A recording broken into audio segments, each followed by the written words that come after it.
Hi guys, welcome to day 3, the ACX Masters. Yes, ready and raring to go. So the theme today, as you can probably see, is going to be pyramids. Things that are shaped like that. So there's good ones and there's not so good ones. So we're going to explore that territory of pyramids and now mindset influence absolutely everything that we do, but then giving ourselves some concrete ways that we can move mindsets to a significantly better place. And then in doing that, make our lives, customers' lives, employees' lives, everybody's lives so much better. So welcome to day 3, ACX Masters. You're soon to be. We're more than 50% of the way there now.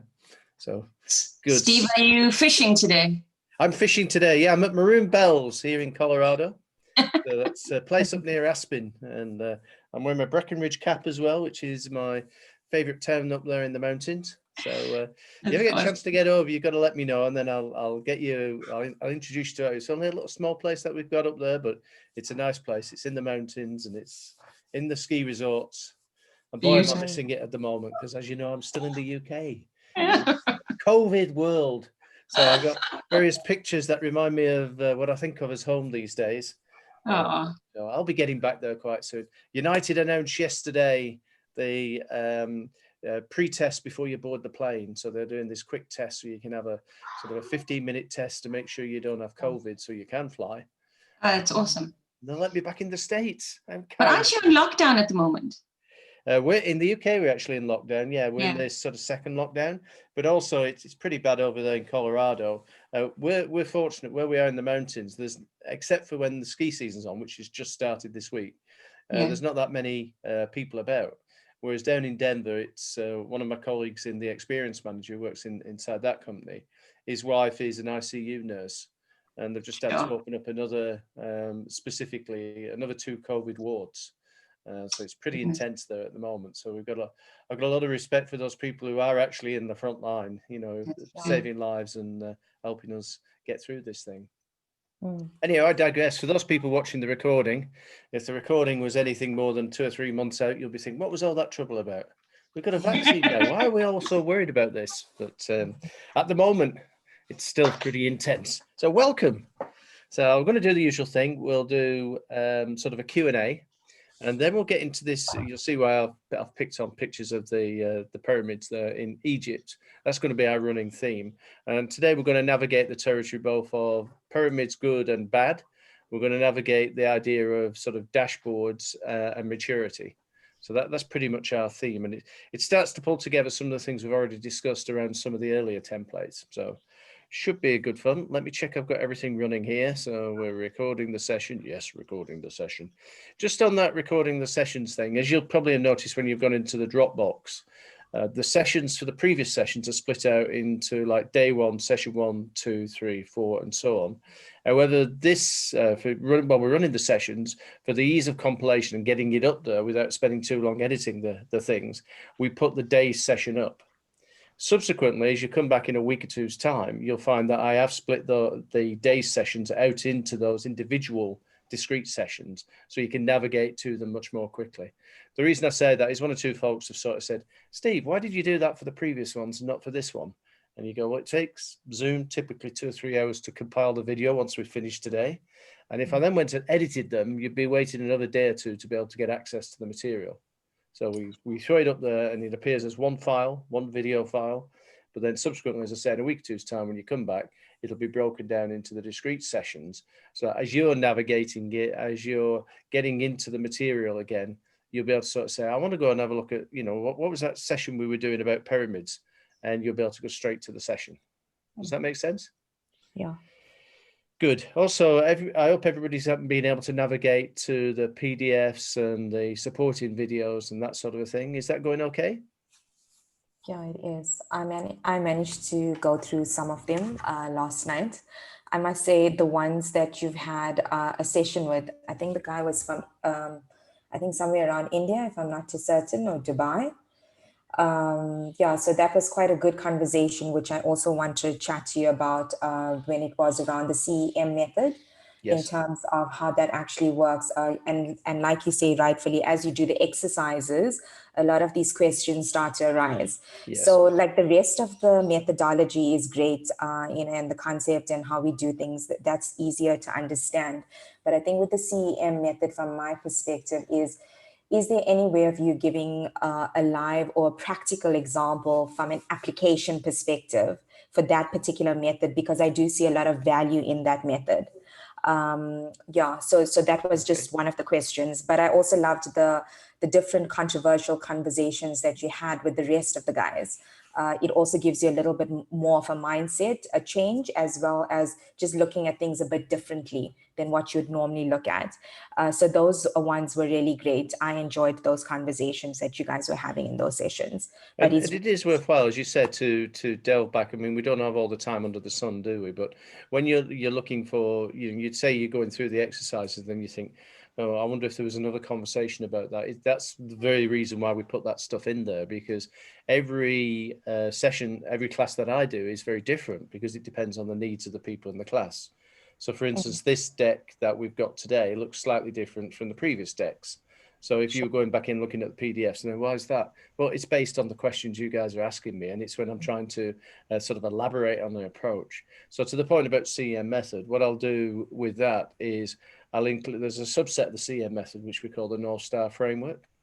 And that North Star framework, again, is, whilst it's a subset of the CEM method, leads directly into the use of the Experience Manager.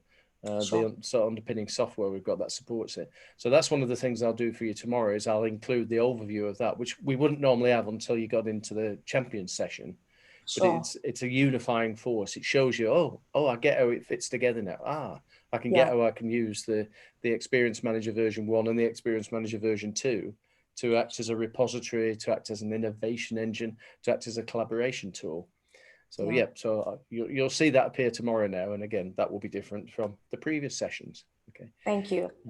The other thing we do as well is for the ACX Masters is subsequently, you've got your material now, and you can see the previous material, but of course the next formal program for the ACX Masters isn't until January.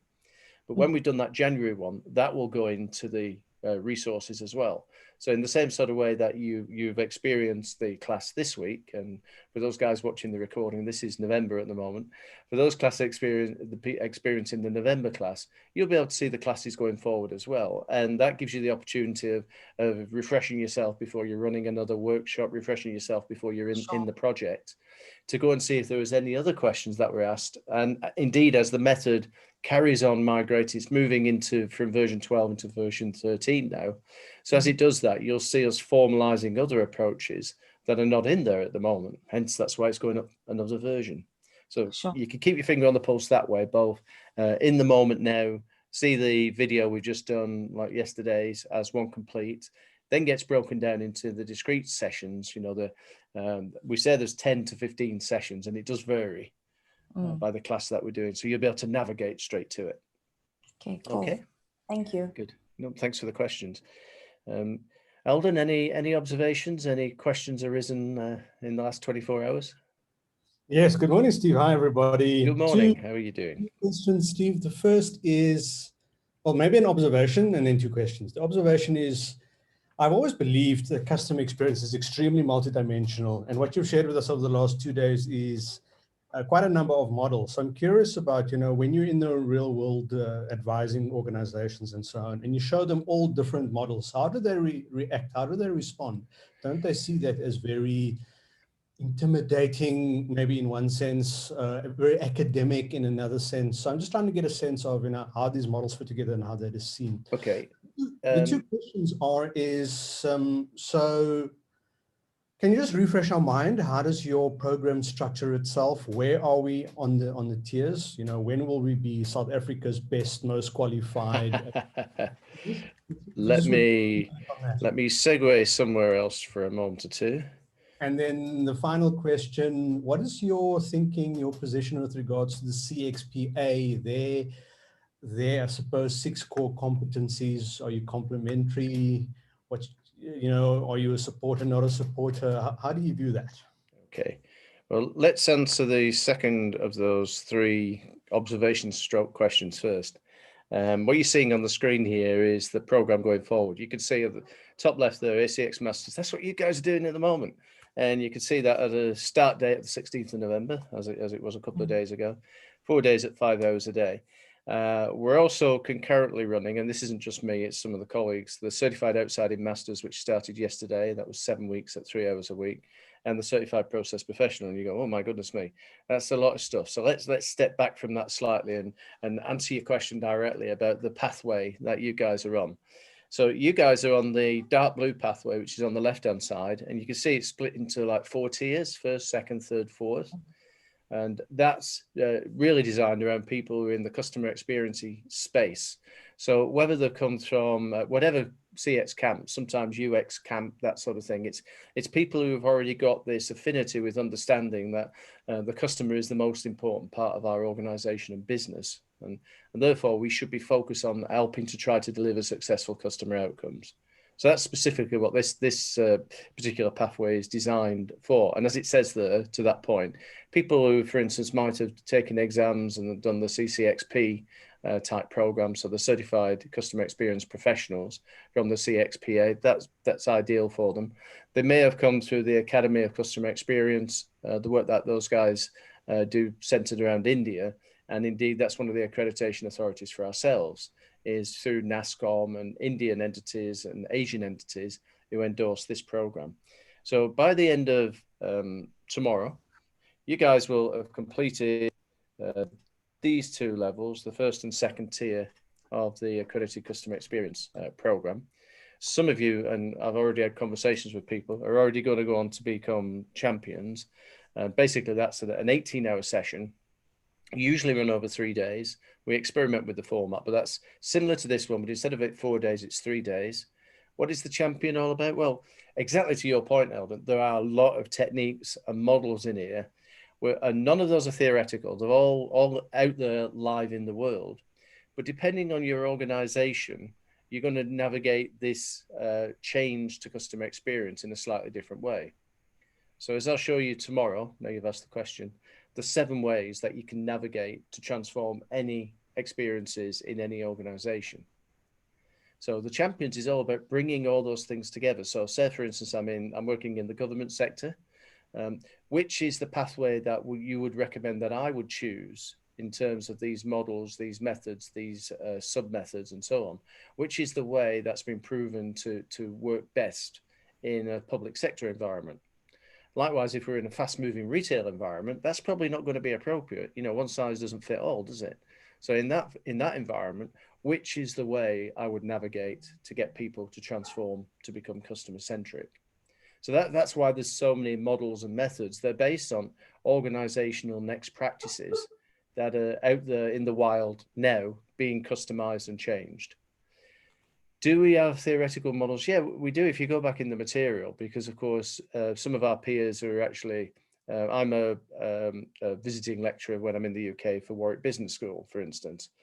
But the challenge you've got with educational systems like that is the paths that they're following are pretty rigid and are pretty much the same year in, year out. They're pretty much the same each semester and so on. My belief around this stuff is this is a moving feast. It's developing as you and I are having these conversations today. This thing is evolving, right? It's not set in concrete. So like some of the approaches we had in the past, like Lean and Six Sigma and all those things, which are pretty rigid, are pretty prescriptive. You could start over here, you can understand what an input is, you can understand an activity and an output and so on. Those things tend to be pretty rigid, but they're not appropriate anymore. We need flexibility and so on. So we deliberately, as we go through the program, and you guys, as you know, in the CX side of it, start off with which models that will resonate with certain people and not with others. And then by the latter part of the 4th day, we'll then talk about which are the proven pathways to follow given these circumstances. So I need to do something very fast, for instance. Well, I would choose this then. Oh, I need to do something where we can be a bit more paced over 6 months. Oh, right, okay, choose this one. And I need to take people with me. Oh, right, okay, well, you may want to choose this one then. If it's a hearts and minds type of a project, choose this. Now, of course, that puts a lot of onus on you as masters and then subsequently champions and mentors to make the right choice. So let's go back to one of the analogies I chucked out on day one, which was like, you're becoming a Michelin star chef working in the finest restaurants in the world. So you've got a kitchen which is equipped with all the utensils you could ever need and the finest ingredients from all around the planet. Does that mean you're going to use all of them all the time? No, I may want cheese on toast for supper, in which case it's a block of cheese, it's a knife, it's probably some bread, and it's a toaster. Great, job done. So relatively few things are needed to actually achieve that. Conversely, if I wanted a banquet for 500 people in 72 hours, oh, that's an order of magnitude different. So accordingly, as a Michelin star chef, you might say, I'll need these utensils, I'm going to need these extra people, and I'm going to need these ingredients. So get down to the market now and go and get me some fish, right? Does that make sense? So it's deliberate in terms of the the build out to give people the opportunity to sort of say, you know what I really like? I really like that thing that you did on the outside in strategic matrix, Steve, because I've got so many processy people in my organization. They really need to get a fix on this CX stuff. And every time I'm talking about it, they think it's soft and fluffy. They think it's, it's new marketing. They think it's just about brand perception when we know it's not. And so you could use that mechanism to help the conversion. After you've done through tier 3, some folks who come back and do the champions and understand how to embrace it all, you may then in turn become a mentor or coach yourselves, in which case you can then be licensed to deliver the training up to and including the levels you guys are experiencing this week, up to and including the ACX Master. So that's the first pathway. I'll jump to the third pathway, this idea of the process world. And as it says that it's suitable for processy people. So if you're dyed in the wool, as you know, I'm a Lean Six Sigma Master Black Belt. So when I'm talking to my Lean Six Sigma colleagues, right, whether it's on LinkedIn or whether it's organizations I've worked with, the starting point though is different. They start from this idea of the process and SIPOC and Ishikawa analysis and all these tools that go into Lean and Six Sigma, which are different to CX tools. So you can start the conversation there by reflecting on, okay, you've had this approach in the past. Why don't we take Lean outside in? Steve, what's Lean outside in? Let me explain. Here's an example from a company called Poly1, and this is what they did. And then we go through examples like that. Eventually, when we get up into the champions and mentor levels, it's the same stuff, right? It's the same thing that we're doing. We're connecting the dots across our organization and out into our customers. So people who are navigating this pathway, by the time they get into the champions, we've got the same discussions happening, right? And to a very large extent, the material is 80% the same by the time they get into the champions program. And the people who subsequently become CPP coaches, they're the equivalent of the ACX mentors, but they're on the process side. So they would tend to be people who probably along the way done a lot of process work in their lives, but are now seeing the world in a different way. They're seeing it outside in. The purple pathway is what we've discovered over the last few years, and then especially in the last 2 years, is there's people who have neither process or customer experience backgrounds, but they need to get their heads around this to help their organizations become customer centric. Does that mean we want them to go and do an exam in CX? No. Well, why? No. Why would they want to do that? They don't need to be, deep down and dirty like that. They don't need to get into that level of detail, but they do need to grasp the concepts that we're talking about. So by definition, we've now created the Certified Outside In Master, which allows people to join us who have no previous process, no customer experience background, but they're people in the line of business. Sometimes they're at the C level. Other times, the what you and I would think of as the front line, and they'll go down that pathway. Now, the ACX mentors, when you get to this level over here, right, they're qualified to train up to and including ACX Masters, but also this complete program, right, all the way to there, right. Now, why is that? Well, you have all the fundamental techniques and tools. You've got the CM method, you've got the North Star framework, you've got the software and so on. That what you do is take your CX hat off, right, and stop talking about, deep down customer experiences and start talking at a general business level, but then navigate those folks so that they can truly become customer centric, right? So I hope that gives you an idea of the sort of different pathways. Other question you asked, Alan, was around the relationship with the CXPA. We endorse everything that the CXPA are doing, and of course, it's a small world. So some of those people are my colleagues working in different ways. A fundamental difference between we teach this stuff through the ACX programs and the CXPA programs is we firmly and adamantly 100% don't believe in tests, right? If I was to make an observation, I would sort of say is, I think it's pretty strange that we should go on training courses learning how to pass a test, right? Fundamentally, that doesn't work with me. Now, that might be because as a child, I didn't learn to read and write until I was 9. As one of the leaders of the BP group, I very much endorse this approach that it's your understanding that really matters. How can you demonstrate your understanding? It's not your ability to pass exams, and I spent, because I was a very slow starter, it took me until my 30s till I was getting my PhD and stuff like that. And do I brag about that? No, I don't. I don't think it's important. I think what's important is us being able to help our colleagues be able to transform their organizations. So there's a fundamental difference. Having said that, the precepts that are taught, the conventions that are taught are very valuable, but they're not static. They're moving, they're developing all the time.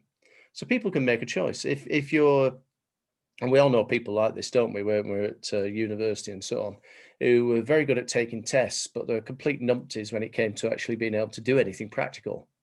And then there's other people who are very practical, who, when they take a test, they would flunk the test. And unfortunately, the way our society has tended to work until very recently has been, well, that's your grading in the world, isn't it? You didn't get past the test. Well, out of the window with that. There's a lot of educational input to this. And some of the inspirations behind that are people like Sir Ken Robinson, who died a couple of years ago, but he transformed, for instance, the Californian education system by looking at kids in a completely different way. It's not the most important part of your as a kid, your most important point in normal education systems is what age are you? And then we group all the same ages together. Why do we do that? Well, because we used to try and educate kids to work in factories, right? And we don't want too many dissimilar skill sets. Whereas if you look at like Montessori, you look at the Khan Academy and things like that, they're not doing tests in the old way of doing tests. They're trying to help the kids gain an understanding of what the world is about. So we've taken that model, and I don't know if you've had a chance to have a look at the goldfish video yet. That pretty much explains where I'm coming from when I'm talking about this stuff. So absolutely nothing against the CXPA, and in fact, collaborate with them, work with them. People who come on the program who have been qualified in CXPA, they go, oh, I get it now, right? So I don't have to use all these things all the time. You said, no, it's a choice. You're a Michelin star chef, soon to be, right? It's your choice. And now you're going to navigate the world depends on the outcome you want to achieve. Right. So I hope that goes some way to explaining that. But we fully endorse that CX is a very broad church, and there are variations of that where people will deep dive into the technical aspects of it and get into UX and all those other sort of things. There's other people like the Certified ACX Masters who just need an appreciation that, the waters can run very deep if you wish them to do so, but you don't need to go to those depths. So that's pretty much structured. The other one that I've not talked about on this screen here is the Accredited Customer Experience Specialist. So what James and I have been experimenting with is this whole idea of, there are some people who are rather like the exam things. They don't like being in a live environment. They don't mind watching the recording afterwards, right?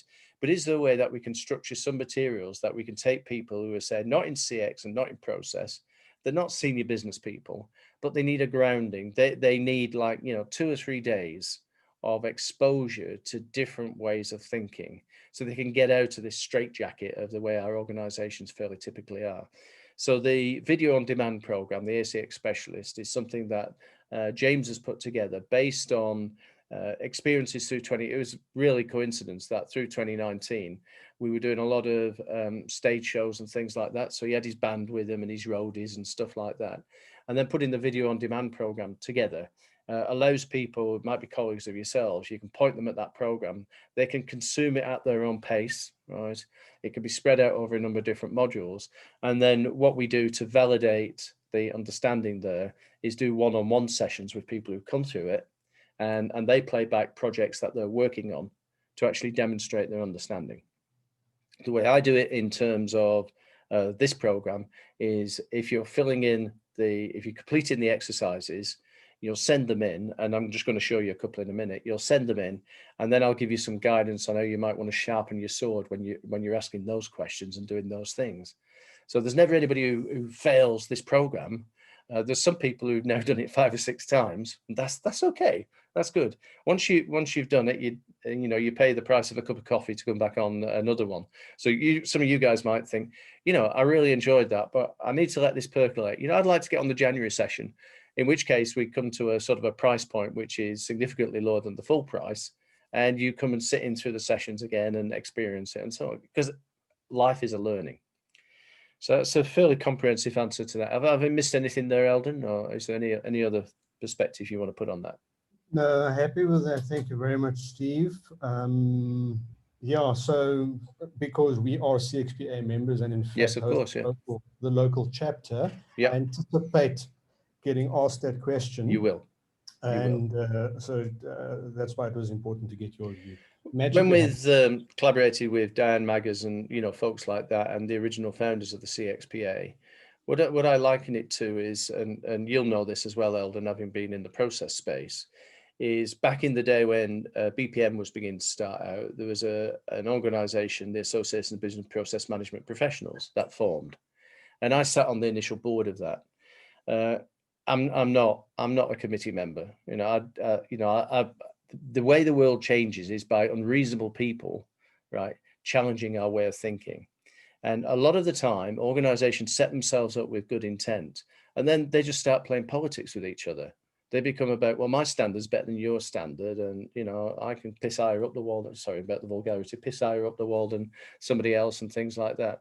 Well, I had enough of that in corporate life. I knew how to navigate that territory. So personally, I don't like that. Do some of my colleagues get involved? Absolutely. Yeah, of course they do. Do we play the game in other areas? So I'm a member of Object Management Group for BPM standards. We were there at the instigation of the business process modeling language. I was one of the co-creators of that with, people like Howard Smith, Ishmael Galami, Jim Siner, and people like that. Do I still want to be part of those bodies? No, I don't, because to a very large extent, it's about politics and backbiting and who's sitting on the throne this year, and how committee members have, life's too short, honestly. So rather like the ABPMP, I wouldn't like to see the CXPA going down that route. Right? It should be dynamic. It should be agile.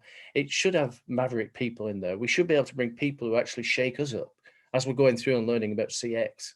People start saying, Steve, I can see where that model might work, but hey, it's not going to work for me. We use this one. And you go, oh my goodness me. Isn't that a refreshing take? I can see how in a utilities company, you might need to take that approach. Great. Let's codify it. Let's put it into the method. So I'm with you. And of course, I'm a member of a lot of the, though I'm not a formal member of the CXP, I'm a member of a lot of the forums where we collaborate with different people who are in there. So it's a very broad church. So what we're trying not to be is to be sort of said, there is a one best way. There isn't. There are many ways to God, right? And if we can help people navigate those different ways, different structures, we're all going to be in a better place. Good. So we digress slightly there, but if I drop down onto the next slide, you'll see that's the agenda. Now, this isn't our partners' agenda. So for those folks in South Africa, one of our main partners down there, as you know, at the moment is IQ Business. Again, there'll be other partners who subsequently come along. In Europe, there's a different set of agenda, and in the States, this is the one that has Steve Towers International, who is a partner with the BP Group, right? So it's a different legal entity. These are the programs that I'll be involved with. And I bring in colleagues, and as you've probably seen from previous sessions, if you've attended them, a lot of the partners will come and participate. So James, for instance, who's the CX Rocks down, they're a partner of the BP Group as well, in terms of that entity. He's running different programs. He's running keynote talks. He's doing things which are to do with taking the music as the theme and then getting people to collaborate through music and understand that, instruments harmonizing and that sort of a thing is key in that sort of a world. So you'll see those pathways we just talked about. The dark blue ones are the ones you guys are on at the moment, the CX pathway. So we have a champion session which starts in a couple of weeks on the 1st of December, for instance, and that's going to be over 3 days. We have another Masters in January, and we have a mentor session later on in January as well. And the reason we publish this is they get people book them in advance based on they've got a budget for it at the moment, so they want to spend the budget. So giving them line of sight, which is like 3 or 4 months out, is very valuable. The process people, again, you can see that replicated through the Certified Process Professional, that's levels 1 and 2. The Certified Process Professional Masters, and there's 5 levels in terms of doing that. Then the champions, and then of course the coach. After I finished this session today, we have a starting session in and around, which isn't actually on the screen there, which is around the CPP coaches. So in the same sort of way that there's somebody qualified yesterday as a new ACX mentor, so you may have seen that on the wire. They came through, another person in South Africa. They've now qualified as a mentor and a coach. Where will their career take them? Well, they'll discover that for themselves. So as we do this, then we roll out and acknowledge the roles of those people. And rather like yourself, Eldon and Yogesh, you're involved in the CXPA, they'll have multiple qualifications which work in different ways depending on what they're doing.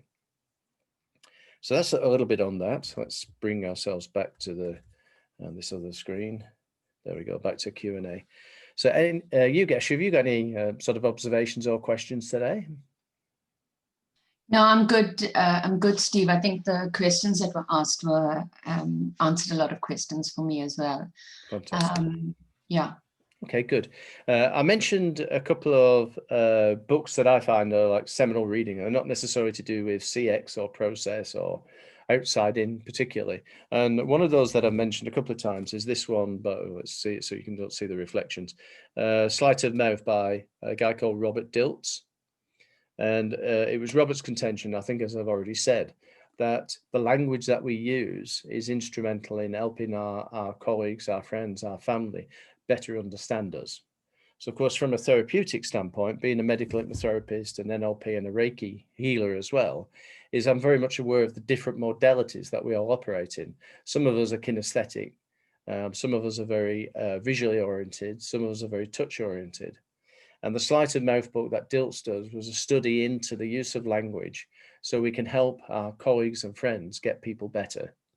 The illustration of that I mentioned yesterday was Clinton's autobiography, where he was talking about if you're going to say something as a politician, make sure you say it 7 different ways. Say the same thing 7 different ways.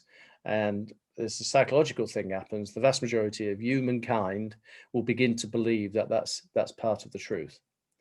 Now you can do that in both a manipulative way. Think of Adolf Hitler, think of Stalin, think of pretty sort of people who became evil leaders, but also think of people who became great leaders.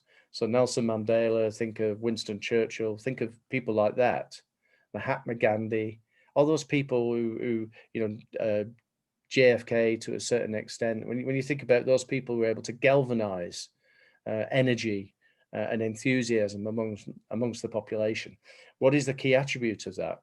Well, as we know, Winston Churchill was a rather obese alcoholic, right? Does that mean that he wasn't valuable and he didn't help transform the planet? No, he was probably one of the reasons why the world isn't as bad as it could be now, right? When we think of Nelson Mandela, well, the guy went to prison, didn't he? Yeah, but the rules were wrong.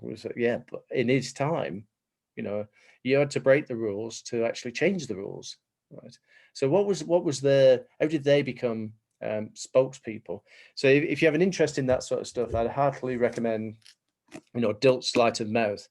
The companion books that go with that go back to the beginnings of something called neuro-linguistic programming. So any of you have come across that? Neuro of the mind, linguistic of language and patterns, and programming of how we put things together. And another couple of books that I can make available if you wish, and I'll make these available, I've got the PDFs and the permission to distribute them, is one's called Transformations. And of course, being an hypnotherapist, that's really interesting. How do you put people in trances? Right? And when you're helping them do regression, you're helping them cope with trauma. The trance is one of the fundamental tools of hypnotherapy, is helping people go into trance. And then there's another one, which is the companion book to that, called Frogs into Princes. Right? And it's how do we make that change we have to kiss so many frogs to find the right prince. That's that old idea. Those books were published by a couple of people called Richard Bandler and Grindler, who were the founders of the NLP movement, along with Robert Dilts. If you get into that, and I'll supply those PDFs for you, let me know. My mentor was a guy called Steve Andreas, and he was another founder of NLP. He died last year. All my mentors are dying. Why is that? I make sure they're older than me, by the way. But Steve Andreas was inspirational, but some of his books were got to be quite technical because he was getting into cognitive behavior. How do our neurons trigger other neurons? He gets into quantum mechanics and the theory of entanglement. Now, all those subjects, why do they interest me so much? They're all to do with patterns. They're all to do with process. They're all to do with experiences. And if we can understand the patterns in our own world and then relate them to, in my context now, my grandchildren and, you know, my kids are in their 30s now, but my grandchildren and so on like that, and we can help make the world a better place by helping people think of things in different ways. So Robert, I would definitely recommend Sight of Mouth by Robert Dilts. A little bit technical sometimes, but there's ideas in there how you can structure language in such a way that when you communicate, say through emails or in social media, how do I help somebody get something when they might be resistant to it? And I don't want to challenge their belief set, but I want them to broaden their belief set. So that's a couple of recommendations. Was there anything else I wanted to say based on yesterday's conversation? No, I think that's pretty much it. Hi, Victoria, just joining us from the not so sunny United States in the middle of the night at the moment. So welcome. Right, we were just having Q&A, so you'll catch up with that later on when you watch the recording. But some interesting observations and questions. So I hope that's helpful. Good. So let's get into. Sorry, say again. Thank you. No. Apologies, I'm late. Oh no, you're not late. You're very early. True. So what is it? 2:37 a.m. in the morning for you at the Yes. moment. Yes, you've got all our sympathies, you know. So it's I'm one of those guys who only needs 4 hours sleep a night. So I'm pretty good in different time zones, and I very rarely suffer jet lag. You know, doing like as I did in 2019, like nearly 400,000 air miles. So I'm very fortunate that way. That if I'm doing these sessions, I've got a couple of retainers down in Australia. And it's exactly like that. It's like 2 a.m. in the morning when I'm talking to them. And of course, they're in the middle of the afternoon. It's bright and sunny and cheerful. And at 2 a.m. in the morning, you know, there's nobody about. The streets are dark. You know, what's that guy doing over there? He should be out at this time. You know what I mean? So it's a really different place to be in your head. But I admire you, Steve. No, I admire you, Victoria. I would probably take the easy option, and I would get up at 7 a.m. and then I would do this program then. But of course, you then say, yeah, but I've got a full day of work after this as well. You know, I've got to get on with a day job, looking after the kids, looking after the family and all that. So good. So we've got a good constituency, and I answered a couple of questions earlier on, Victoria, based on, we do have some folks in New Zealand and Australia doing this. And they said, for instance, one of the things was for the previous sessions, if you go into the previous videos from the previous sessions that you know, the ACX Masters from August and July, the sessions are actually split out into modules. So like day 1, session 1, session 2, session 3, and the videos are like that. This will be exactly the same for this, but for the speed of actually getting the video up there so you can access it, at the moment, it's one chunky video lasting 4 hours, isn't it, for each day? But in a week or so's time, those will be breaking down into individual sessions. So when you're navigating this material in the future, you'll be able to go to the session that was, oh, I want to go and see how the successful customer outcome canvas was done. Oh yeah, that was that session. Right, okay, I'll just open that. And it's going to be like, you know, 30 or 40 minutes on the SCOC, rather than you having to sit through like 3 hours fast forwarding and rewinding and all that other stuff we have to do with Netflix. It'd be easy if they actually could tag films like that, wouldn't they? You know, take me to that bit where she was asking him, would he marry her or something like that. But anyway, I digress. Right. Good. Right. Our theme today is pretty much going to be around getting our heads around how do we connect the dots. And the mechanism for doing that is called the customer performance landscape. So I'll be introducing that, and there's an exercise. We'll then also talk about maturities, and maturities from 2 perspectives. The maturity of our actual experiences themselves that we deliver to our customers, both internal and external, and the environment that our experiences operate in. So we'll talk about maturities, and then the latter stages of this, we'll get into dashboarding, we'll get into metrics. A couple of people have asked the question about, well, yeah, we have lots of measures. We have way too many measures in organizations at the moment, but they're primarily about measuring the doing of things. So how many calls did we have? How long did the calls last, and so on. And as we keep saying, we have to move from those output measures to outcome measures. So when we're moving to outcome measures, what do those measurement systems look like? Right? How do they work? So a little bit like the 4 E's, that's just one component of 20 odd different type of measurement systems. So how do we get more scientific about the customer experience? So we'll be finishing up with that session. And as you can see, there's 3 or 4 exercises which fall out of day 3. I'll put a couple of examples in of work people have been sending to me over the last few days. And this was, if you recall, yesterday we were talking about innovating innovation. The Apple innovation approach, as it used to be called. And this was somebody doing some work in terms of eliminating across 12 MOTs, coming up with ideas to eliminate, assessing the value. So I've highlighted in the ones that give us the biggest bang for the buck in green, and then mapping those against the customer experience lifecycle, which is the subject matter yesterday. So this is a view of that. So current state customer experience. And as you can see there were 12 moments of truth. And then moving that to future state by innovation, getting that down to 5. And there's an argument that says 12 isn't that bad. And as you'll see in a few moments where I show you on the disruption factor, it doesn't seem that bad, but getting it down to 5 is even better. Right? So that's an example that I've put in the deck. That's not in any of the other decks, by the way, but I wanted to put that in there for you to sort of demonstrate that you don't have to be going for 95% improvement. Getting from 12 moments of truth down to 5, that's a pretty good improvement. So let's see how that works out when we describe the disruption factor formula and approach. So we start off by saying that's the formula, the top left-hand side of the screen there. Moments of truth multiplied by moments of truth minus 1. Divide the answer by 2, and then add the number of handovers. And an handover is any interaction not directly involving the customer. Okay. So for instance, an internal interaction, I might be IT going out collecting business requirements. So I'm in the information technology and I'm going out collecting business requirements. In that instance, the business unit I'm working with will be my customer. So the exchanges that we're having will be moments of truth. But say my customer is customer service, but they also have a collaboration with operations. But in this instance, it's customer service who are my customer, my internal customer. The collaborations I have with operations to better understand customer service, they would be the handovers, the internal interactions. Right? Likewise, if it was an external customer and we're delivering products and service to that customer, that's the moments of truth across that interaction. But there may also be other partners who we work with, external to our organization, but involved in the customer experience. My relationship with those partners. So say, for instance, we've outsourced our call centers, right? So I have an interaction with our customer, but our customer's interacting with our call center who's owned by a different company.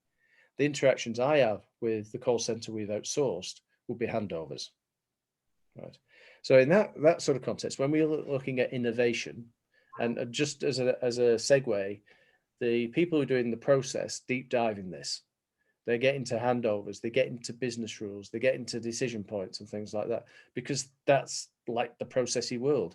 Handovers is in fact a baseline that they understand in terms of tasks and activities and modeling processes. But with the CX perspective in mind, we don't need to get into that level of detail. Do you need to later on? Well, you might do later on, but not at this stage. So because we don't work with handovers when we're doing innovation, we know from the work that the Process Management Institute have done, and in terms of all that number crunching, that for every moment of truth, you'll fairly typically have 3 or 4 handovers. Therefore, we can change the formula to reflect, as it says, the handovers becomes moments of truth times 4. Right. So let's have a look at the calculation based on that work I've just shown you. So we started off with 12 moments of truth. And using the formula, we can then do a calculation which sort of says, okay, let's actually substitute the 12 moments of truth. So the current state calculation is a disruption factor of 114. So if we step back up there, you'll see that on the left-hand axis, if you look at the left-hand axis, the red blob comes out at 114 and 12 moments of truth on the bottom axis. Now, as I've already said, 12 isn't that bad. It's already in that optimized domain. So to that point that this is completely scalable, you'll sometimes find processes which are in death spiral situation. You'll find experiences which are out there, occupy that territory. And if we took death spiral literally, it means you're not going to get out of it, because by definition, you're going to crash and burn. But fortunately, when we're talking about the disruption factor, fortunately, even if you've got 50, 60, 70 moments of truth, which is an horrendously complex experience, right, you can get it down towards optimizing ideal. So it's not you're going to give up hope.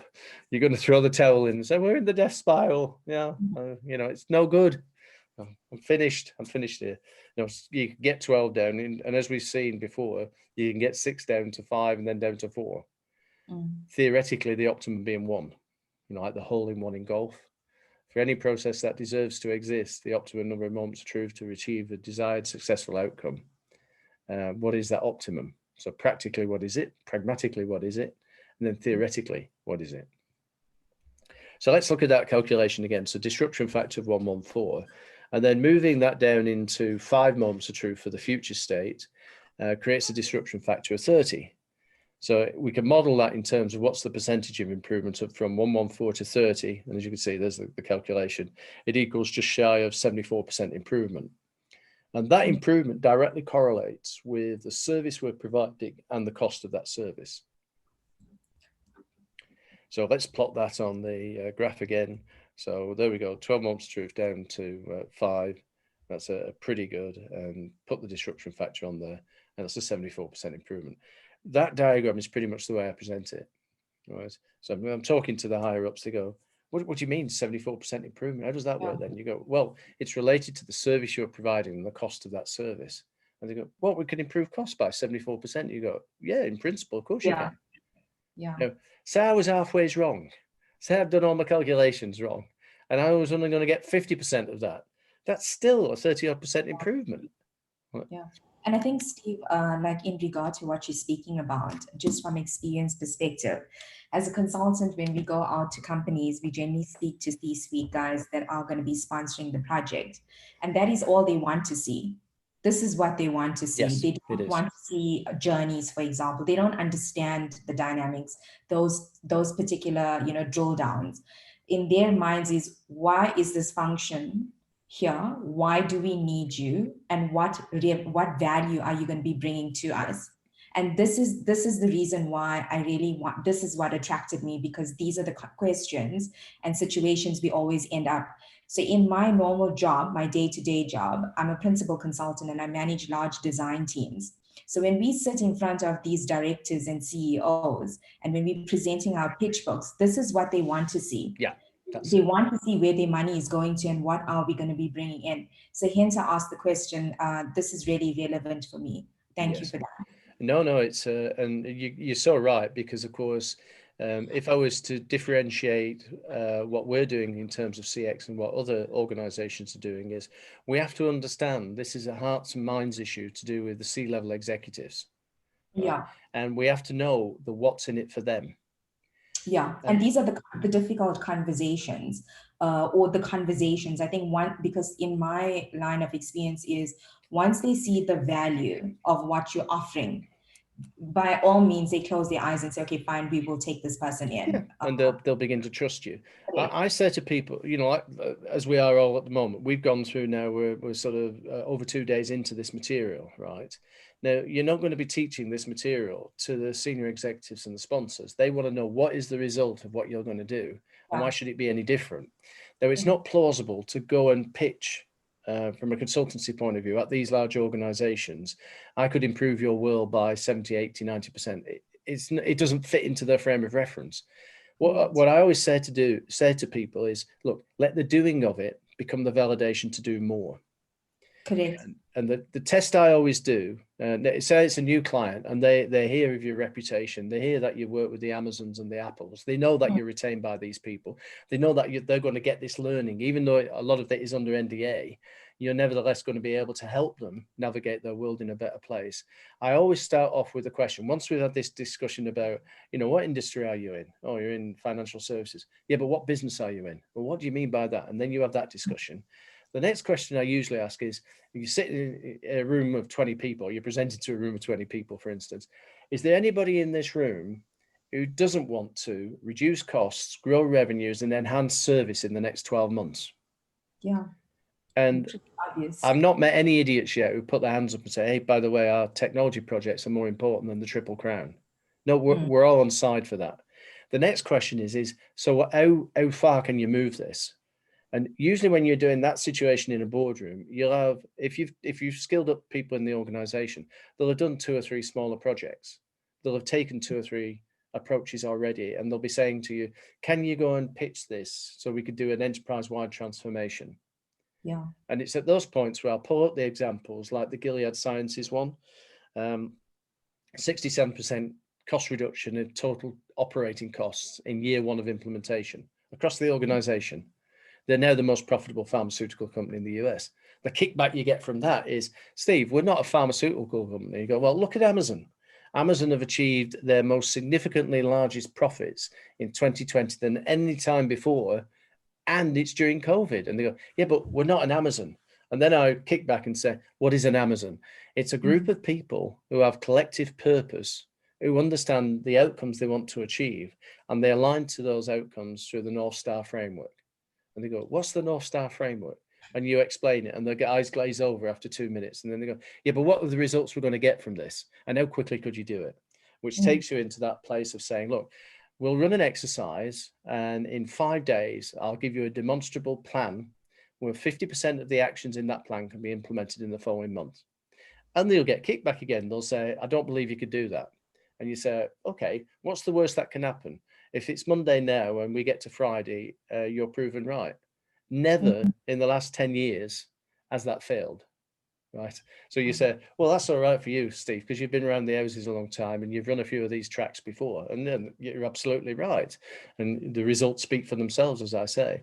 But I'll normally say, and they'll say, well, where do you want to do the proof of concept? And I said, no proof of concept. Give me your biggest problem. Right. The team of folks that we've trained up within your organization, we'll work with them to help them resolve that problem. No, I don't believe it could be done. So here we go again. What's the worst that can happen? In 5 days, you're right. Or you have an actionable plan where you can reap the harvest. You can get double-digit percentage improvements in cost, revenue, and service. Right. Now, in public sector, again, that revenue, you've got to be understand the revenue idea there. It's relevant, but it's less relevant than actually significantly improving service at a lower cost. So again, it's cut the cloth according to the outcome you want to achieve. So you're absolutely right, and it's the reason why I've put they weren't in the previous deck, but it's because of the focus of some of the people who are actually going through this training this week.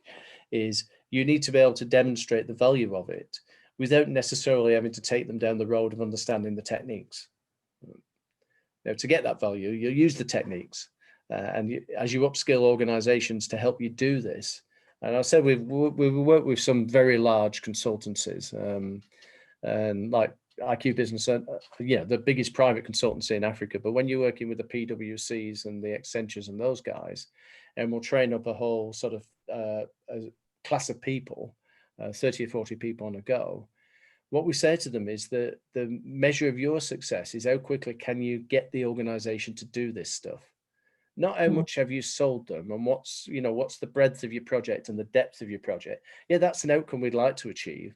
But as you'll see with some of the work that myself and my immediate team get involved with, we work with a hell of a lot of organizations. And people go, how do you manage to work with all those people simultaneously? And you go, because it's about velocity.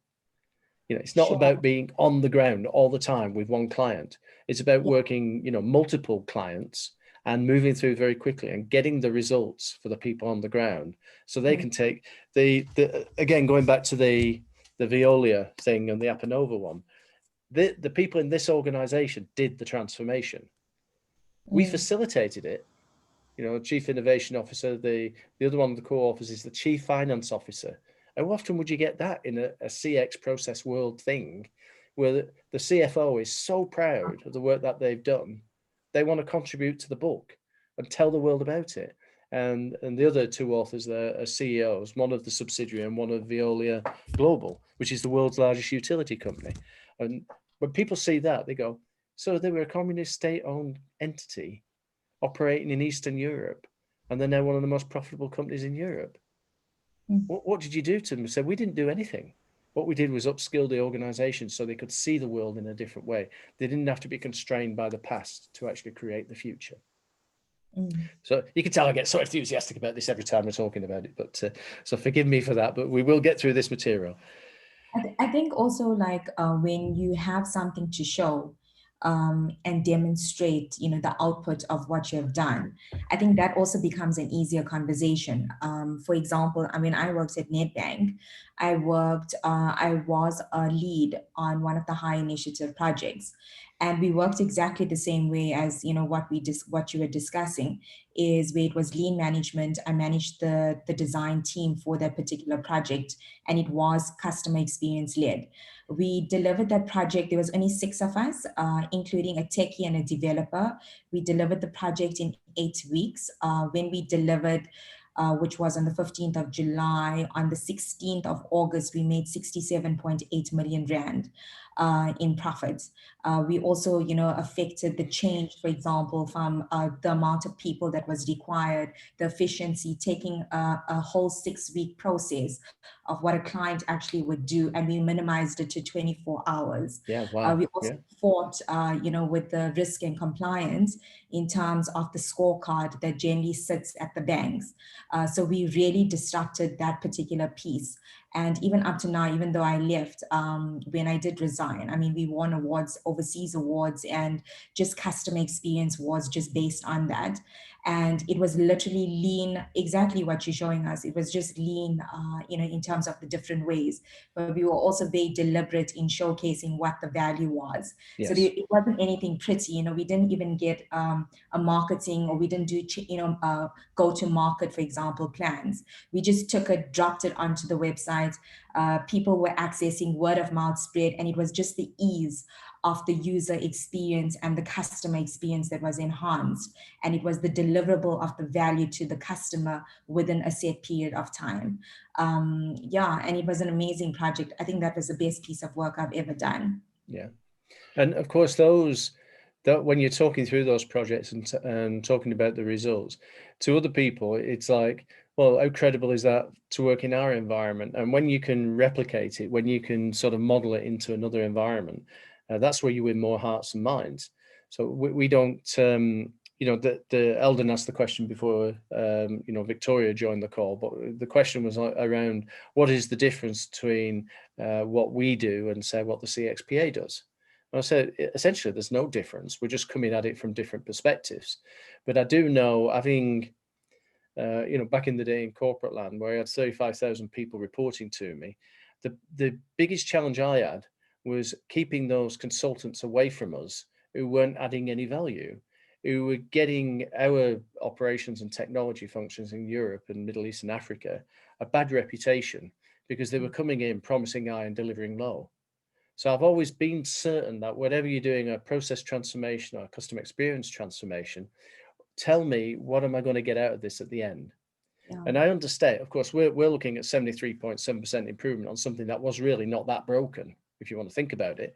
But I always ask the question, it depends on who the sponsor is, what percentage improvement in terms of cost and service would you want to see in the next 12 months? And they'll be ambitious and they'll say, ooh, 15%. And you go, okay, I'll tell you what we'll do. And if it's in a revenue generating company, let's work on a rewards risk basis. And they go, why is that then? You say, well, if we get beyond 15% and we have it externally audited, independently audited, bring in whoever auditors you want, and we get beyond 15%, we want to share some of the benefit of that. So you pay us as consultants. Yeah, well, you do the normal thing, right? But we'll keep the price low to reflect the reward risks with that. And once people know of your achievements that you're going to do, they won't give you rewards risk because they know the size of the prize is so big. Imagine this was a revenue generating process and the improvement in revenue was in the region of 70%, right? Mm-hmm. And we've agreed with you that we're going to take 1% of the uplift over the next 12 months. Right? It's going to be double-digit millions, right? Yeah. That's the reality of it. So we're fortunate we pick large organizations we want to work with, do the transformation quickly by upskilling the people so they can do it for themselves. And then exactly as you were saying there, Kamini, is to actually tell the story, write the book about it, let those people become heroes in their industry, in their division, just to demonstrate that, you don't have to have a brain the size of a planet to do this stuff. You need some sort of fundamental tools and techniques, and then you can win the Triple Crown. Yeah. So it is good stuff like that. So lots of examples of this, and this was just one that I threw in there from somebody who said, yeah, you can use my example. And I wanted to demonstrate it's not always about you're in a state of chaos or death spiral. You're improving something that looks pretty good to start off with. That was in the optimized territory. So it's available. Innovation. That's Yeah, the thing. and that goes to show how iterative the process is. It never stays stagnant. Yeah, innovation is now the new constant. It's like people used to say change is the new constant, and you go, yeah, but people want to do a change and then they want to lock it into solid state, like we used to do with process management. We used to sort of say, let's get it into steady state, and let's come and review it in 6 months. No, we need experiences and processes which are evolving in the moment. Hence the 100% of interactions 100% of the time, as we finished off yesterday talking about that, was that ability to actually be able to make change on the fly. Yeah. People feel, oh, no, I don't want to do that because I'm, might be from a technology world, or I'm from a process world, and I want to create a process model of future state and we'll navigate to it. And you go, but that's just a little point in time. That's just a little splinter of time that you're looking at there. It should be continually changing. And that's where we get into interesting debates about, some people like to come into an organization, sit in a structure, know the parameters of what they have to do, and then just turn the brains off, just follow a script. Well, the best organizations don't have those folks anymore. They have people who are, enthused by change, who want to grasp it, who want to help transform a customer's experience, take it to a whole new level. And that's a continual journey. It's not like, oh, we've done it over there now, wash our hands. I mean, like Citibank, God bless their cotton socks. I worked with them in corporate land, and then I've been retained by them ever since. Some people think, I retired 30 years ago from Citibank, but I'm still going strong. I'm doing stuff with them in Singapore at the moment. And people go, I thought you'd left. And you go, no, it was in Japan last year. And before that, I was in Germany. And because there's always new innovations to carry on doing. You never get to that place where you say, this is ideal. Let's stay here now. Let's anchor the ship and let's not move out of this harbor ever again. No, you got to get out there on the high seas and you got to go and find new territory. So as I say, let's get into it then. And a theme today is pyramids, bad ones and good ones. So let me ask you a question, guys. Come with a question. What is this? What is that you're looking at? This is not a trick question, by the way. It's a pyramid. So yeah, if people go, Steve, it's a pyramid, I go, wrong. Right, it's a picture of a pyramid, right? For sure. You go, oh yeah, and I'm trying to remember the name of the Dutch artist who painted a chair, and the name of the picture is "This is not a chair." Right? And you go, oh, you're just messing with my head. You go, no, it's a picture of a pyramid. Because the complementary question to that is, let's have a look. What is that? Again, not a trick question. What is that? A pyramid. It's a picture of an organization structure. It isn't an organization structure. All right. Okay. Stay with me on this. There's a reason why. It doesn't matter where you go in the world. It doesn't matter what language people speak. Doesn't matter what ethnicity they are, what cultural background, whether it's first world, second world, third world, or the moon. It really doesn't matter. We all share this mindset. It's a paternal structure born of military planning and things like that. And wherever you go in the world, you'll sort of say, show me how you organize yourselves. It's going to look something similar. It's going to have different layers. It's going to have the person who's the most important one is at the top of the tree, at the top of the chart, right? And the least important ones in terms of the organization will be the ones who are at the bottom of the chart. Agreed? So we were curious, I was curious like 30 years ago, but we were curious about how did this come to be the norm around the world when, in Saudi Arabia, we don't write from the left to the right and the top to the bottom. We do it in the opposite way. In Japan, we do it in the opposite way. In China, the majority of the world do not write from the left to the right and the top to the bottom. And yet this concept is very left to right and top to bottom. Because what do we do with these sort of structures? Well, let's just overlay it with, say, an experience. And we could draw an experience. And when we would say, there's a process / experience, and it goes from the left to the right and the top to the bottom. And we talk about top-down strategies. We talk about people being in the front line. We talk about work taking place at the coalface. Right? And so you begin to think these metaphors that we use to describe our world, these similes, are actually come from the past. They come from fighting wars. And it's always interested me. One of the most popular business books is Sun Tzu's Art of War. And I was like, how can that be the most popular? Who's the enemy here? Right? Is it the customer? Oh no, it's our competitors. Yeah, but we don't have the competitors on that picture. How could we fight a war and not know who our enemy is? Well, we would argue that if we take a leaf out of Jeff Bezos's book, if we can become customer obsessed, we don't have to worry about competitors. Let them worry about themselves. If we're customer obsessed and we can understand customer needs before the customers do themselves, why do I need to do all that competitive analysis? That's the old way of fighting wars. We're not fighting a war, we're trying to deliver success to the customer. So regardless of the fact of how we write and the languages we use around the world, all these diagrams look the same. So 30 odd years ago, we were curious about that. And we sort of said, how is it there isn't a different convention in Japan and China and Arabic countries and places which don't use this syntax of left to right and top to bottom? Or have they not designed something that's different? You go, well, it's a common shared mindset. It's a paternal structure. A colleague of mine, David, he's a geologist as well. And he says, you can indeed go into the caves of the south of France. And when Stone Age people were living in those caves during the last ice age, they did drawings on the wall. So they did like pictographs and things like that. And there is actually a drawing on one of the walls. He's shown me a photograph of it, of the hunting party. And it's got the hunters, the sort of the bottom of the pyramid. It's got the sort of deputy chief hunters, and then it's got the chief hunter at the top, right? So that structure is these hunters go out and, you know, trying to kill the mammoths and stuff like that. The chief hunters usually sat back watching them across the plains, going out hunting the wild, horrible beasts and that sort of a thing. So it's something that's in the human psyche, something that's hardwired into our thinking. So then we thought, well, how did it become the parlance in business? How do we organize ourselves into these pyramids in business?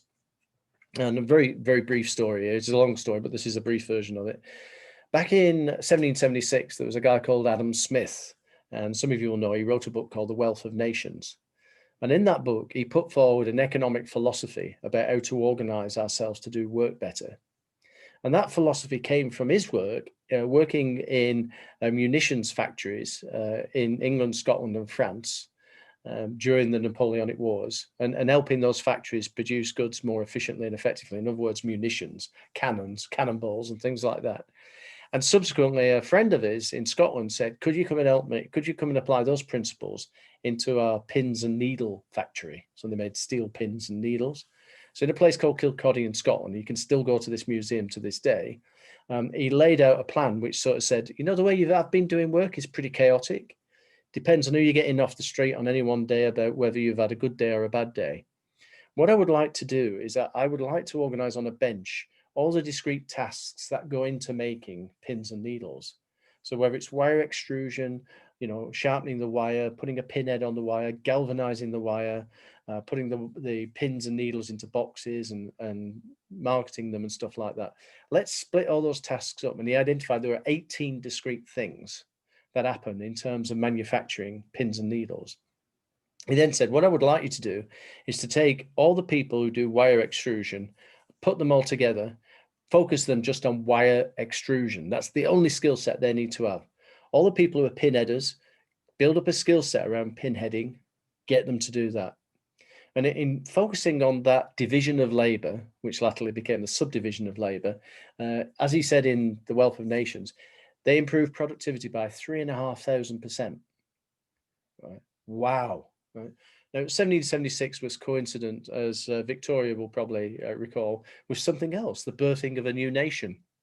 The United States was formed, and the founding fathers adopted Adam Smith's economic model as their strategy for growing out the United States. Right? And as we say, for the next 200 years, the rest is history. So here we are today, right, third decade of the 21st century. And this model was given to us in 1776 by Adam Smith.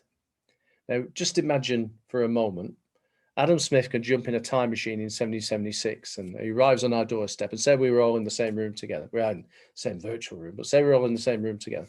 Apparently he was a very good bagpipe player and he wore a kilt and had his sporran and talked with a Scottish brogue and all the rest of it. He'd been an accountant, became what I think of as an industrial engineer and started to craft things so he improved them. He would step into our virtual world and he'd look at our technology. He'd look at the world that we've got. He would look at how it's furnished. He would look at the clothes people were wearing. He would look at the machinery that we're using to help us do our day-to-day jobs. And he would say, my goodness me, this world is so different to 1776. Pray tell, how do you now do and structure yourselves to do the work that you need to do to create this magnificent place that we have? And we'd have to embarrassedly turn our eyes away and say, well, it's pretty much the way that you told us in The Wealth of Nations, Adam. You know, he would think we'd lost our marbles. He would be, guys, seriously, you're not still using the model we had in the pin factory in 1776 to craft your world as it is now. And we go, well, that's what the majority of people are still doing. There are other people, as we all know, who've broken the ranks, right? Who've said, we don't need to do it this way anymore. So what I want you to start thinking about is this model, organogram, organization structure, is a collective hallucination. It's not the real world, right? It's a fabrication of our minds, but it bounds every single one of us every single day. So you're either in operations, customer services, technology, or whatever. It's an artifact from 1776. And why do I say that? Well, let's just imagine, for the sake of argument, we put the customers, we put our external customers on the map, and where would we squeeze them, right? So the extreme left and right. And then we start talking about end-to-end processes, right? In this diagram, they are end-to-end because the customer. And then we look at that little black box in operations, for instance, and we say, you know, the customer is really important to us. They pay our salaries. It's the reason why our jobs exist. And the person in that black box would say, oh, I get that. I'm a customer myself. Boy, do I get the need for organizations to become more customer centric. But hey, you know, in terms of the value chain, right, I'm 7 or 8 steps away from the customer on the left. So if I look that way, I'm 7 or 8 steps away from the customer that way. And I'm 4 or 5 steps away from the customer that way. So I get what you say about the customer, but the customer is not my job. Now, the only reason the customer is not their job or everybody's job is because the way we've drawn the flaming chart. And that's a collective hallucination. It doesn't physically exist. Like this laptop, you know, this cap, they physically exist. They're not an hallucination. We can touch them and feel them. But an organization structure is just a mindset.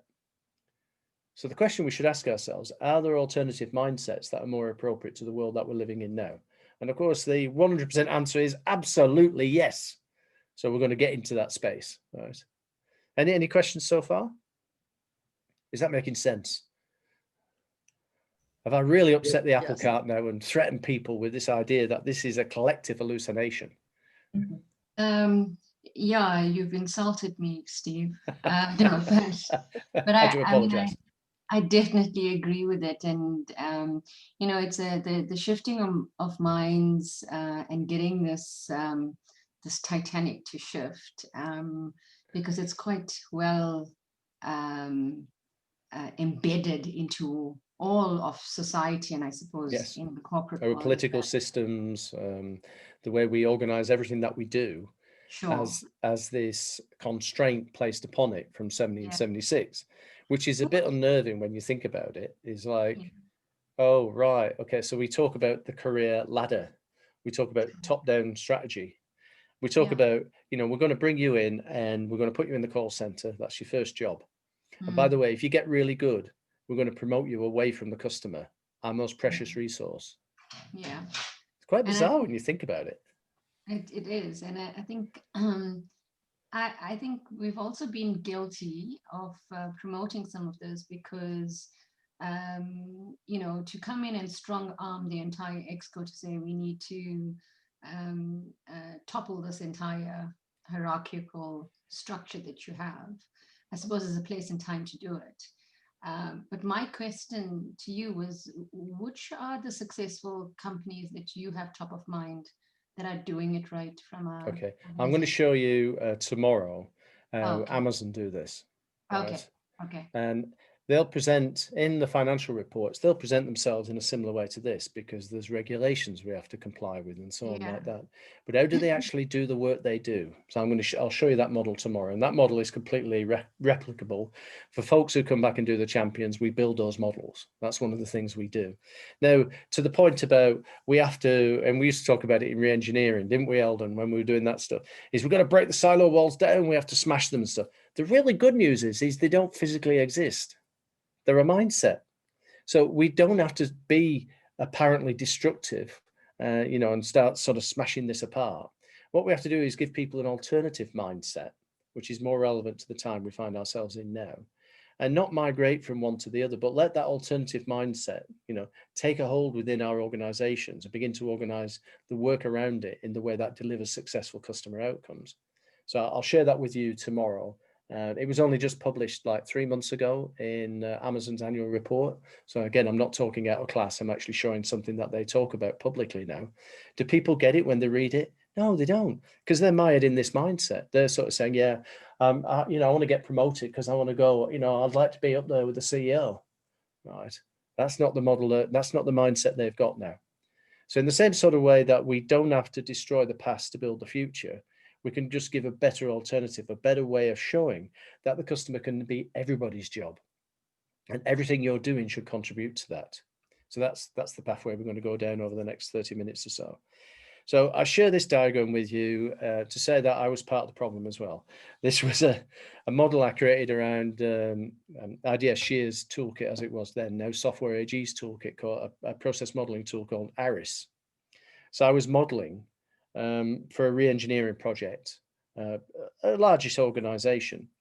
But when you look at that model, right, and those are all data flows and information flows, and you sort of look at those entities and you think about, well, it's an entity life history diagram, but it's showing how information flows. My goodness me, isn't that complex? Well, it's because of the mindset we're overlaying our organizations. And when we think about those structures, and they were never designed to do what we're trying to do in the third decade of the 21st century. Rather, like we talked about customer enlightenment, and customers have now become rebellious with high expectations, and they're very choosy and they're promiscuous, and they want all these different channels, and they have very high expectations.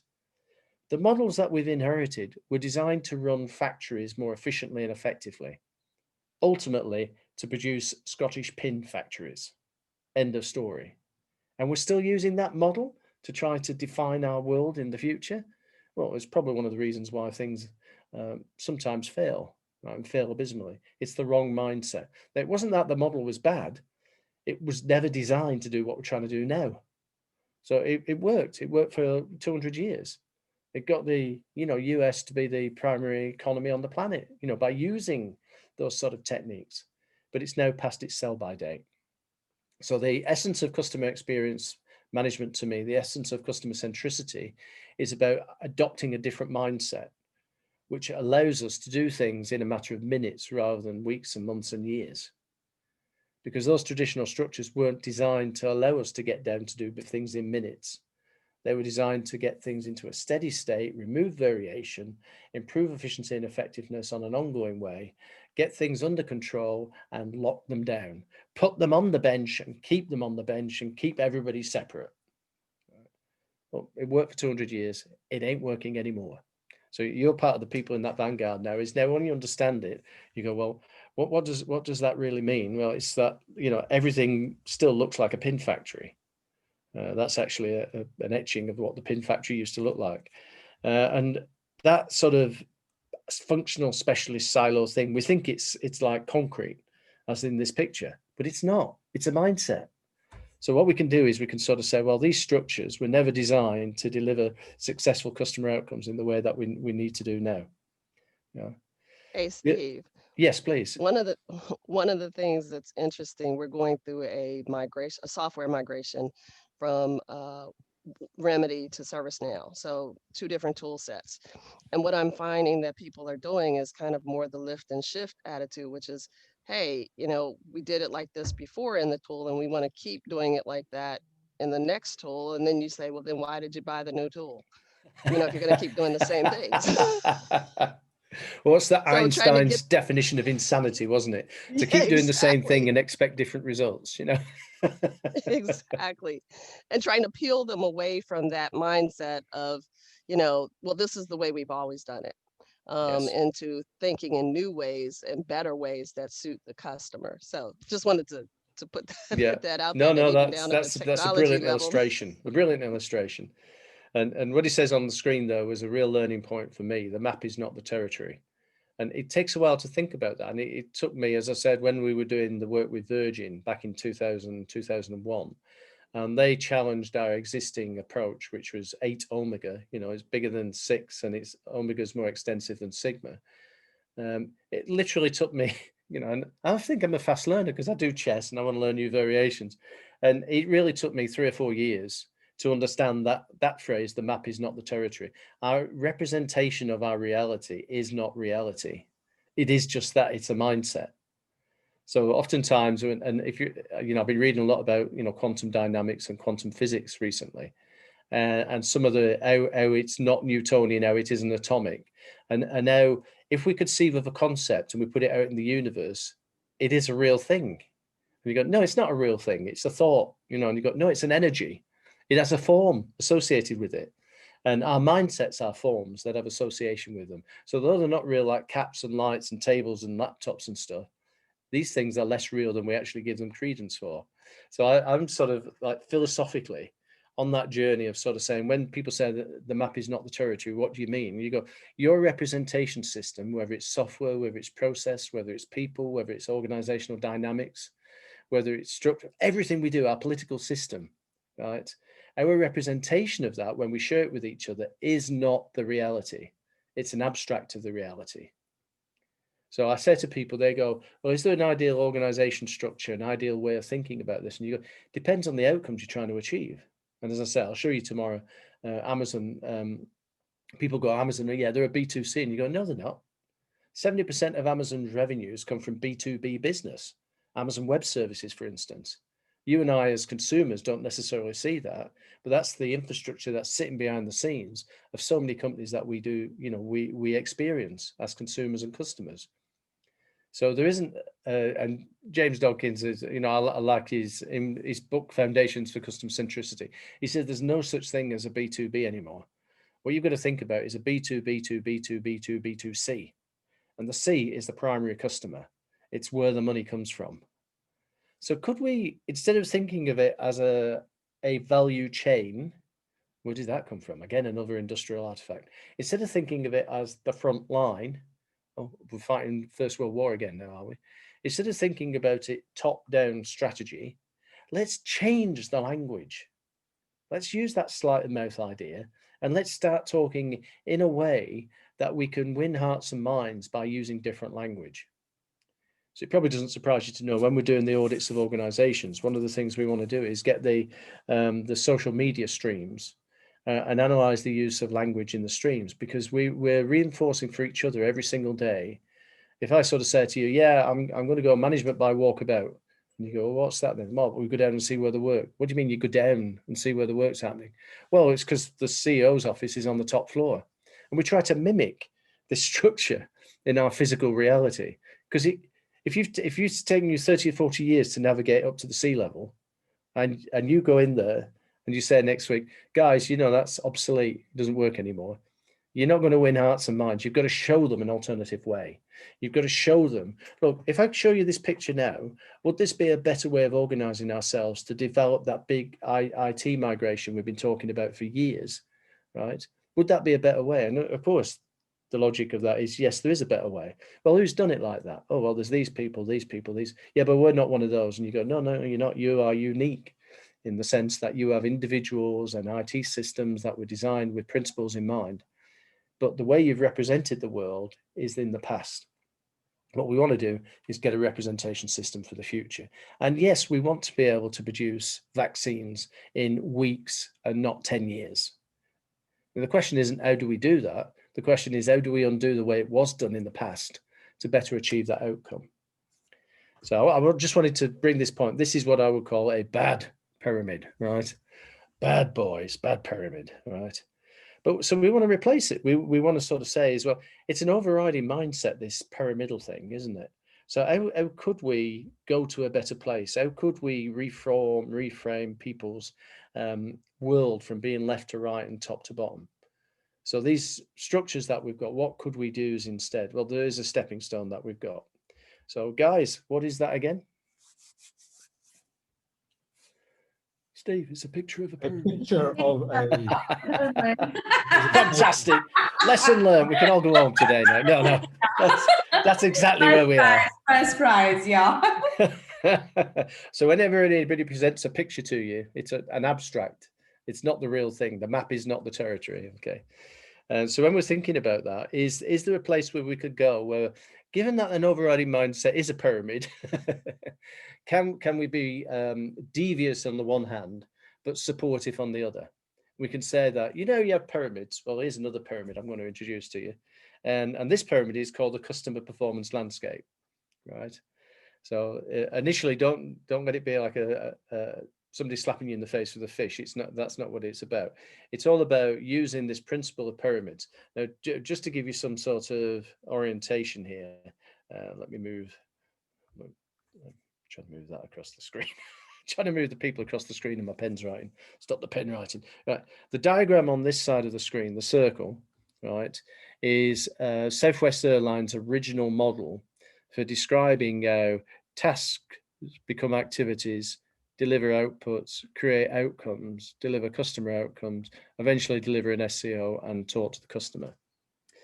And this is the first description that we're aware of, until somebody tells us different, of an organization using this idea of true north to orient themselves towards customer success.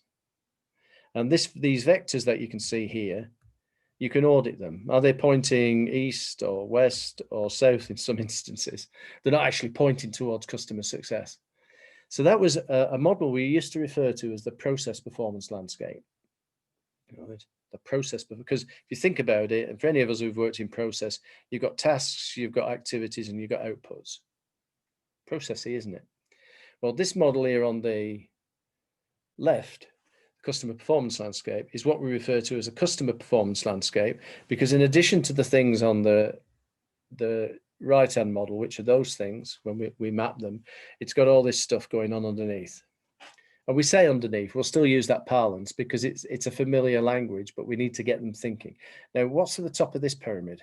So what sits up there? Yes. Not a trick question again. I'm a simple guy. It's a straightforward question. It's the customer, right? It's not the CEO. So if you look at any of the abstracts from people like Zappos and Zara, Gilead, Emirates, BMW, Uber, Airbnb, if you look at their structures, they might choose to represent the world when they're talking about regulation in the old style pyramids, but that's not how they do the work they do. They couldn't possibly do the work that they do in that same old way. They have to rethink it. And this is one of the ways of rethinking it, but not scaring the horses, not frightening the natives by giving them this, oh, so this is a virtuous pyramid then. And you go, yeah, let's have a look at it. Let's examine it. So what you guys have been working on this week, I think it's on the next chart, is on this moments of truth level here. So we looked at them yesterday in terms of current state customer experience, and then we began to engineer those and innovate those into future state. So the red post-it notes on that wall are those moments of truth. So let's put the diagram alongside so we could see the, in this context, the performance landscape. And we can see there's different levels. So we have successful customer outcome. Where's that appeared where we've been doing work? Well, it appears in box number 8 on the SCOC, right? And it appears in the bottom right-hand corner of the OISM, right? So that's the successful customer outcome. So BMW said joy, Hallmark Cars, we said it was expression, Southwest Airlines, moving people, right? Below that, you've got this hierarchy then of key customer outcomes, business outcomes, actual outputs, activities, tasks, customer interactions, the moments of truth, the handovers, those internal things that we have to do to create the moments of truth. And then underpinning that, in this instance, we've got business rules, the yellowy, greeny ones on the bottom there. So that is what we refer to as the performance landscape. So when we're thinking about that, it can be a representation system which allows us to talk about, in this instance, the first evolution. In other words, the process performance landscape, because it only has tasks and activities at the lower level, right? So tasks, activities, outputs, business outcomes, key. And I'm going to show you how to structure this in a few moments to actually create it. All the stuff we do when we talk about connecting the dots is about connecting all these things to the customer. So by illustration, I mentioned the guy in the paint factory in Munich, painting BMWs. In the past, he would have been paid for his tasks and his activities and achieving an output. In other words, a nicely painted finish done in a timely fashion. That was your output, and we paid you for that. Now they're paid for delivery of a successful customer outcome. And in that context, it's joy. And this person here painting cars can show you how through this hierarchy, he contributes to joy in that instance. Might be something else. It also goes to that point. I mentioned the Swedish Hydroelectric Company. And what our partners did in Sweden was map all the IT systems which delivered the current state performance. And there was 21 of those. Right. And when they tried to map them to the successful customer outcome, they didn't. They didn't map to the successful customer outcome. They either created outputs or some outcomes in it occasionally, but they didn't get up here to the customer. So what they did was identify 17 were not necessary and ended up with 4.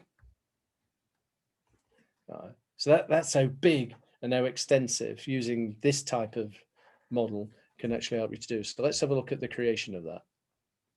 So here you see some guys, and there's a mini video which will appear in a moment too, which is the guys actually working this out. They're in a live environment, sort of figuring out, discussing amongst themselves. Okay, so these are the moments of truth. So in terms of moments of truth, what tasks and activities do we need to deliver those moments of truth? You know, what would be the next layer up going up in the model? And then beyond that, beyond the output, what is the outcome we want to achieve? So you can actually see, and this is tends to be the way we build it. There are a couple of things going on here on this diagram just before we move off it. Over here on the right-hand side is what we refer to abacus, the life cycle we talked about yesterday. The yellow ones are the current state. The future state ones are these. So what they do is you will take your abacus model and you transfer, in this instance, they've done moments of truth, which are in blue. And you transfer them over onto your CPL, your customer performance landscape, and then you begin to model it this way. So you say, for instance, here's our moments of truth. So what tasks and activities do we need to be doing to deliver those moments of truth? Likewise, what are the internal things we need to be handovers, that we need to be doing to support the moments of truth? And you can work in both directions, all right? Now, down the road, mature organizations, how do they do the strategy in you know, if they're very customer centric and mature organizations? Well, you'll define the top level first, and then you figure out how you're going to do it. And so if you want to use top down again, you can use it in that context. If you're in human resources, you might start off at the lower levels by sort of saying, look, these are the people and skill sets that we've got. This is the reward structure that we need to become more customer centric. This would be the type of IT systems that we would need to give people action in the moment capability and so on. And you would work bottom up. You design the organization that way. It's a very sort of flexible way of doing it, a customer performance landscape. And we can be thankful to people like Southwest Airlines, who originally came up with this concept. When did we come across it? When we were with Virgin in 2004 and 5. And we began to see these models appearing. And when people explain them to you, you go, oh my goodness me, thank goodness. We could still think like we can in pyramids, but now we can change the mindset completely. So let me get to the explanation of what this looks like. Let's talk about the different levels, and then I'll show you how to construct one. I'll show you how to construct your first one. So we've been working at this customer interactions level, the moments of truth, right? So when we're building this model, depends on, and this is, as it says, second evolution. Second evolution models include the idea that not only do we have the internal interactions, the handovers, and the business rules, the decision points that take place in our experiences and processes, but we say, what's the digital capability? So what technology do we need to support this moment of truth? What mindsets do we need in the organization to be able to deliver successful customer outcomes? And accordingly, what reward structures should we have? So let's stop rewarding people for outputs, right, for answering the phone quickly and managing phone calls, and let's reward them for outcomes. And let's understand those outcomes in the form of those metrics that we did on the successful customer outcome canvas, where we were talking specifically about what would success look like and what are the smart measures that are in association with that. Making sense? So you can see here, we have all outcomes are aligned to the SCO, right? The internal effort is a direct consequence of customer interaction. So the moment of truth being the cause of all work. So all the tasks, right, all these tasks, 3 tasks equaling 1 activity, for instance. And then each activity produces an output. And then each output as a result, the outcome, usually a business outcome. If I'm making cars, that's the output. What's the outcome? Well, customers buy cars. Yeah, so that gives us a key customer outcome, right? And then that leads into whatever the SCO is. So that's the theoretical idea behind it. So how do you go about constructing that? Well, from the work that we've done so far, you would do it this way. Number 1, you define the moments of truth. You then define what are the internal interactions we need to have, which would support those moments of truth. Then in turn, what are the business rules that underpin those interactions, right? And then 4, what tasks, activities, outputs, and so on. You'd work that way. And as it says in terms of the descriptions there's 12 different levels in a mature second evolution customer performance landscape. So we should be able to see those. Right? So there's several examples in the deck of people who've created them and what they look like. I'm going to show you the example that we used yesterday of that B2B company coming up with a future state set of moments of truth. Remember, it was 6. And how did they create this model for themselves to demonstrate they can connect the dots right the way across the organization to the SCO? This clear line of sight. There literally shouldn't be anything that we're doing which doesn't connect to a successful customer outcome. So to that point that I made, when you're talking with like the finance guys and they go, yeah, but we don't have external moments of truth. It doesn't matter. All the work you're doing here in finance guys was created by moments of truth, a moment of truth or a collection of moments of truth somewhere.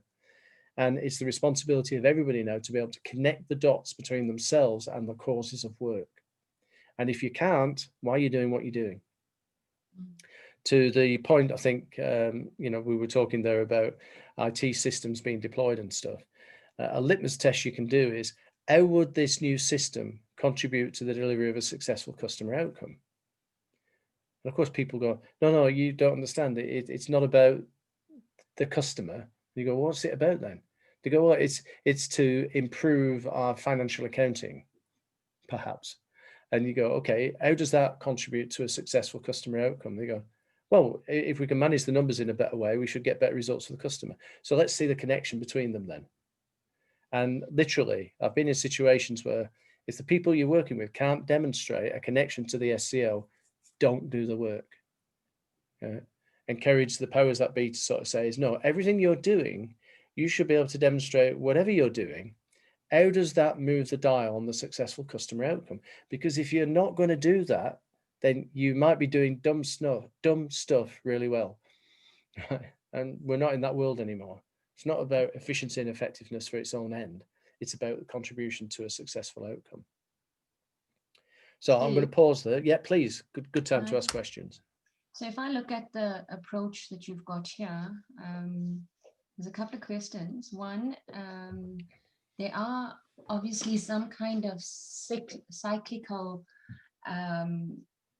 effort that goes into each one of these levels. And I would assume, depending on how customer need changes or anything significant changes in the business. With regards to 1, 2, and 3, we still need to have the customer success, the successful customer outcomes in place or in mind to initiate 1, 2, and 3, right? Yes. So that you are being relevant. Yeah. So in that case, you'll have already done the SCOC, the Successful Customer Outcome Canvas. You'll have done your outside and strategic matrix. And something I'm going to introduce tomorrow is the North Star alignment template. Right. You'll have those 3 3 things in place before Okay. you'd even started modeling your moments of truth. Okay, happy. But the construct, I'm going to show you how to construct this in a few minutes. The construct which will connect you. So for instance, you will have number 9 in place, number 9 defined already. Yeah. You'll do 1, 2, and 3, and you'll be asking yourself, so are they still aligned with the delivery of number 9? In other words, those metrics that we've identified on the successful customer outcome canvas in box number 7, are we able to deliver the successful customer outcome which talks to those metrics? Now, those metrics will appear here. They'll appear at boxes 6 and 7. Sure. So you'll be incorporating those, and you'll also be challenging them again, because remember, this is learning and iterative. So we might be saying, we thought that was a real need and a metric, but we're able to demonstrate here that we've moved our understanding forward. And accordingly, that's not as relevant. However, we have also discovered that there could potentially be another need that we didn't identify when we did that original SCOC work. Yeah. So that's where I go to that point about a lot of our methodologies, particularly IT methodologies, are very linear. You go from the left to the right. Right. And when you've done discovery and you move into analysis, you don't go back to discovery, because that's scope creep. In every other aspect of our life, that's called learning. So this is a sort of a framework and a mindset that once you've completed it, and of course, as I say, you could start in the middle and work, up and down. You could start with the reward structures that we've got and work up, or you could be very strategic in intent and do top down. The way I suggest you do, based on the work we've done so far over the last couple of days, is for the first ones you're going to build, use the OSM as you've got, use the SCOC as you've got, and then tomorrow I'll overlay that with the North Star alignment template, which will allow you to produce these layers in a way that really demonstrate, a better understanding. Okay, just so that I can get my mind right, you said the SCOC. The successful customer outcome canvas, yes. Yeah, and then North Star is tomorrow. And what was the first one that you mentioned? The outside in strategic matrix. Okay. So it's the first couple of things that we did way back on sort of day one, and they're in the exercises in that folder. If you go in there, you'll see the blank template, and you'll see some examples that have been worked as well. Okay, then just a question on 9 with the successful customer outcomes. And I know it's probably repetition. Sometimes people internally believe that they know exactly what that should be without testing with the client. Yes. And there's huge disconnect there. So that's also a very critical step in order to align everybody in the right direction. So am I following you correctly? Yeah. So you'd start out with your outside in strategic matrix, which have the process perspective and then the customer perspective. Yeah. Changing the customer, talking about the customer perspective will begin to shift that mindset somewhere else. Then when you take an exemplar customer, right, and do the SCOC for it, so we put this customer in box number 1, we then do the attributes, and then we do the expectations, and then we ask what process do they think they're involved with, and so on. By the time we're in box number 7, we're articulating the needs, right? That will then lead on to a description in box number 8. So the way to take those people, because when I talk about what Steve Jobs was really good at doing was identifying customer needs before they have them. And I know I have colleagues in IT who say, yeah, we can do that. We know what the customers need. Yeah, we're just going to go away and build it. And you go, no, you've got to connect the dots. You can't intuit that. Yeah. You might be right, but let's demonstrate that. Let's go through the OSM. Let's go through the SCOC, right? Let's go and build a performance landscape. Let's demonstrate that what you think is the successful customer outcome is actually so. And then, not be obscene with them afterwards and say, you were wrong. You thought you knew what they needed, but you didn't. Right. So it gets us out of that IT conundrum where we think, oh, people in business are just plain stupid, aren't they? If they could articulate better for us, what they wanted, then we could go away and build it, and then we're part of the problem as well. We have to get good at understanding needs, and the way to do that is in collaboration. Is actually designing. Look, you say successful customer outcome looks like this, but these are the measures of success of it. And they go, gee, where did those come from? You go, well, we went through the process of looking at these couple of templates, building them out, and then that demonstrates, yes, that is success. Now, we might, our IT colleagues might be right. And we go out to the business and we say, okay, we think your successful customer outcome looks like this. And they go, no. And you go, is this what you're trying to do? Does this meet your need? And they go, yeah. And you go, well, wouldn't we agree then that is SEO? And they go, oh yeah, I don't like the words you've used. Can we change the words? We go, of course you can. Yeah, absolutely. and you're home and dry then. Sure. So let me show you in the context of the piece, the work we did with the B2B and the crafting of their moments of truth. So that's a completed one. And if you look up here at the SEO, you could probably guess which organization this comes from. Online Shopping Utopia. Who might that be? I've no idea. Why would you give us this one, Steve? And this is a complete landscape. It goes from the rewards to the mindsets that we need. It talks about the handovers, the moments of truth. What are the tasks that we need to do and the activities? And those could be manual or automated. What are the outputs that are achieved as a consequence of the actual activities? And the output level is what we produce. It's an output. The outcome is the result of what we produce. So what are the outcomes? Right. And we'll have a business outcome layer, which is, as it says in here, improved service, lower costs, higher revenues and things like that. And then we come up to the key customer outcomes. And this is your box 7 on the SCOC, right? Which then lead in, of course, to our successful customer outcome. Right. So we can visually connect the dots. We can sort of say, okay, this mindset, right, this reward, contributes to this mindset, allows us to do these things, these handovers here, which contribute to this moment of truth, which actually need these tasks done, which lead to that activity. And an activity is simply an amalgam of tasks. So for instance, Terry navigating the automated voice response system. Press 1 for this, 2 for that. Do you want to talk to an agent? Talking to an agent. So three tasks there. The activity is perhaps navigate to agent. Right.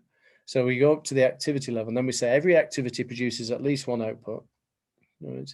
And in turn, what is the result of that output, which is the outcome? And then how does that contribute to the successful customer outcome? And there we are. And we've connected the dots right the way.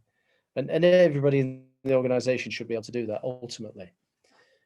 Progressive, mature outside-in organizations who are very customer-centric have performance systems which are built around this principle as well. So everybody will have their own individual performance landscape and show how they contribute to the SEO. So that's one of them, Online Shopping Utopia. But let's actually show you the construct of that. So recall, we started off with 28 moments of truth in that business-to-business entity. They went through the process of innovation, identifying the ones which would give them the biggest bang for the buck, then ask themselves the question, can we integrate those possible actions to eliminate in a future state customer experience? That produced the 6 moments of truth, having gone through innovation. And now we can take those 6 moments of truth and create them within the context of a performance landscape. So that's the moment of truth level, 1 to 6. And then if you follow the build on that, let's go and understand the handovers level, which are the blue ones which sit below that, then the business rules. And in this instance, this is a process performance landscape because we didn't go down to the levels of digital capability, mindsets and rewards. That came later. But you can see you can actually build the model. And they're in the business, or they're in their successful customer outcome is confidence. So they need confidence across the whole supply chain. All their partners need confidence that when we say we're going to do something, we do it. So we build trust and confidence. So it used to be called trust and confidence, but in the end, you're not going to be confident if you don't have trust. So why make a statement about trust? What comes with confidence is that I trust what you say is going to happen actually happens. Right. So in that sort of context, when you build this out, you can then sort of say, okay, that's our future state. Number 1, we've created that. Right. Next step when you're building the CPL is to validate all the levels. And of course, there's a syntax associated with that. But the first one that you're building is your descriptor will be like a moment's truth. Always start with the word customer. Right. When you think of tasks and activities, describe the work, doing something to something. And then when you describe the output, what does that doing something to something produce? That's the output. And rather like General Motors, the example yesterday, you might be really good at making cars, but if you're not achieving the outcome of making the car, in other words, selling the damn thing, then you're going to fail. So in terms of our outputs, how do they connect with the outcomes? Then how do our business outcomes contribute to the key customer outcomes? And then how do we get up to the sort of the top of the pyramid, up to confidence? And though we're not going to do it here, number 3 and number 4, preparing the migration plan, is how do we move from where we are to where we want to get to? So I think, Eldon, you asked the question, if it wasn't yesterday or the day before, how quickly can you implement this? Right? How quickly can we go from what we're doing to what we could be doing? And I'll talk about champion challenger type things. I will implement this as we're still running the old way, and then I'll gradually migrate everybody to the new way. And why it's champion challenger is because as you're doing it, you'll learn new things as you begin to integrate it. And it took these guys, as I said, it took them from the old way of working, which was their most expensive thing that they do, which presented the biggest number of customer issues and problems. It took them completely 2 months to migrate to a situation where instead of 6 moments of truth, we had 4. So of course that changes the diagram slightly, but everybody in the organization could then identify within that overall set of processes how each individual contributed, how the IT systems contributed, and any that didn't may be surplus to requirements. So that's either freeing up scarce resource to do more value added, or literally turning IT systems off, which are now no longer contributing. There's a massive cost saving associated with that as well. Does that all make sense? So I'm aware this is a big thing, because I've challenged you to think, forget pyramids, they're rubbish. They're 1776, they're history. Now I want you to think about virtuous pyramids. So to the observation there, we don't need to destroy the past to make the future. We can change the comfort blanket of a pyramid into something else, which is another comfort blanket, which is a better representation of the world now. It's not the CEO at the top of these pyramids anymore. It's actually the customer and our successful customer outcome. Steve, I really like this. It's very comprehensive. I've been actually thinking about something like this. Fundamentally, not everything. I think it goes further. But I've been looking a lot at, for example, Clayton Christensen's work and jobs to be done and customers by outcomes and how that translates back into experience. So I think this goes beyond that. The one thing that comes up for me, how do you relate this to customer journey mapping? And the reason why, we've got a lot of people who basically sell and exclusively market customer journey mapping as the way to, suppose, improve experience, to improve business. That does not sit well with me. Something like this that is more comprehensive does. So how would you relate this to journey mapping? Great question. The pragmatist way of doing that is to sort of say, okay, the moments of truth are the actual interactions with the customer. Now we would have those on the customer journey map. Where are the interactions? We might be showing them by wavy lines and everything. So you might sort of say is, okay, let's abstract off the customer journey map the customer interactions. Now, on customer journey map, sometimes depends which method you're using or modality or which system, we'll also be able to picture the internal interactions. In other words, the handovers, right? And for any one experience, because of course, the other challenge we had in the process world was we were trying to come up with standardized ways of doing things, because that's good in a factory, isn't it? You don't want to keep making a car in a different way every day. And you go, yes, but for everything that isn't manufacturing, there should be a number of variable ways of achieving the same outcome, depending on the needs of the customer. So I would abstract from the CJMs and put it actually there. And the early version of this model, we used to refer to it as a CGM plus, because it goes so much further than the journey maps. And it gives a line of sight. Now, it doesn't stop you, breaking these out into, the customer journey maps in comprehensive detail. So we show the emotional journey, we show the pitfalls, we show the log jams and all those other nice visual aids.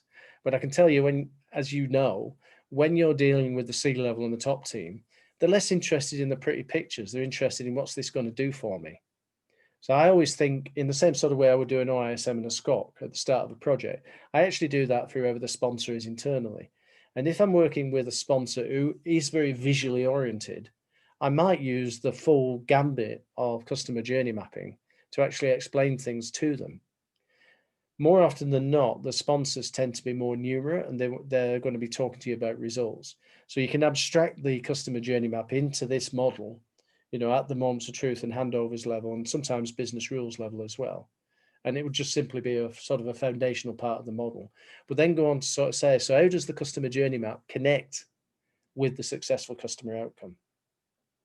So we work with a number, as you would imagine, we have consultants who, yes, are sellers of customer journey mapping. We also work with process vendors, people like Software AG and their Aris Toolkit, which now have an abstract where you can do customer journey mapping in association with the processes as well. So it's horses for courses, really. What I try to say to people is, this isn't definitively the one best way.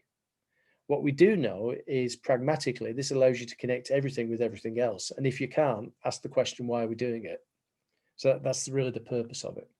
So I'm not dismissive of customer journey mapping approaches. And in fact, if you've seen the Experience Manager, that is sort of a hybrid of a customer journey map put into a piece of software, which allows you to abstract the things that you're going to need without mapping everything. And we all know people who will spend days and days, it's like in the process world, it used to be analysis paralysis. The same in the customer experience world. There's people who just enjoy drawing the diagrams and communicating through the diagrams. But if we can't resonate with the people who have to make the change happen, it just becomes no shelfware. It just becomes more gathering dust in the corner. It's not working for us. So I hope that goes somewhere to answering that. But I'm not dismissive of customer journey mapping per se, unless it's its own end, and it isn't. It can never be. It should be just a stepping stone to give us a better illustration and a better understanding of the dynamics and association with customers. Magic, thank you very much. Okay, good. Any other sort of questions on the, I hit you with a lot sort of this morning in terms of you know, the pyramids and the mindset, the map, not the territory, and that sort of thing. Sometimes we get a question around about this point, is when we're creating these, how much detail do we need? I would say, well, it depends on where you're abstracting the moments of truth. Are you at a macro moment of truth level, an inexperienced moment of truth, or are you at the micro level? That will tell you what detail you need to be at. The dyed-in-the-wool process people, and I'll hold my hands up, yes, I was one of those, who love, you know, process modeling, who love creating those models, who love the modeling languages and stuff like that. And there's still a part of me that likes that place. It's my comfort blanket. Is they go, how many levels of decomposition do you need to do when you're testing activities? And I go, explain what you mean. He said, well, in Aris, as you know, there's 5 levels of decomposition, you know, so we break the process down and, you know, we have nested processes. And then I give them an answer nobody likes, right? So I'll tell you how I describe doing process analysis today. So if I'm running the process track, they'll say, what level of detail do I need to go to? And I'll say, answer this question. How much do you need to know that you know enough, and then stop. So if I'm looking at a process experience because it's broken, it's rather like picking up a wheel of a bike, right? And I've bent the wheel because I've hit a grid or something on the road, right? Do I need to examine every spoke and the tread on the tire and the pressure inside of the tire to actually know I need a new wheel? Well, no. But there are some people who will want to deep dive on that regardless. And they say, yeah, but that's part of our procedure. That's what we have to do. And you go, no, it isn't. That's a guidance for what you could do. I know I need to replace the wheel. However, if what I've done is got a puncture, then I'm not going to replace the wheel. I just need to replace the tire. But in that context, my analysis will be different. So how much do you need to know you know enough, and then stop? People go, oh, you wrote books about BPM and you didn't say that. And you go, no, I didn't understand it then. I do understand it now. We don't need to keep going and analyzing everything to know it's broken. Once we have a disruption factor, for instance, and we say, oh my goodness me, we're in the death spiral, how much more analysis do I need to do with that? We need to get it to a better place, because every day we don't is that we're delivering poor service at a significantly higher cost than we need to.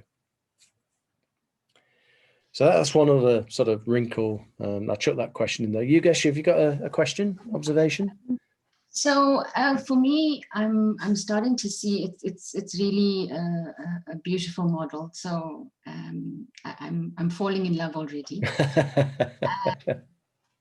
For me, it's well, maybe it's a time thing. So I think related to Eldon's question, but so with customers that we've had, firstly, at some point everybody was talking journey mapping, so everybody wanted a journey map, but they didn't know why they were journey mapping, and you had to say, okay, hold on, let's stop the horses first and let's see what you want to achieve first, and people just wanted to journey map the entire business. It's like, okay, but why? Because we can.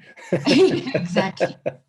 So, and we over time understood the cross-functional teams that needed to be in there and contribute and add. And I actually came out of, well, 90% of our journey mapping exercises that we do, we actually find that it's a major change. It's a good change management tool because you got everybody talking about the same thing, moving towards the same outcome.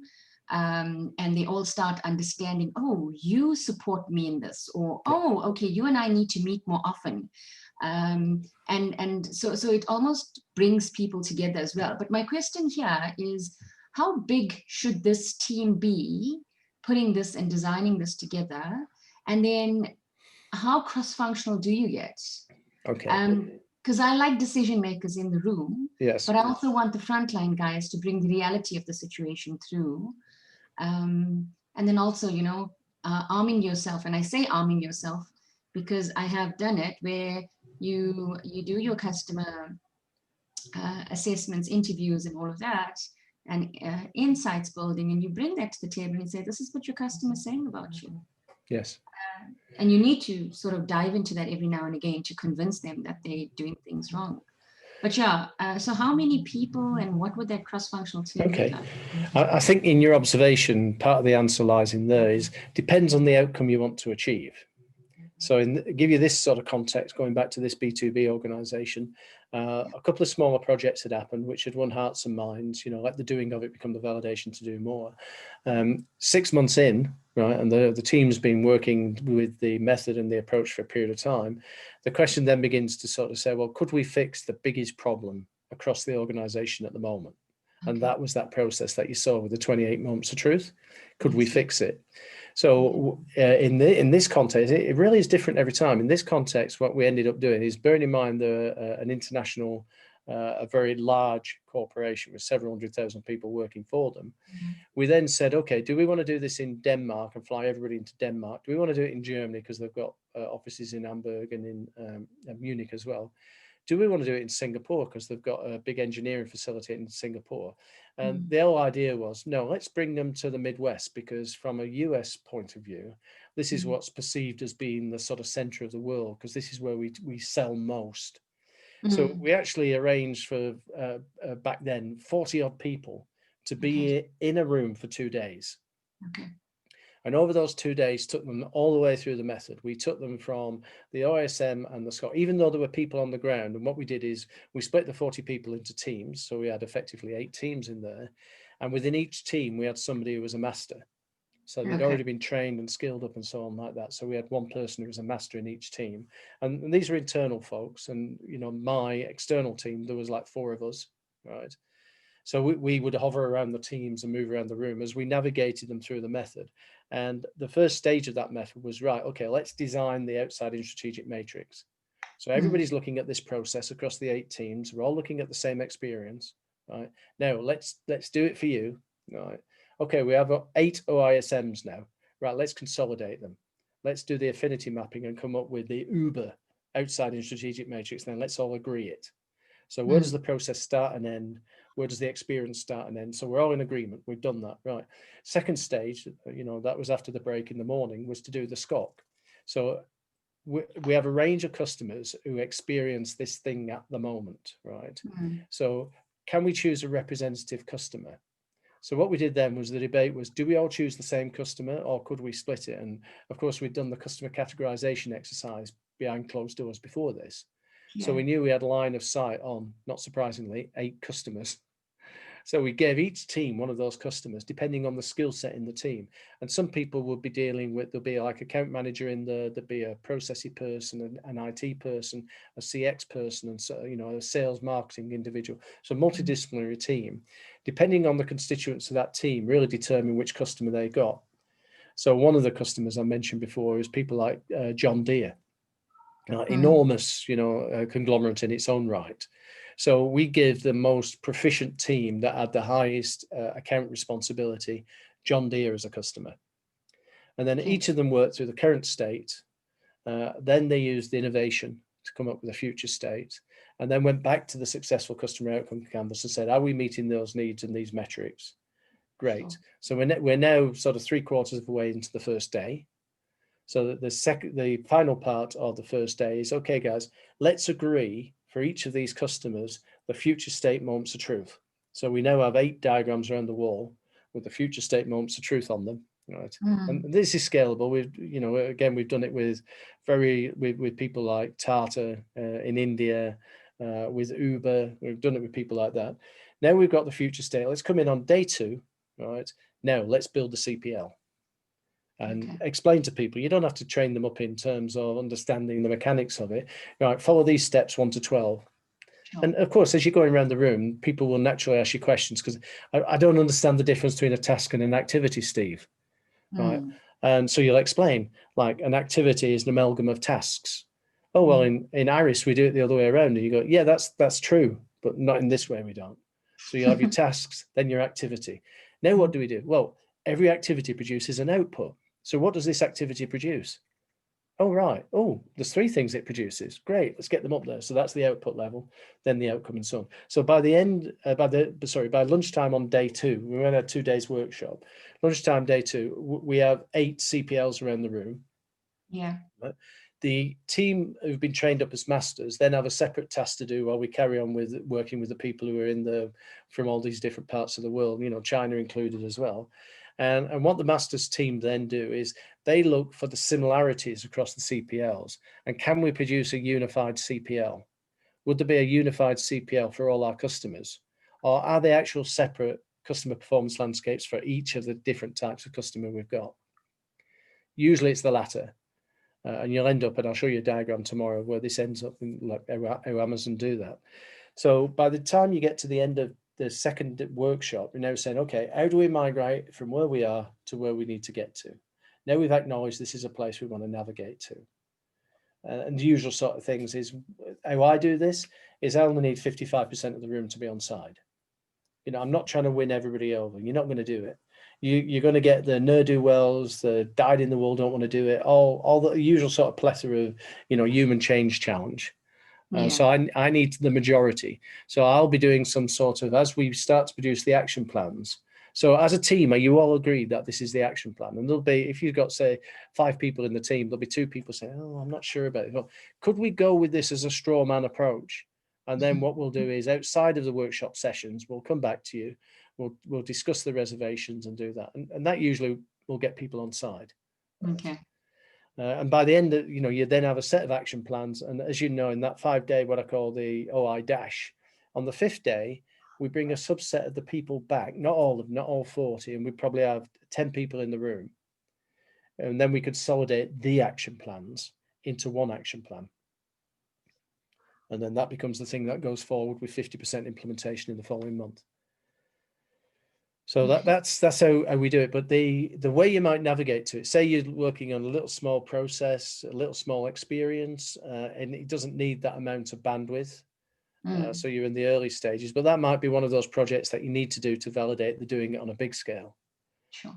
Enterprise-wide transformations, and I'll show you the model tomorrow that we use for what we call the Customer Experience Management Office setup.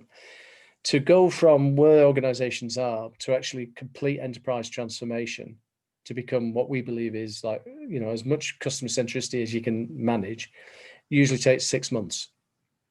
And those can be quite intensive projects at any one time. I can run 2 or 3 of those at the same time over a year, because you're not inside all the time. You're dropping in and dropping out.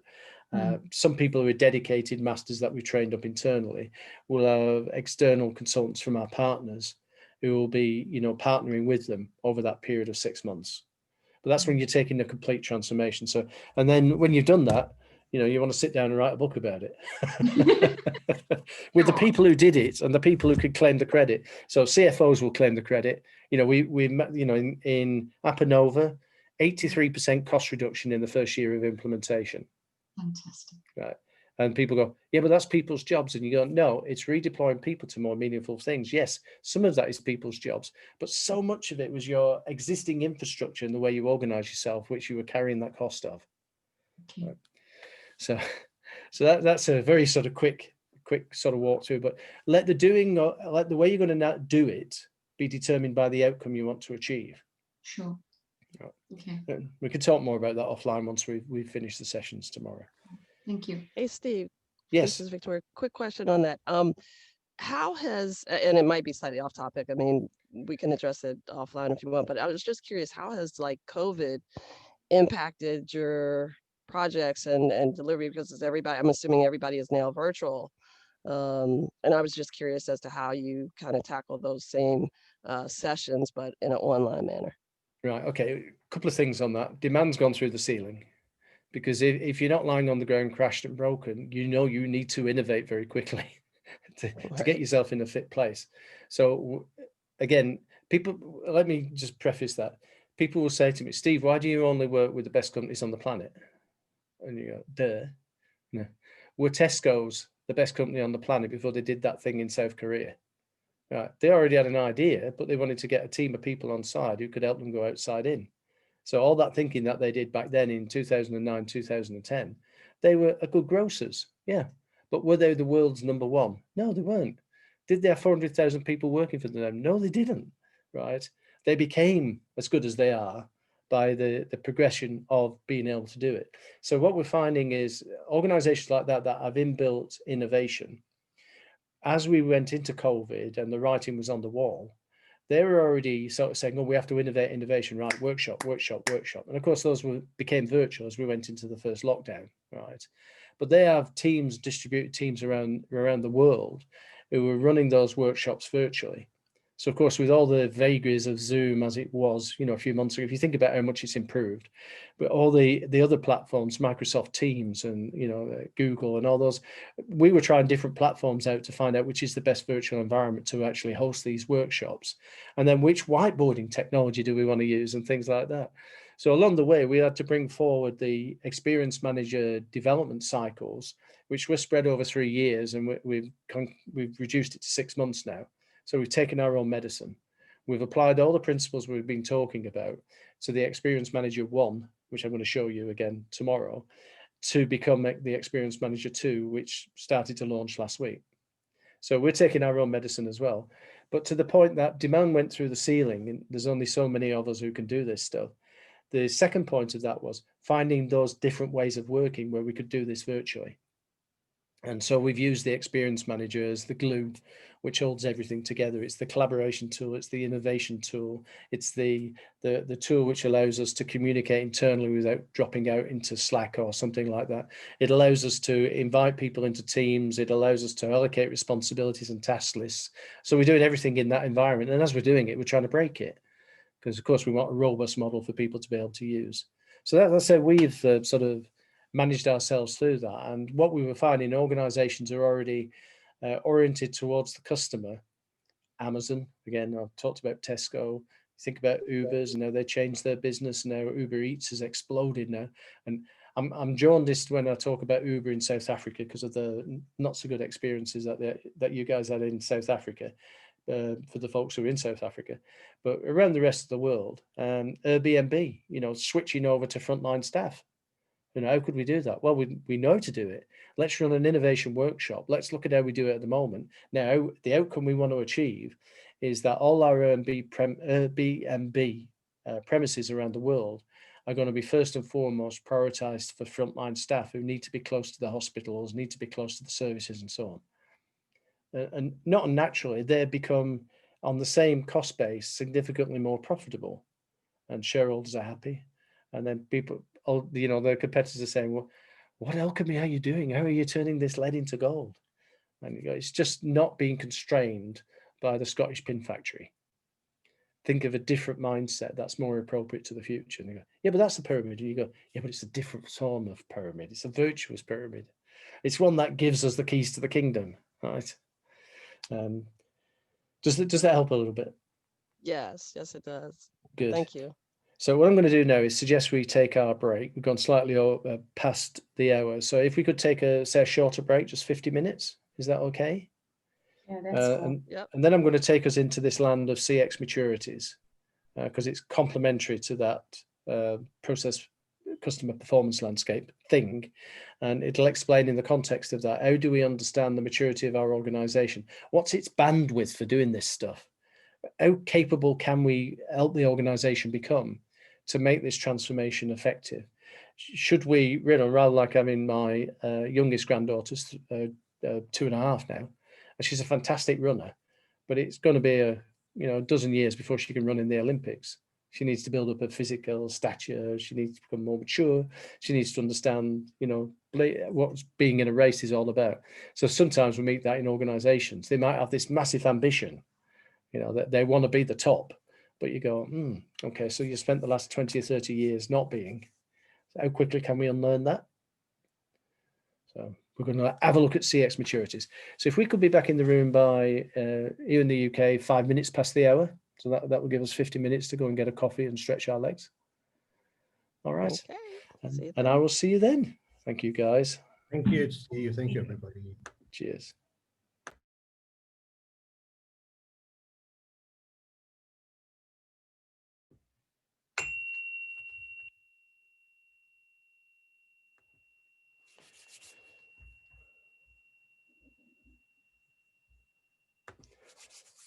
Okay, guys, welcome back. Okay, let me just. I've got a little device over here which is telling me. Let's quit that.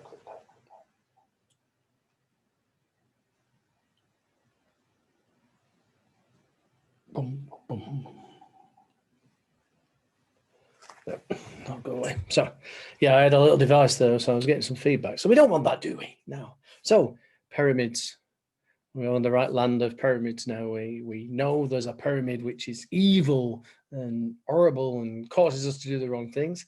And then there's another pyramid which can take us to a brand new, the sunny uplands, the becoming customer centric, and it's seeming to be a lot easier than people would suggest it is when they're trying to overlay those horrible pyramids with ways of working that it was never designed to cope with. So with that in mind, we're going to move on to the sort of next stage now, which is this idea of maturities.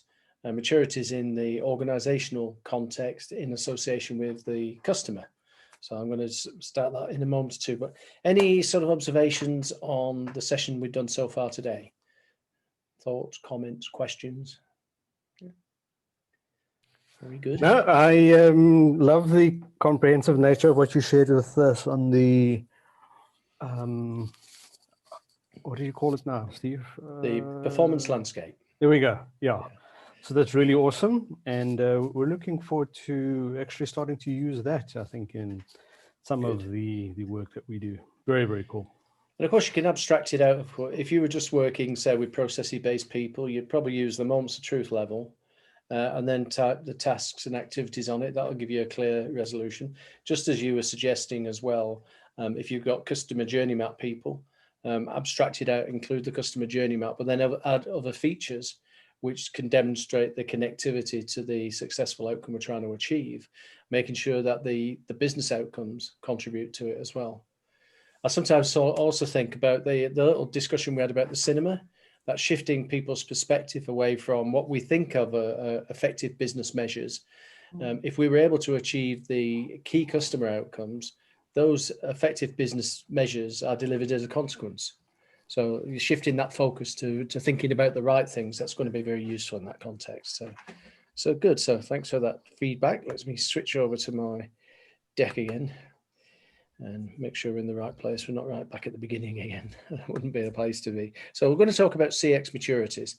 Now, it's not as though we don't have enough maturities models out there already. We have CMMI and we have Forrester's maturity models around customer experience and things like that. The essence of what we try to do when we're talking maturities in this sort of context is make it as simple and accessible and useful as possible. So it's not meant to be sort of, with a gazillion years of academic research and all the stuff behind it. So the model that we use has been an evolution that some of those leading organizations actually use. And the way I'm going to present it, I'm going to present what is the sort of theoretical model, and then the essence of how we use that. So remembering that the outcome we want to achieve should determine how we're going to navigate to it. So it's not always a prescription. It's not always, you know, just following the letter of the law. It's about, well, in this organization, we need to be doing these things. Therefore, we're going to navigate to it this way, which will make it slightly different from the way that we did it before, potentially. So let's get into this. There's two perspectives on maturity, as it says here. One perspective is the environment, the habitat, and then the other is the habits of what we do. So let me explain that in the context of the duck. And I think I touched on this analogy, the parody that we did 1 April the 1st around the duck being a little bit like a representation of our organizations. So the environment in this context would be the habitat would be the atmosphere and the water in which the duck is living, right? So the atmosphere, the oxygen, the environment, the water that the duck lives in. And then the duck itself is our organization in the context of sometimes what's seen above the surface is what some of our colleagues might refer to customer journey mapping. It's the soft and fluffy part of the duck. It's the beautiful colors of the duck. And then below the waterline, we've got the muscles and the legs which power the duck across the reservoir, the pond, the lake, whatever you might want to call it. All right. Now, none of those things are separate. They're all interlinked, and especially the duck. Customer experience isn't different to process. Process isn't different to customer experience. It's just we had different perspectives on them in the past. And a unified perspective demonstrates that it's not just about what's happening to the external customer. It's what's happening to all our employees, our IT systems and everything like that. And if any one of these things is wrong, you know, the habitat or the habits, we will fail. So we could have the most gorgeous looking duck, but the legs and muscles aren't fit for purpose. So at best, the duck goes around in circles. We could have the best systems, the best IT, the best digitization in the world below the waterline, driving the duck forward. But if the duck can't see, hey, at best you might go around in circles. Or we could have a poisonous sort of habitat. The atmosphere could be polluted, the water could be polluted. So we've got to get all those things in harmony. And what the maturities thing does is sort of give us a perspective to tell us where are we now, where do we desire to get to, and how quickly can we get there? So any questions so far? Pretty straightforward, isn't it? So here we have the habitat modeling, and we use this is developed. This is like version 4 of the development over 10 years. And there's a longhand version, and this is the shorthand version. So in other words, it's very quick to do in an environment. And I'll explain how it works, and then I'll tell you how I would advocate you use it sort of going forward. So you can see we've got sort of 10 elements to it. They're what I call 10 vectors. So 1, commitment by management employees, 2, program organ structure and things. And if you have a look below under the explanation, it actually explains what we mean. So number 1, there's a commitment to understanding the customer experience and process by management and employees. And we would say, okay, let's take that one, for example. Do I agree with that statement that we are committed to customer experience through our management and our employees? Do I very much disagree, in which case it'd be a 1 or a 2? I very much agreed it would be a 9 or a 10. Okay. And then as you work your way down through the sort of 10 vectors there, we can assess where do we think we are vis-a-vis those statements. And naturally what you're going to develop across a range of people is a profile for where we think we are, right? Whether we agree with that or whether we disagree. Right? When we've got the picture of where we think we are, we might ask the complementary question is, and where would we desire to be, say, in 12 months? And the first time you ask that question, invariably people put 10, right? And you go, guys, let's get some perspective on this. We're saying, for instance, in terms of our approach to, say, information systems integration in and around customer centricity, we're all collectively agreeing we're a 2 or a 3. And you say you want to be a 10? What would that actually involve over 12 months? So let's pull in our sort of observation on that, and let's get more realistic. What do we think we should be in 12 months based on where we are now? And of course, you'll have a discussion then, and people will put 5 or 6. So in terms of actually using it, what you can then do is step back to that. What you can then do is say we have might as well do it. say we have some observations like this. So I'm drawing on the screen in case it hasn't come through to your end yet. So we have an observation such as that. If we add the numbers up across the 10, so we have 4, that's 7, that's 10, that's 12, 15, 19, 22, 26, 30, that's 35. So we have a score of 35 for current state. Agreed? The next table we can go to is going to say, okay, where's 35? Well, that 35 is within the sort of awareness category in terms of this customer maturities scale. So the things we should be doing, identify key aspects of CX and points of failure. That would be the moments of truth. Educate all levels of the organization, make the customer everybody's job. Grow key staff into mentors and coaching roles. That's what you guys are doing. And then introduce successful customer outcome maps or canvases. We should have already done these things if we truly are ranking at 35. But our objective is to move across this scale and move upwards over the next 12 months should encompass all these things: process landscapes, SCOs, all this sort of stuff, and progressively moving across all these activities. And where have all these things come from? Well, the longhand version of this is we collected thousands and thousands of data points on it and looked at what organizations were doing as a consequence of their observation and then turned it into this table. So this is fairly typically what organizations generically will be doing in and around improving the habitat, improving the environment. So it's not actually the experience or the process itself, but the environment that that process and experience lives and thrives in, hopefully. Right.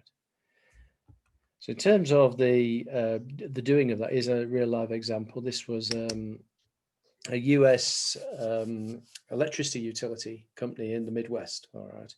So you can see they've got the 10 elements there, the 10 vectors, if you like. And where they said they were starting, that was the collective sort of scores that people were getting. Here's where we are. And at the end of the year one, this is where we desire to be.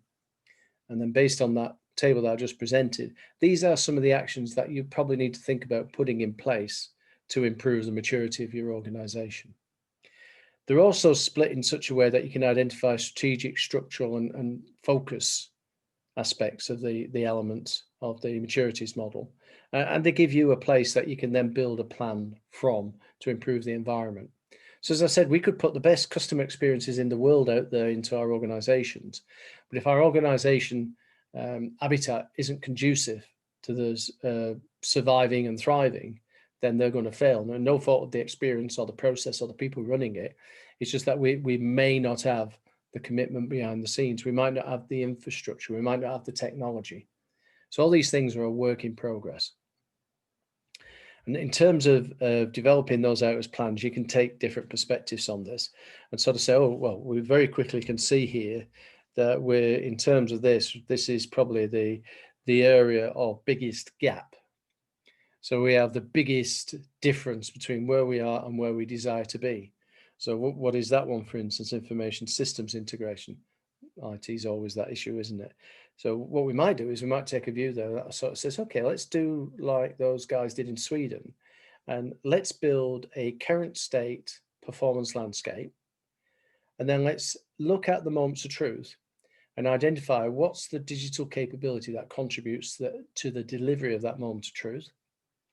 And if that contribution digitally doesn't connect with the successful customer outcome, then quite rightly, we could challenge the IT systems. Why are we still doing this? What's the purpose of it? Where's it taking us? How could we get better? So there's a way then of being able to focus different people's attentions on different things. So say it was management commitment. So let's go back to the actual sort of diagram. And now let's get into how I use this. I'm less interested in the score. I'm more interested in the perspectives of why the score is different. So let me illustrate. If I go into the management team and I say, guys, we're going to do the ORCA, Organization Readiness and Competency Assessment. That's the longhand name for this thing. And I want you to put down where we think we are as an organization. Now, not surprisingly, if I was asking the ExCo, the management team, the C-levels, they will probably score their commitment by top management to customer centricity. By virtue of the fact that we're all in this room together, it's pretty high. It's 7 or 8. That's where we would say we are. But when we go into the organization and we start asking the lines of business, where do you think management are in terms of commitment to helping you become customer centric? And they score it as 2 or 3. We have a bit of a gap in current state. So let alone where we want to get to, we have a gap in current state. Now, yes, 2 and 3 is interesting, 7 and 8 is interesting. I'm less interested in that. I'm more interested in the discussion that takes place. Why do we think as management that we're committed to customer experience? And they'll come up with a list of reasons why. Well, we've done this, we've done that, we've done the other. And then conversely, why do the organization think we're not as committed? And say, oh yeah, it's lots of words, it's lots of sentiment, but we never actually do anything. And at the end of the day, we're still managing ourselves through outputs and rewards like average handle time. So they say the customer's important to us, but then the measurement system is causing us to do other things. If the management were really committed, our results and reward systems will begin to change to reflect the delivery of successful customer outcomes. So I use that discussion as a means of understanding when I'm trying to help the organization transform and change and evolve.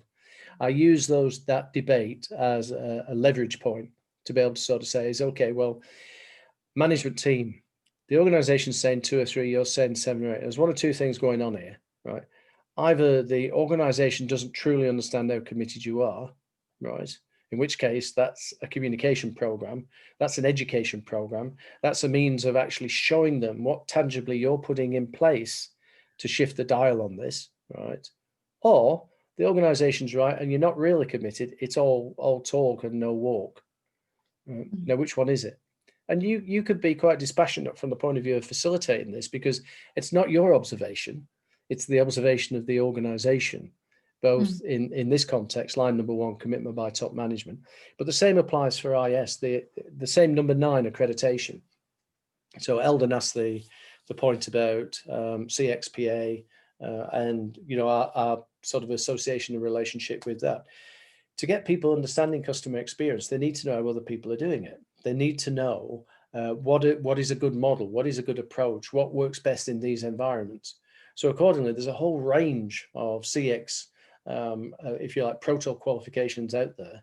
And I would say assess the value of them on the way it informs everybody to be able to understand how to do it in their own organization. Not a generic, yeah, they've passed an exam and there's a whole bunch of questions about what CX is and not. You've got to personalize it. You've got to put it into that environment.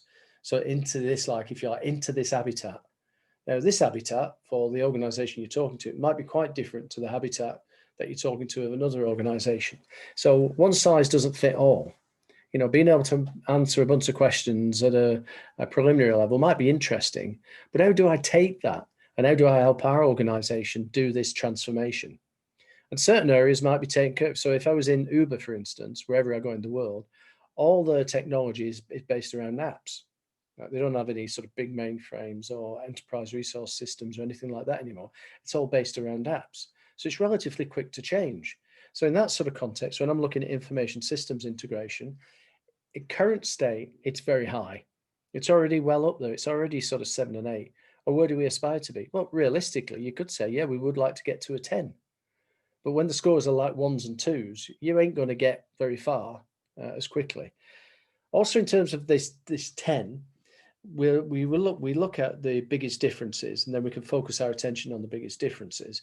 And we know, for instance, that if I was able to move information systems integration and application towards customer centricity more so than others, then what we should do is have a beneficial effect in everywhere else. So if I was able to move this vector, then it would demonstrate commitment by top management. We'll be making investments in customer-centric systems, and that would feed back into, yeah, the management are endorsing the work we're having to do, and they're saying that we've put much more focus on it. So this is a multifaceted tool that I use it for, and rather than just necessarily sort of say, this is where we are, this is where we want to get to, now get on with it, guys. The discussion that takes place between the perceptions of the difference is very valuable. Another thing about using it is you can use it blindfold, so you don't have to know where the inputs are coming from. So if I'm asking the organization, don't be genuine in your feedback. I'm not necessarily going to be capturing the names of the people who are completing it. because naturally people will start finger pointing then. Right? Likewise, the management commitment. I might have a discussion behind closed doors with the management team about their respective views, and have a discussion amongst them about, Dave, you think it's a 4, but Andrew and Julie, you think it's a 9. Why is that?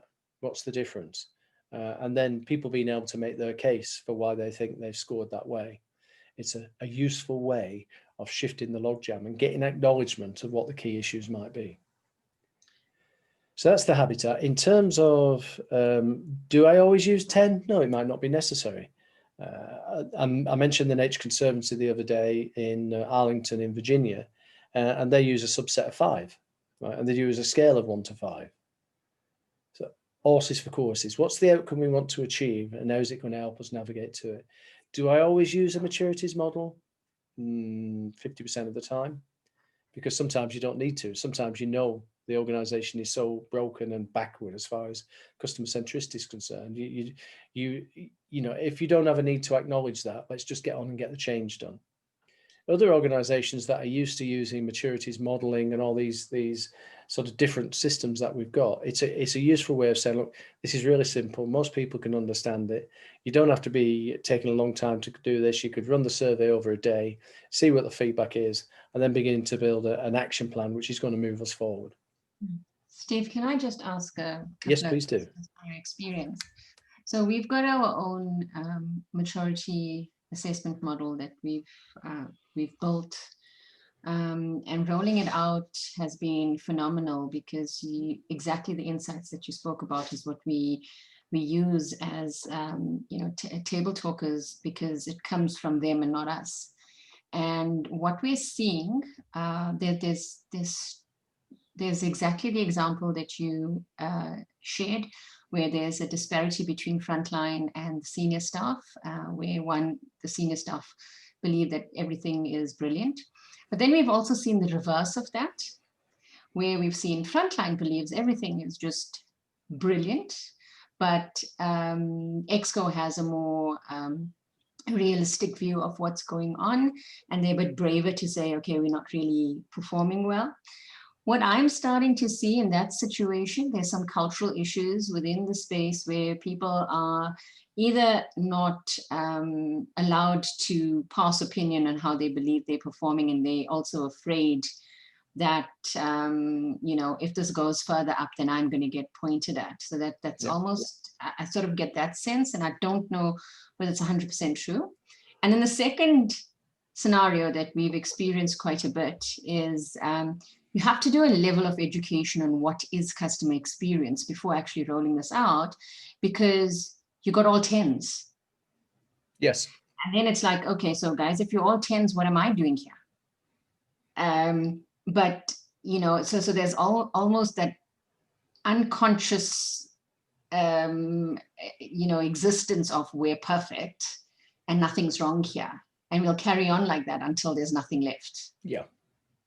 Yeah. So, yeah, what is from your experience, what is it an indication of when it goes super high, or you see that disparity the other way around?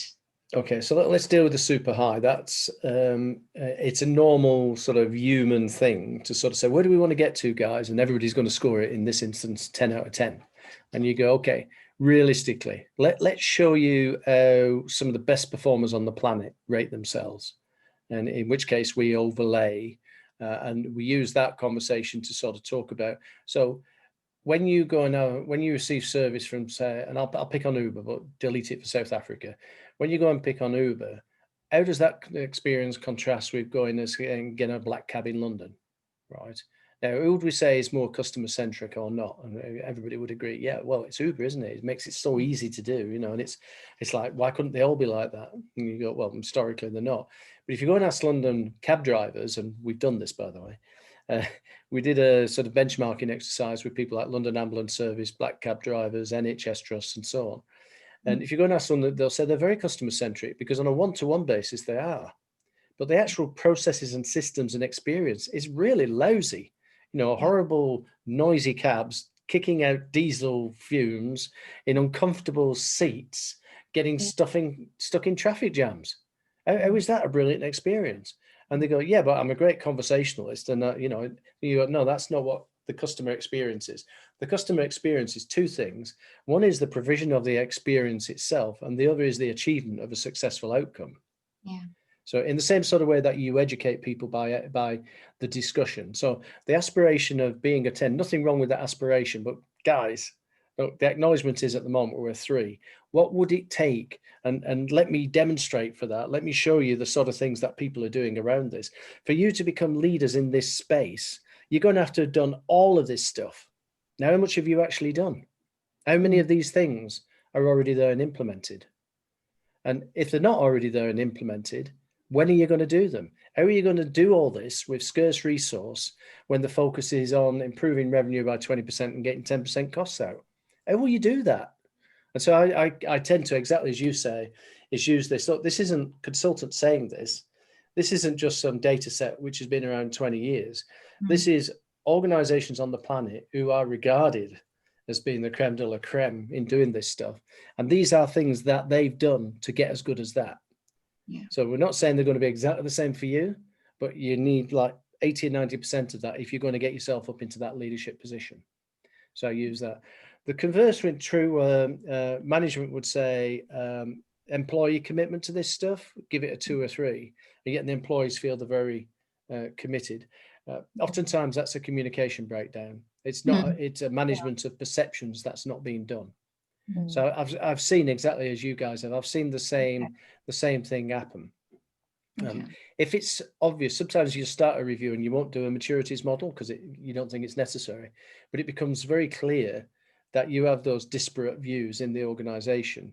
I'll retrospectively run, you know, the habitat the organization readiness and competency assessment, just to give you guys a bit of the sort of genesis of this thing. This thing has been around like 25 years, and it grew out of sort of total quality management originally, where they again were measuring the environment and so on. So we've progressively used it and fine-tuned it. Now the longhand version of this, you got a day's workshop.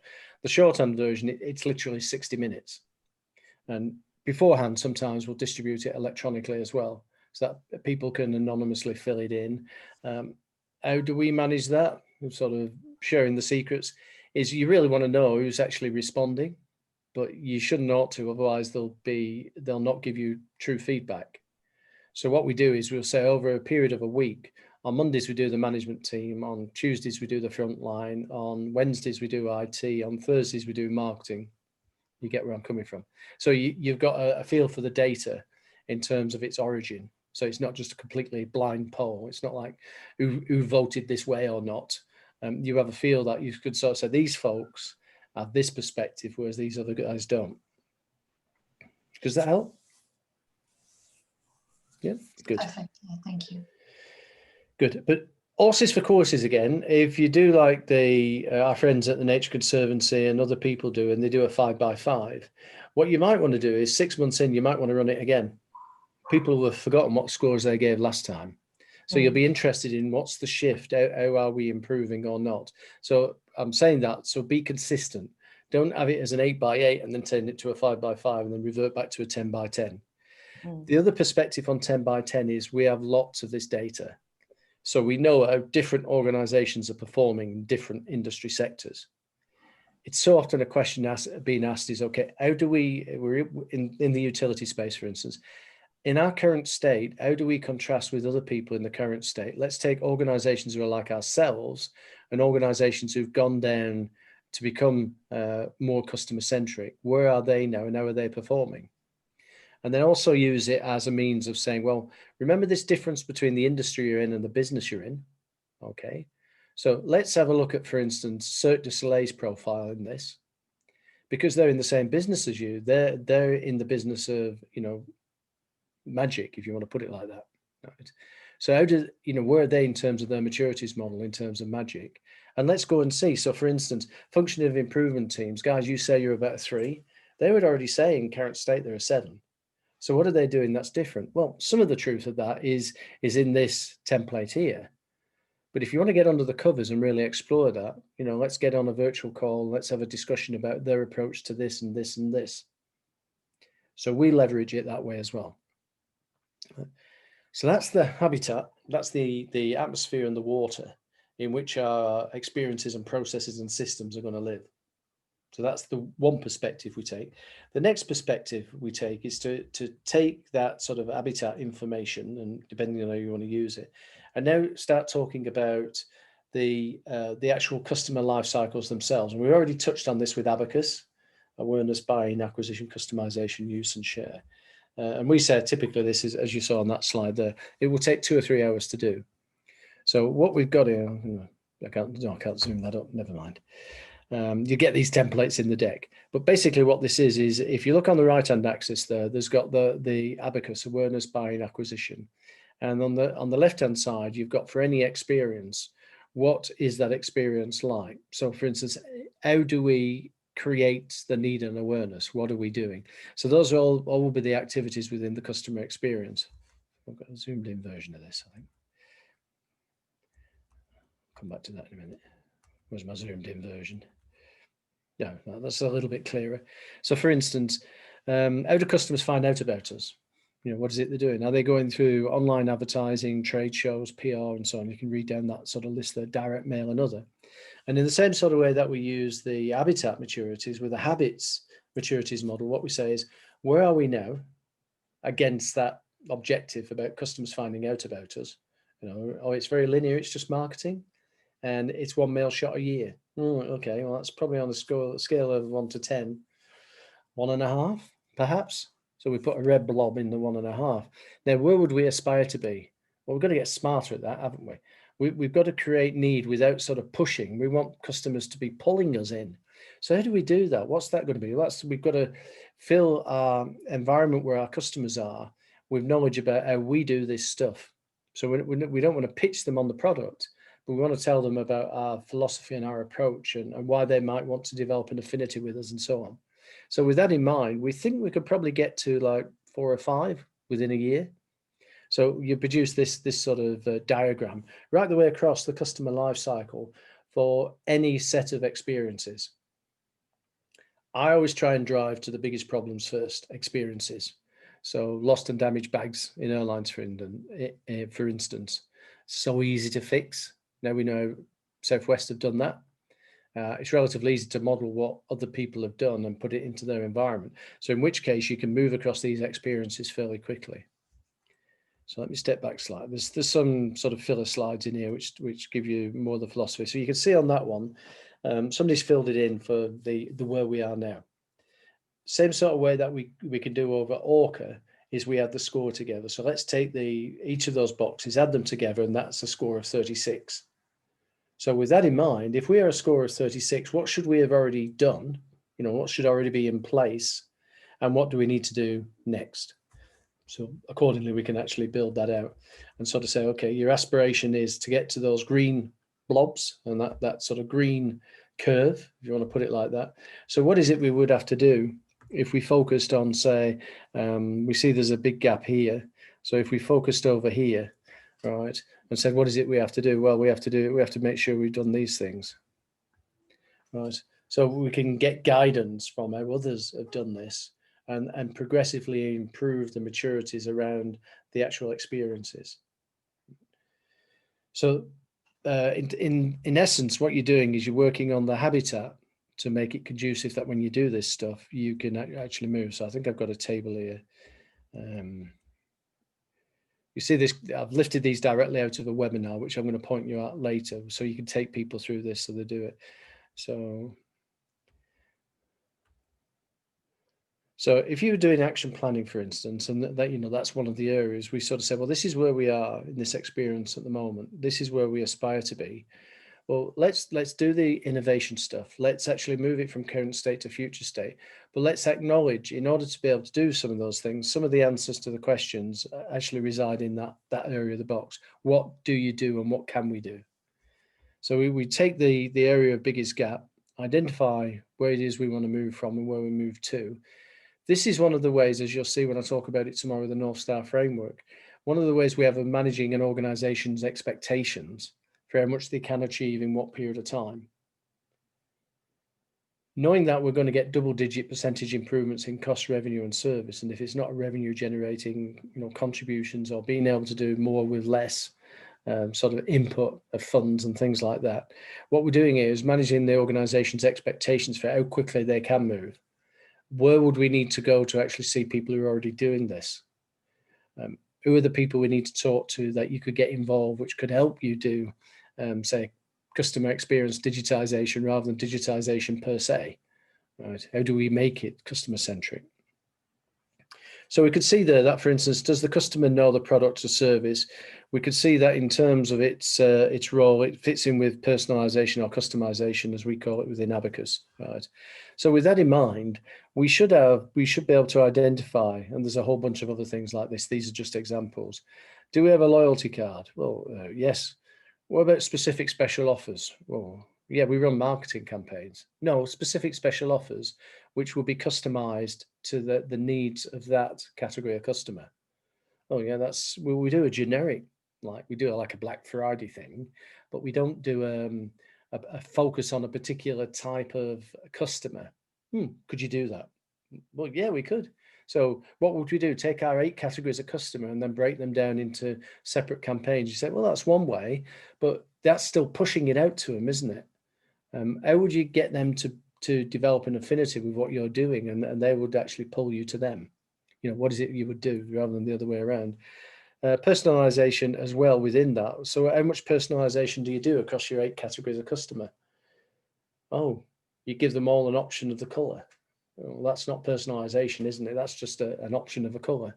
And there's another thing that we'll often say is when you've been doing the maturities thing for a long time, if you need to give customers choice, you don't know what they need. Think about that for a minute, right? If you need to give customers choice, you don't know what they need. And I'll point you specifically here now. One of the videos that we share with you is the BMW video, where they were launching the new 3 Series a few years ago, right? And the classic way of doing that is to, plaster the world with commercials and adverts and entice people to want the 3 Series. But what they identified was there were categories of customer who had certain needs. And if we could build the commercial around those categories of customer, right, and talk about their needs. So for instance, in the video, there's one woman there who says, oh, she loves beige and she wants a heated steering wheel, right? And she needs the car to be really comfortable because she's got kids and she's got a pet occasionally which has to go in the car. Now, those specific needs will be general needs of that category of customer. Well, if we show her saying those things, right, unless you have those needs, you're automatically going to eliminate yourself from the discussion. So we won't then have to have all this variation of all these choices. We give her a choice. Do you want a heated steering wheel or not? Oh, yes, definitely. Okay, because we know that that's a need of that category of customer. So you can begin to get on the perspective on this, which allows you to craft the needs people didn't know they had. And we all have an affinity with different types of people and different types of products and service.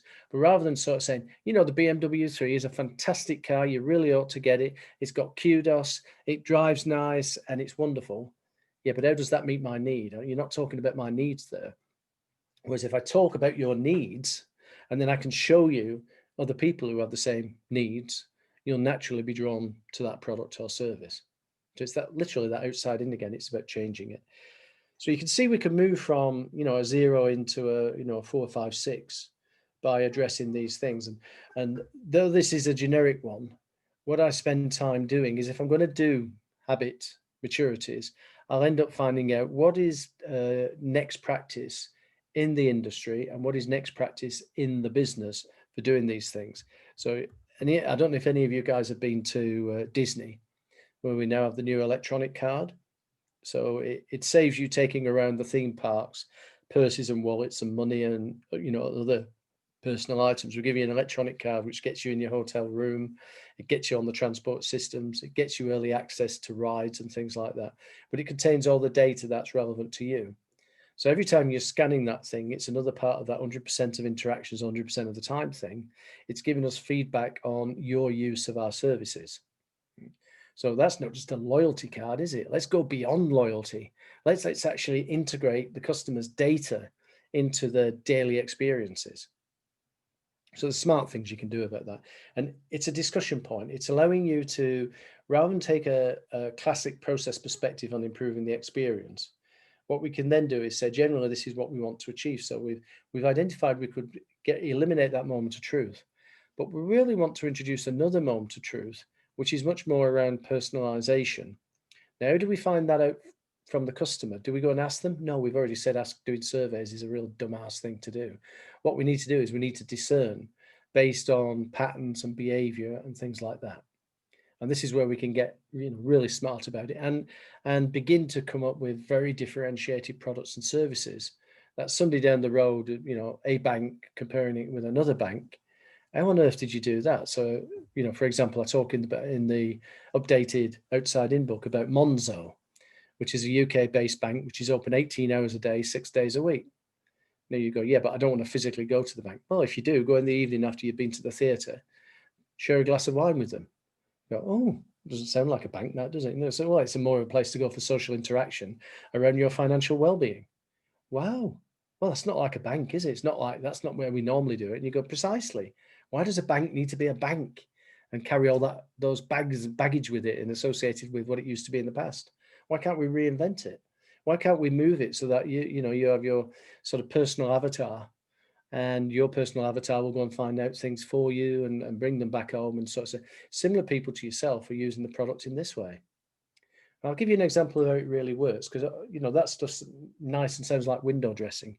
I've been a user of Monzo. I was one of the sort of beta, and it's been going about 5 or 6 years now. And I have a Monzo card, and the card looks pretty much like any other sort of banking card, but I could quickly find it in my wallet because it's that. Right, so you can see my Monzo. Oops, let's put it down there. You can see it's not the light reflecting off it, which it is. It's bright pink, right? So I can easily find it in the wallet. Oh, and you go, yeah, that's usability, user experience. I had an issue where I looked at the bank statement and I saw that it had been debited like sort of $300 for someone in China, Xing Zhuan or something like that. And I thought, oh, have I been buying anything from Alibaba recently or AliExpress or anything? No, I haven't, and certainly not for that price. So I thought, right, I'll query it with the bank. So when you query it with the bank, you can either phone them, you can either do it through the app. So I did it through the app. I got a query about this amount of money that's on my account, and I don't recall spending it. Within 30 seconds, they gave me a full refund. Bing, it was there. Right. So, that's a surprise. Was it an illegitimate transaction? And what they said was, well, we don't know. We haven't even investigated it yet. But you're a trustworthy customer. You've been with us from the start. So we're going to give you the benefit of the doubt. We've transferred the money into your account. Oh, that's pretty cool. Now, if I was an untrustworthy customer, would they do that? Of course not. The experience would be different. But they would also argue that they don't recruit untrustworthy customers. We put people through a vetting process when we bring them on board. So we don't do a marketing push campaign to say, hey, Monzo's fantastic. Because when I share that story with some people, and they say, never heard of Monzo. And I go, that's because you're not one of their categories of customer. They're not trying to appeal to you. They're not trying to entice you to come and do business with them. Whereas classically, so many of our organizations have pitched their products and services effectively out to the world. And beyond doing a credit reference check and some outline evaluation, how do you know you can really trust the customer? Well, could we have a policy in place which comes out from something like this, which sort of says, from Monday, we're only ever going to recruit trustworthy customers? So there's an insurance company in the US that do this now. And what they've identified is that certain zip codes, in other words, certain postal codes, have a higher incidence of fraud, right? And so if you live in one of those zip codes, it's not personal to you, so they can't be prejudicial against you. But if you live in that certain zip code, your premiums for, say, an auto insurance product will be 3 times the premium of somebody else who lives in a zip code, which is determined not to have a high incidence of fraud. It doesn't mean we're not going to do business with you or say, no, we don't want your business. What we will do is we'll educate you to let you know that if you want to do business with us, then unfortunately, because you live in that zip code, you're going to pay thrice the price. Right? So there's different ways of being able to change your experiences to create pull for the right people rather than sort of pushing out to them all the time. So I'm hoping that's making sense. It sounds as though we're going into marketing and everything, but customer experience is everything. There isn't anything the organization's doing that shouldn't be contributing to the delivery of successful customer outcomes. So whether that's strategy, finance, all those traditional silo structures who sort of think, oh, I define myself by what I do. I do accounting. And you go, yeah, you do accounting, but what business are you really in?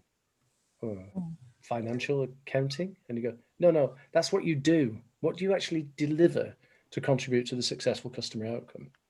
And that's a question of maturing the organization's perspective. It helps when you're doing this sort of modeling to have those discussions as you go along. So I tend to use maturities modeling less so for the numbers it presents and less so for how far do we have to travel, but more for that table talk, as you guys suggested there, is finding out why are we like we are?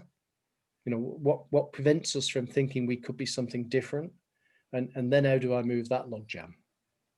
Right.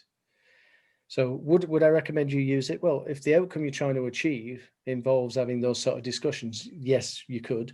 Would I recommend you use it as in the templates at the moment? No, but be consistent. Think about, you know, how would this template actually work? Now, the reason Forrester and the Forrester's maturity model is quite a good one, and I've worked with it with Forrester, is a good one because it's consistent across everything, right? But it's also a bad one because of that.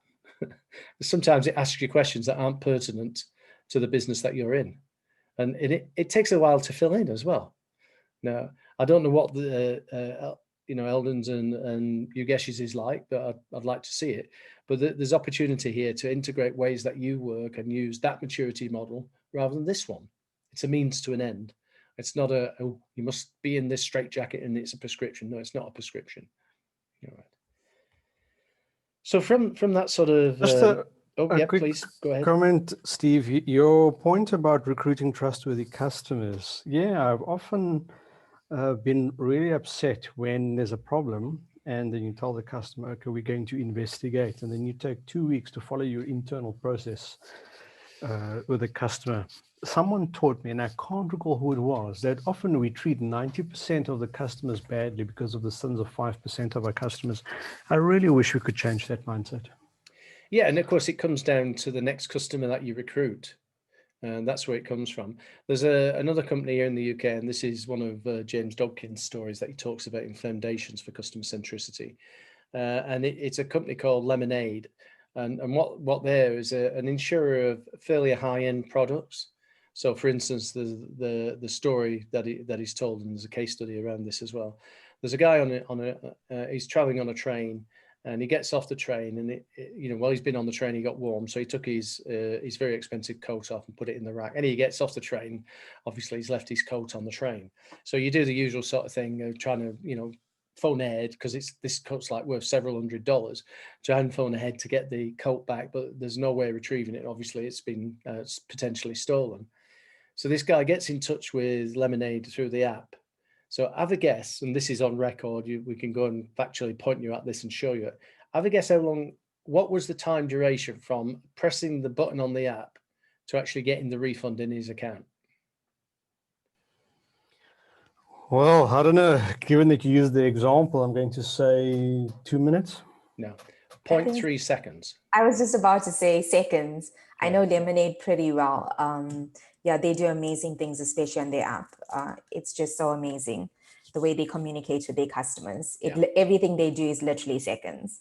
And of course, they've been very careful about the customers they've recruited, right? So by definition, we only want trustworthy customers. Yeah. So if you think about that, how would you make sure that, say you're a bank, that we only recruit trustworthy customers? Because it's been, almost like random. We've got a product out there. It's a home loan product. Right, come and apply for it. And then we put everybody, just as you were saying there, Eldon, through this process of, well, we don't trust anybody. You've got to go through the credit reference check. We want your family history. We want your inside leg measurement. We want the color of your daughter's eyes. Why? It's because, well, we're trying to build up this picture of you. Well, why don't you already come to me on the basis that you'd like to recruit me? In which case, then let's treat you. And you go, oh, well, that's going to be inordinately expensive, rather than doing a sort of scattergun approach. And you go, no, the expense isn't in the acquisition. The expense is in the execution. So running your business on the basis that we're going to, by default, trust our customers, right? We don't start off with the customers we've got at the moment. We have to put them through some filter. But can we agree from Monday onwards, we're only going to recruit trustworthy customers? And the same applies to employees. Can we agree from next week, we're only going to recruit employees we can trust? And HR personnel people say, well, that's not the way we've done it. And you go, precisely. And that's probably why you have some staffing issues in certain parts of the organization, why there's bad apples in the barrel. You openly recruited in a common standardized way, whereas you need to personalize that recruitment to the people that you want to work for the organization. And that's the maturities thing. You know, how do mature organizations do it? So there's some people who people tell me stories and I think, oh, I've never heard of them. And I go and research them and I find out that they've cornered the market. And I think, why have I not heard of them? And I go, because I'm not potentially one of their customers. You know, I don't fit the criteria.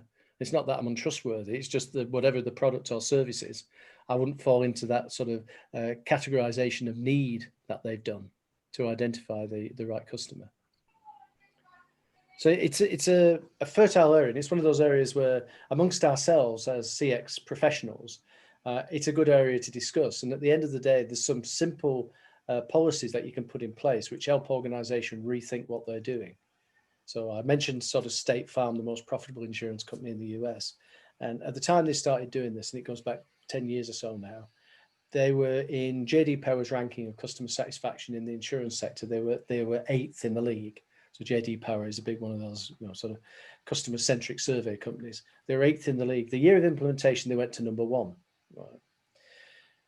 A slightly devious thing that they did, I don't think it was devious, I thought it was quite clever, was they did what I suggest they do was treble the premiums in certain zip codes. So we started this project out in Texas, for instance. So we're based out of Dallas Fort Worth. So we were doing it sort of down there and then rolling it out. And at the time, the head office for State Farm in Texas was in a place called Plano. So the guys in the States will know Plano. And at the time, 10 years ago, it was the plains of Texas. You know, you can see the tumbleweed blowing by the window every day. And what they were doing was doing it as classic insurance companies have done. It was running campaigns, pitching campaigns, bringing people on board, vetting some, looking at credit check and all the sort of standard stuff that you would do. And then we identified Pareto, 80% of the customers that they were working with were causing the most highest cost, the lowest amount of revenue, the most difficulty in terms of being able to transact business with. So let's have a figure out where all those people live. So we figured out where all those people live, and then very quickly came with a view that certain zip codes are significantly more likely to be less trustworthy. So how do we get them off our books? So this is what they did: is they trebled the premium. So I sat in on conversations in the experience center where customers were calling in and said, "I've been with you guys for 7 years. You've just got to treble the premium. I'm not going to renew my policy." At which point you explain to them, "I'm sorry that's happening to you, sir, but it's because our actuaries have looked at the zip codes, and the zip code you unfortunately live in is considered to be a higher risk than other zip codes. So it's nothing to do with you personally. It just so happens that because you live there, we're having to do that." Well, I think that's absolutely ridiculous. "Well, we get that, sir. And if you do move at some point in the future, let us know and we'll give you a discount." "Well, I'm not renewing." And you go, "Okay, sir, can we recommend somebody that we think would look after you very well?" And at that point, they recommended a different insurance company, one that's based out of Chicago, right? Who at the time were number 1. Right? And in that year, that insurance company, Allstate, I might as well say, Allstate, because I've written down in the book as well, so there's a case study in there. Allstate had the best year for customer acquisition from their competitors, right? So they're paying their sales guys to recruit customers from their competitors.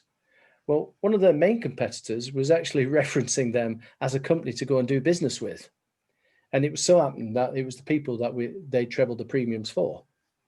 So by implication, they were probably people more likely to cause, you know, fraud and so on down the line. What happens like 2 years in? Allstate takes State Farm to the equivalent of the US insurance ombudsman and say, "These guys are doing undown practice. They're recommending to us bad business."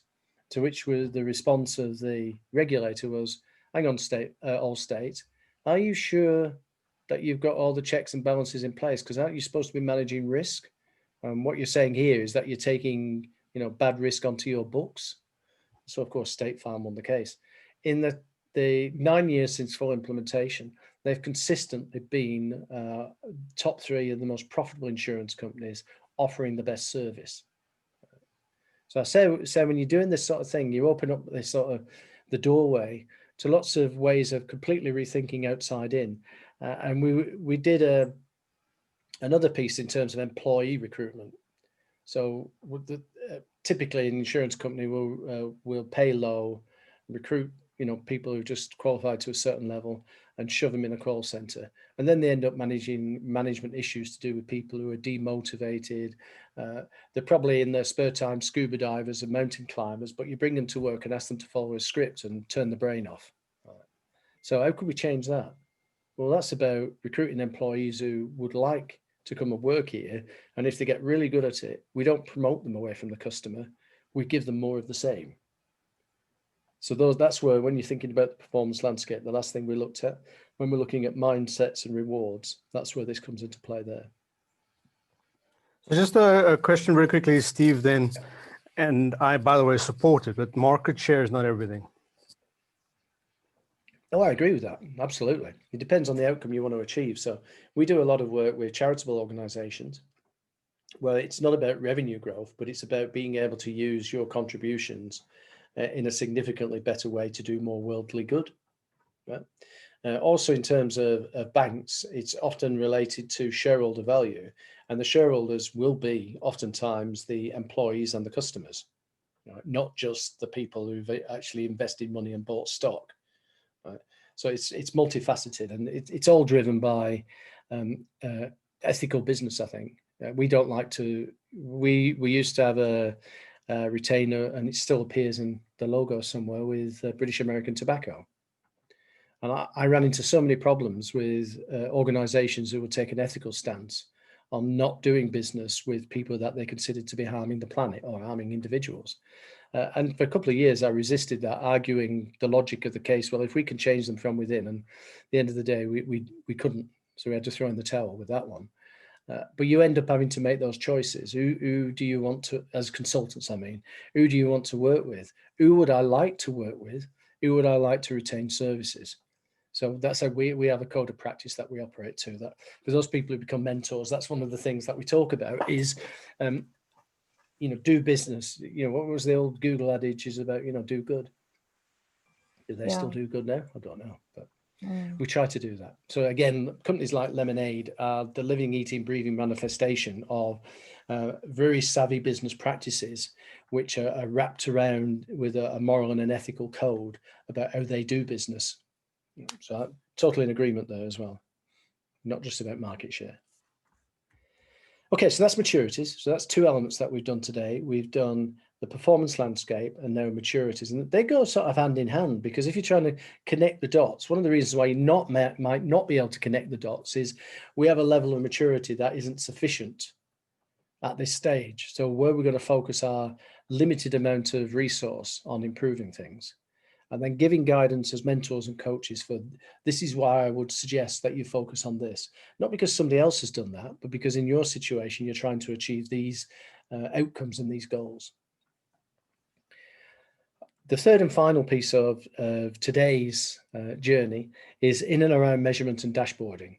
So I'm not going to go through the 20 odd elements here, which I'm going to show you. I'm just going to go through 3 or 4 of them and then let you offline explore the others. Why am I doing that? Well, as with maturities, do you do this every time? No, you don't, right? Do you do some of this every time? Yes, I do. So I'll show you from the external perspective on this, where I'll show you all the measurements.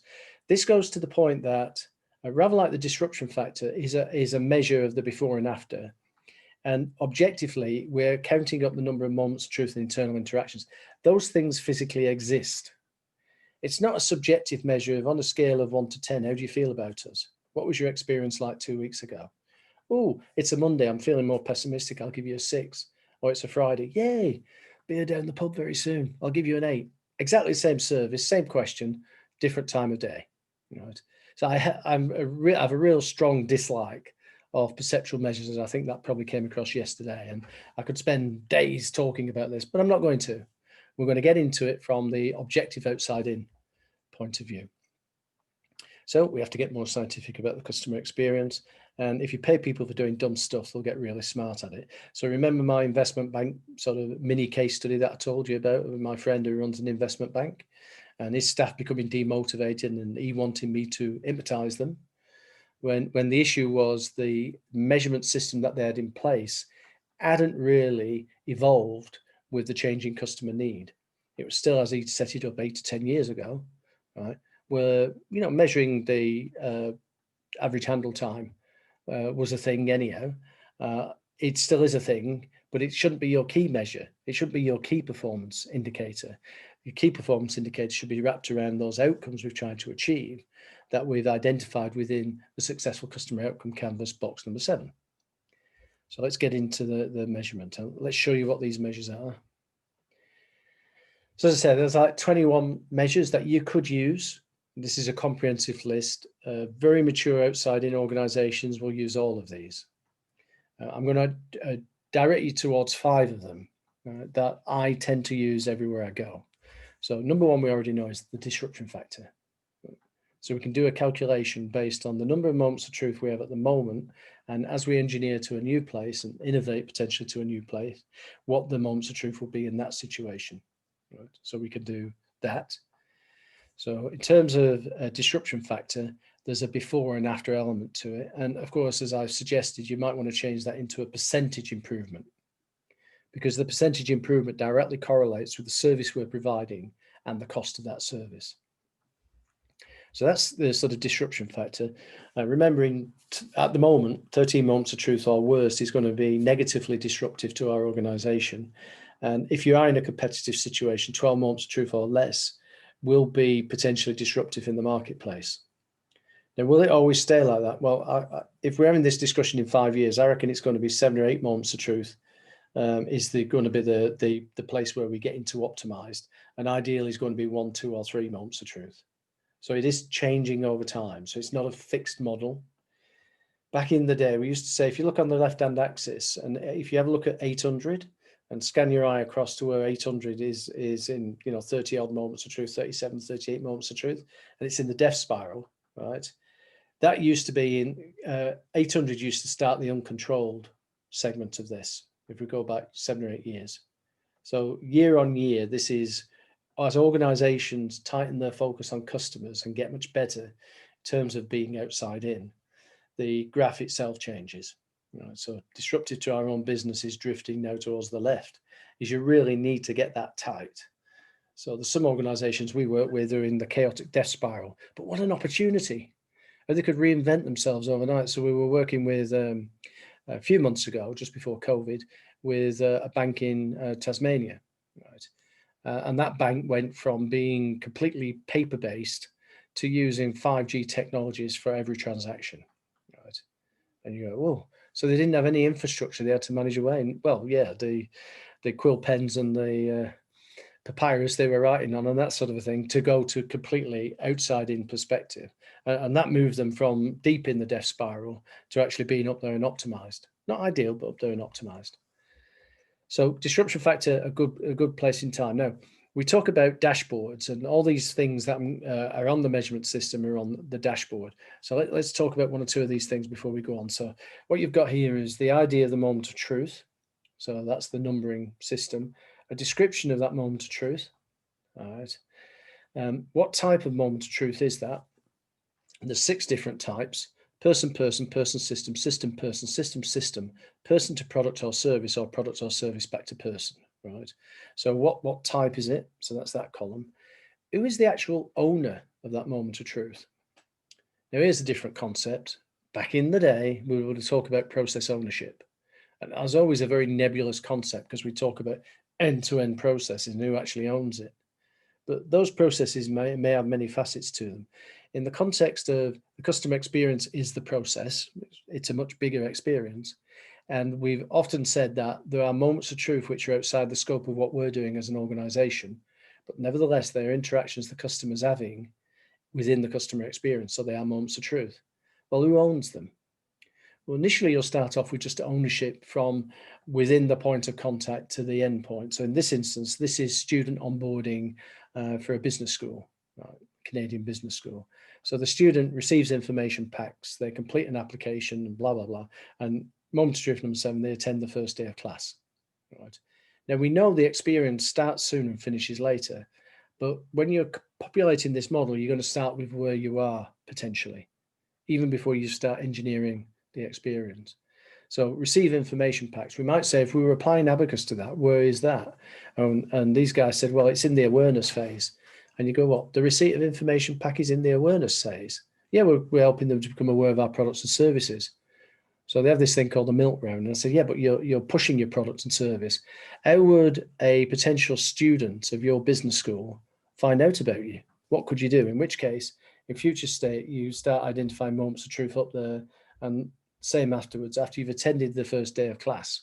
What happens next? Oh, that's a different process. And you go, no, customer experience is the process. It's the same experience. It's just you might chunk it down and look at different horizon points, but what is the next thing that happens? Because it might have a bearing on all this stuff that precedes it. So the Abacus model, awareness, buying, acquisition, customization, use, and share. So you can see the letters. Relationship ratio, you'll see that in the list of measures. So it says, for this moment of truth, receive information packs. What's its relationship to our internal interactions? So we talk about internal interactions as being handovers. Well, this moment of truth has 3. How many business rules does it have in association with it? 1. And how many times does it appear on a successful customer outcome canvas? 1. Right. So you go, well, why are you just counting it as a 1-to-1? And we talk about this in Champions in detail. So let's take a bank, for instance, and let's take customer onboarding. Now, everybody in customer onboarding in banking these days has to go to some sort of financial check, money laundering checks, and so on. So it doesn't matter what products we've got and what categories of customer we've got, they all have to have a similar experience at that point. Agreed? In which case, there might be 5 moments of truth, which are generic right the way across all our customers and all our products. So when we get to that sort of generic type of moment of truth, you may have moments of truth that occur in every single one of our customer experiences. So the way we could demonstrate that is with this ratio here, moment of truth to moment of truth. And if that said 5, for instance, let's say number 3 is 5. Number 3 is confirm final acceptance, right? And there's a relationship with 5. Well, we have 5 different categories of customer that we do final acceptance for. And it depends on whether you're onboarding to actually do your degree, or you do your PhD, or do your master's, whatever product you're accessing, but it's used in all those products. Is that making sense? So you'll see the table begins to flex. The first one that you do, it's pretty linear, but is it aligned? What does that mean? Have we put it into a performance landscape? And that's either yes or no.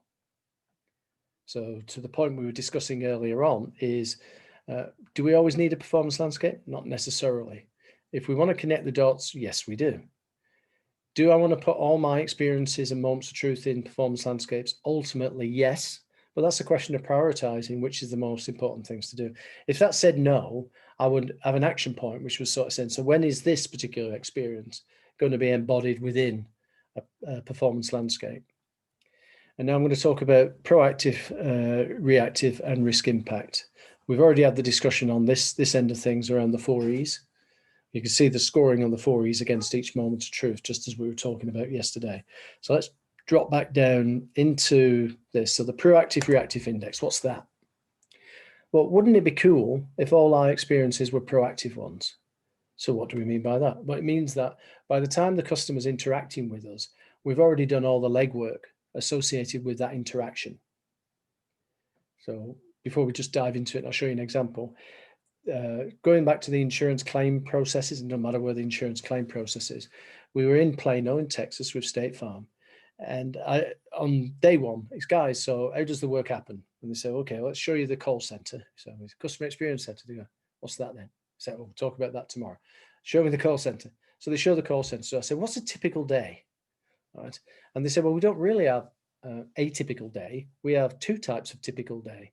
And so just like today, for instance, and I'm sure in the call center, and people sat around drinking water and Kool-Aid, talking about their families, talking about last night's sports games. And in the background, there's a TV on, and on the TV channel, they've got the weather. So like 24 hours a day in the States, you can watch the Weather Channel. How happy is that for an amateur meteorologist? Yeah. So I always have the Weather Channel on in the background, but that's sad. That's really sad. Or the Chess Channel. So you can imagine what it's like in our house. People wanted to, anyhow.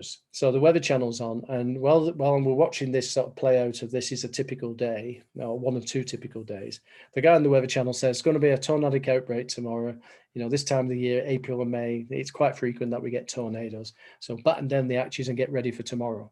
And then you see the activity in the call center begin to, one person turns to the other and says, get in touch with our human resource people. Tell them we're going to want the temp agency tomorrow, because you know what it's like when the storms hit us like that, the claims go through the ceiling. So we'll have the temp agency in. Also tell them to issue a notice that overtime is going to be on from tomorrow and to cancel any discretionary leave days. So that conversation is happening. There's other people in the place who are now sort of saying, okay, what we need to do, team, is get ready for tomorrow. So what I want, Susan, can you come in at 9 o'clock? Because that would be really useful rather than normal 10. So could you change your regime with your childminder? And there's all this discussion going on within the call center. And then it pans to the following day. And bedlam's broken out. Instead of tumbleweed blowing by the window, it's hailstoning, raining, the lightning's flashing across the sky, thunder's crashing about, and all the rest of it. And it's absolute bedlam inside the call center. There's people running around, there's phones ringing, there's flashing red lights going off everywhere. And of course, the guy says, so that's our second typical day. Now, already at that first intervention, what could the call center have done on hearing the weather forecast? What could they have done? Instead of getting ready for tomorrow, what would you suggest they do? They could get proactive. What about if we phoned all our customers or text all our customers and tell them, hey, storm incoming, right? Make sure if you got anything in the backyard, the Barbie equipment or, kids' toys and stuff, you get it put away. If you've got any fence panels or fence posts that might be a bit loose, go and tack them. Oh, and by the way, put the car in the garage, because you know what it's like with big hail. It could come and damage the cars and that sort of a thing. That one single thing that they did, which we talk about quick wins, don't we? That one single thing that they did, if you think about it, addressed the most expensive thing an insurance company does, which is process and pay out claims. Alison's trying to get a hold of you. Oh, hi. Sorry, Steve. No problem. No, that's good. So that one single thing that they did reduced the year-on-year claims by 30%. Now let's go back to measurement systems. It's counterintuitive for claims functions to do that sort of thing, to become proactive, isn't it? Because if I'm claims director, you pay me for the number of claims I process, how quickly I do it, how efficient and effective I am, and what's the productivity of my people. Somebody comes along and says, hey, we could reduce the number of claims year on year by 1/3. Do you like that? And they're going to go, well, that would mean I would lose, some of my payments. I probably wouldn't need all the people that I've got at the moment. No, I don't.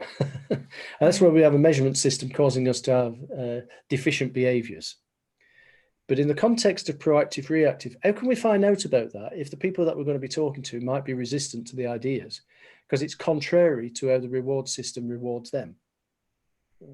So how we do that is we sort of say, okay, let's take a current state and let's look at the distribution of moments of truth to their respective handovers. And I'll go back to that insurance example in a minute to show what I'm talking about. So in this instance, you can see that we've got 1, 2, 3, 4, 5 moments of truth. And the way the formula works, as it is up here, is to look at the number of handovers that precede the respective moment of truth. Divide by the total number of handovers and turn it into an index is multiplied by 100. So if we think about this first moment of truth here, right, and we could argue case in point, this wasn't that example, but case in point is there's a handover here that occurs when somebody in the process, in the experience, sees the weather forecast, right? And there's a moment of truth, which is potentially the claim coming in the following day, which we then start processing the claim and results in 2 other handovers. So in this relationship, the proactive reactive index, PRI, as we shorten it to, as one handover that precedes the moment of truth, and 3 in total. So those 3 in total is that score there. Multiply by 100 gives us a PRI of 33. Right. Now, that's not very proactive. The most proactive moment of truth would be where we do have handovers, they would precede the actual customer contact. So we can go across all moments of truth 2, moments of truth 3, 4, and 5, calculate them individually like that. But then what I'm always interested in is what's the collective score across the experience. So in this instance, there's 5 handovers precede the moment of truth, 17 handovers in total, gives us a PRI of 29.4. What's the optimum? 100. Right. So we're a long way from being optimum there. So say we take it through innovation, say we go and change things, and we get to a sort of a future state. We've reduced 5 moments of truth to 3, right? And in this instance, we've now managed to get 3 handovers before the moment of truth. Now, these might be the ones which are sort of saying, okay, let's get ready to call the customer, bring up the customer's details, right, let's text them. Right. And then the first moment of truth is customer receiving a text message which said incoming storm tomorrow. You might want to consider the following. Bingo, right? So we have 3 handovers in total handovers, 3 that precede their respective moment of truth. So we have a PRI of 100.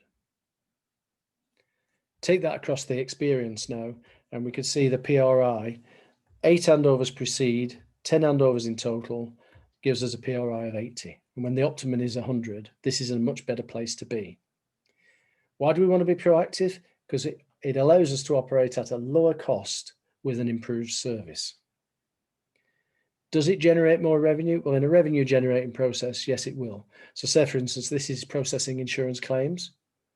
So would the customer be more likely to come back to us and do a renewal on the basis that we're providing better service? And of course, the answer is yeah. They'd be stupid if they didn't, right? So this is where we win the Triple Crown again. We'll simultaneously reduce costs by becoming more proactive. We'll improve service because we're in the room for the customer. We're thinking about what success looks like for them, right? And also the customer is much more likely to renew than if they had an horrendous claims process. This actual claims process used to take 20 days and we managed to get it down to 9 hours. So just as we were saying, by eliminating things which didn't contribute to the successful customer outcome. And we used innovation as the means to navigate to it. So in terms of proactive reactive index, let's go back to the chart. We can see it against each of the moments of truth. So proactive reactive index, this first moment of truth had a PRI of 66. Well, I already know, I can work this out now, of course. I already know there's 3 handovers. So what that tells me for that first moment of truth, number 1, right, it must have had, for it to be 66, it must have had 2 handovers preceding the moment of truth and then 1 following. So with 3, so you can retrospectively work it out. However, this next moment of truth, which has also got 3 handovers, right, the difficulty there was we had actually only 1 handover before and 2 after. Making sense? So we can go all the way down, and then we could, if we wanted to, do a collective score of the PRI for this particular experience. Very useful in terms of if I've got, you know, a couple of dozen experiences in the organization that are considered critical. So the questions I'd be asking as part of the leadership team, right? Show me all the moments of truth which are at the lowest PRI. In other words, they're most efficient, they're most reactive, right? Which have the highest ratio to moments of truth. So I've got more handovers than normal, which are owned by, say, marketing. And I can sort and sift and do that. And not surprisingly, we have a mechanism for doing that as well. The next one I want to talk about is this thing, risk impact. Not every moment of truth is created equal. So when we're thinking about that, what's the likelihood that this moment of truth that we would fail? And if we did fail, what's the consequence to us as an organization? What's the impact on us? And what's the impact on a customer? So let me walk you through how that works. So let's take an experience and talk about this, the risk element. So calculating the risk revolves around the perspective of the customer and the perspective of the organization. And we tend to categorize it low, medium, or high impact. So if this part of the process broke, the moment of truth broke, how would you feel as a customer? Would that be low impact, medium, or high? So low impact might be, oh, that's a bit of an irritation. You know, I'm a bit annoyed. But in a situation where you could terminate the relationship, then possibly you wouldn't. Medium, on the other hand, is like medium impact. Hang on a minute, guys, you're messing me about here, and you know, I'm not comfortable with this, and I'm going to take this somewhere else if it happens. And high impact is probably if we screwed up at that moment of truth. If the customer's got a choice, they'll terminate the relationship and go with somebody else. So a customer's perspective, what is the impact, low, medium, or high? So likewise, the companies. And this sort of ranking, you know, I say it's like a one and done. You do this at the start of any engagement is, guys, if we messed up at a moment of truth, what's the worst that can happen? Oh my goodness me, we'll increase our costs. The revenue, we lose revenue. That's important as well. Oh, and compromising service levels. Not as important as the first two, but it's important. And you have a gradation going down the list. Shortly after we'd done this with this particular organization, there was a big regulatory compliance issue in their industry. And these two, which are down here, all of a sudden end up being up there at third and fourth. They got promoted, if you like. So we were saying, if you messed up at the moment of truth, impact on the customer the same, but my goodness me, if we messed up there and we compromised our ability to meet requirements, that could be critical, because we could have the regulator breathing down our neck, you know, next week and beating us up. So we do this assessment on low, medium, or high again, and we sort of say, okay, let's think about it. Let's plot it. So this is what we do with the moments of truth. Oh, sorry, step back before we do that. So we could see that we've got some moments of truth that are in the low, low, some are in the medium, medium, and some in the high, high. So simple question. If we're focusing our attention and we've got scarce resources, which are the moments of truth that we're going to get drawn to the most? Yeah. So it's going to be these guys, isn't it? Doesn't mean these are not important, just means they're less important. And progressively over time, I want the owners of those moments of truth to be trying to drive them down to low, low. I want to get them down there. Agreed? So to turn this into some sort of numeric value, what we do is we sort of say, look, if you've got a moment of truth up here, it scores 100 points. That's awful, right? Because it's high to the customer if we mess up, high risk, high impact, and it's high to us as an organization if we mess up. You know, it's going to cost us a lot more. We're going to lose revenue. We're going to compromise service. We're going to fail regulation and all that sort of thing. Whereas something down here, right? Yes, it still runs a risk, but the impact if we mess up is significantly less. So if we had 3 moments of truth here, for instance, across an experience, then based on high, high, that would be a score of 300. So if we tab back to the chart, I should have probably gone forward then, but if we tab back to the chart, skip past all this lot. So we can see here, if we take moment of truth 1, in terms of risk impact, it's got a score of 50. However, moment of truth 2 and 3 both score 100, that's the worst state to be in. But these down here, moment of truth 7, it's pretty okay. That's low, low, that's 10. So here we can go again. We can sort of say, okay, I've got an experience here, and I'd like to focus our attention on the most critical things. Well, those are the ones those are the moments of truth which are most reactive or least proactive. So they're going to have a low score here. So that would be that 33 in terms of proactive reactive index, running the highest risk, and coincidentally that runs the highest risk as well, right? So I'm going to go over to registrar, and I'm going to say to registrar, guys, as you know, your moment of truth could do with a little bit of help. What do I need to do to be able to help you improve that? And what plans have you got in place over the next 6 to 12 months to actually drive this high risk down to low, low, and actually make it more proactive? Now, the only way the owners of the moments of truth can do that is by collaborating with each other. So going through that process of sitting down and saying, look, let's figure out how best to do this, which again breaks down those silos. Those silos don't physically exist. It changes the mindset, because the only way we could improve this collective experience, right, is by navigating the moments of truth together and figuring out how we could do them in a better way and running them through innovation, for instance, finding out something which would eliminate the moment of truth altogether. So those are critical ones. So I would say that's a critical one. That's a critical one. The disruption factors, a critical one. The 4Es, when you mature, start thinking about this. Have we talked about 6CX yet? Or CX6? We'll come on to that one. So that's number 1, number 2, and number 3. That's those 3. Right. The one we did yesterday, which was the 4Es, that would be the sort of 4th one that I would do. And the 5th one I would do is the CX6.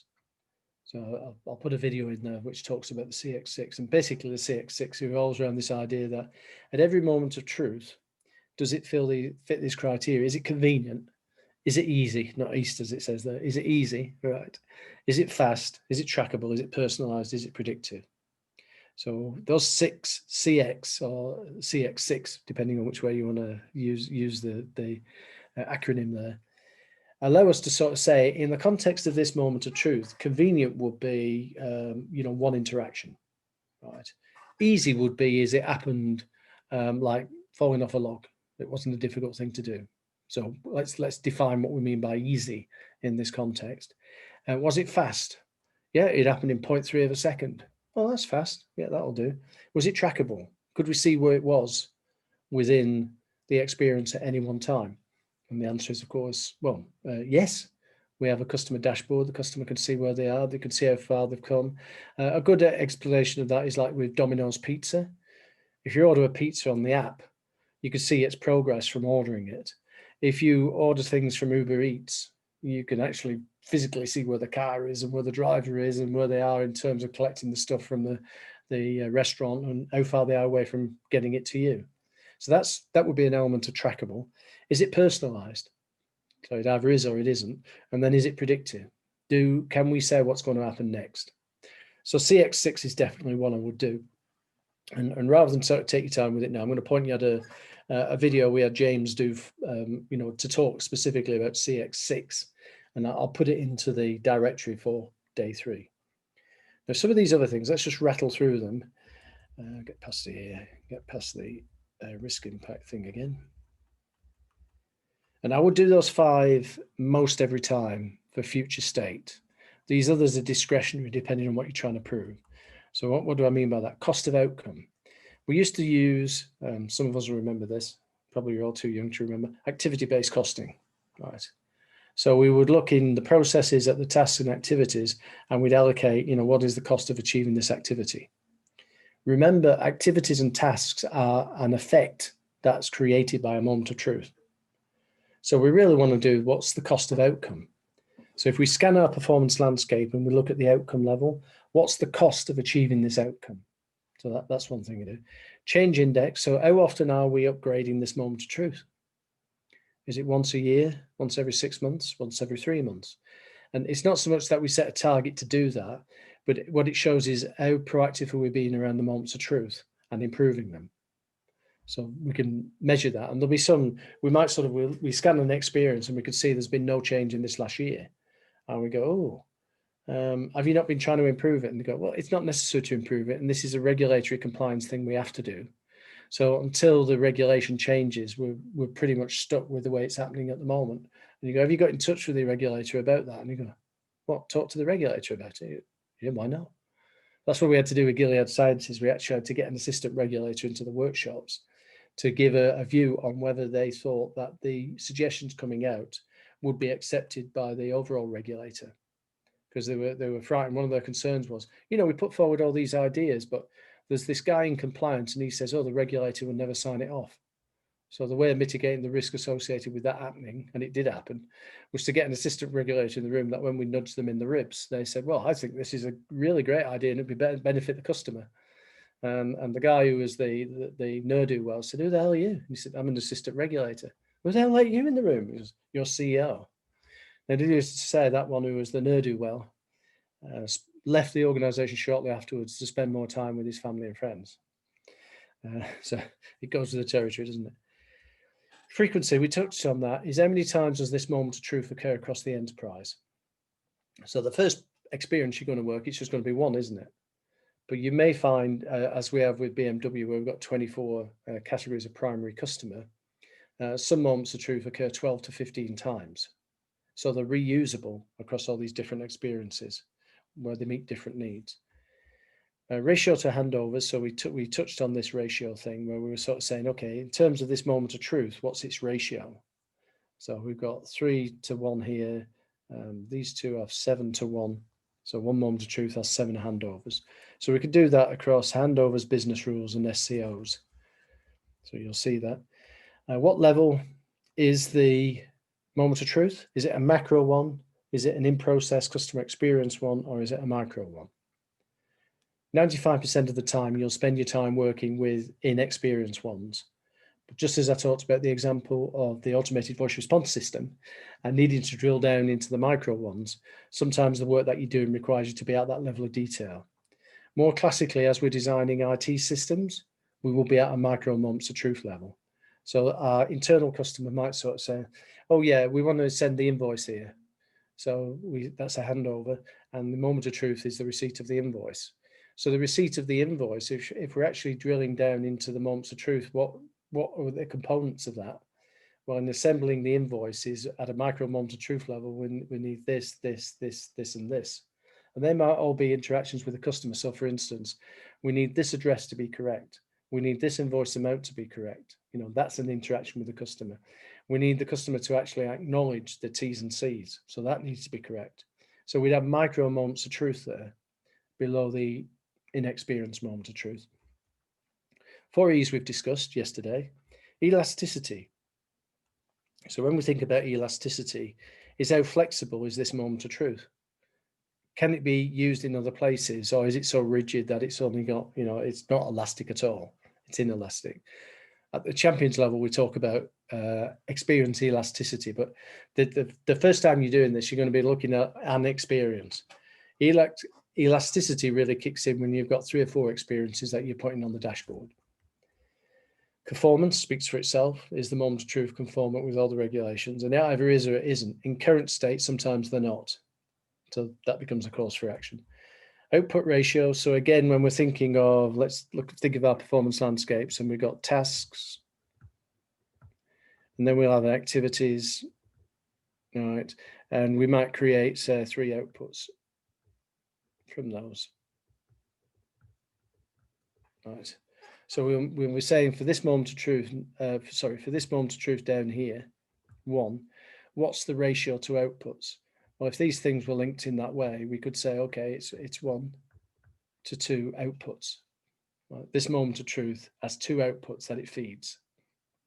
This moment of truth over here, if it goes through that route, would say, yeah, that has a 1 to 2 relationship as well.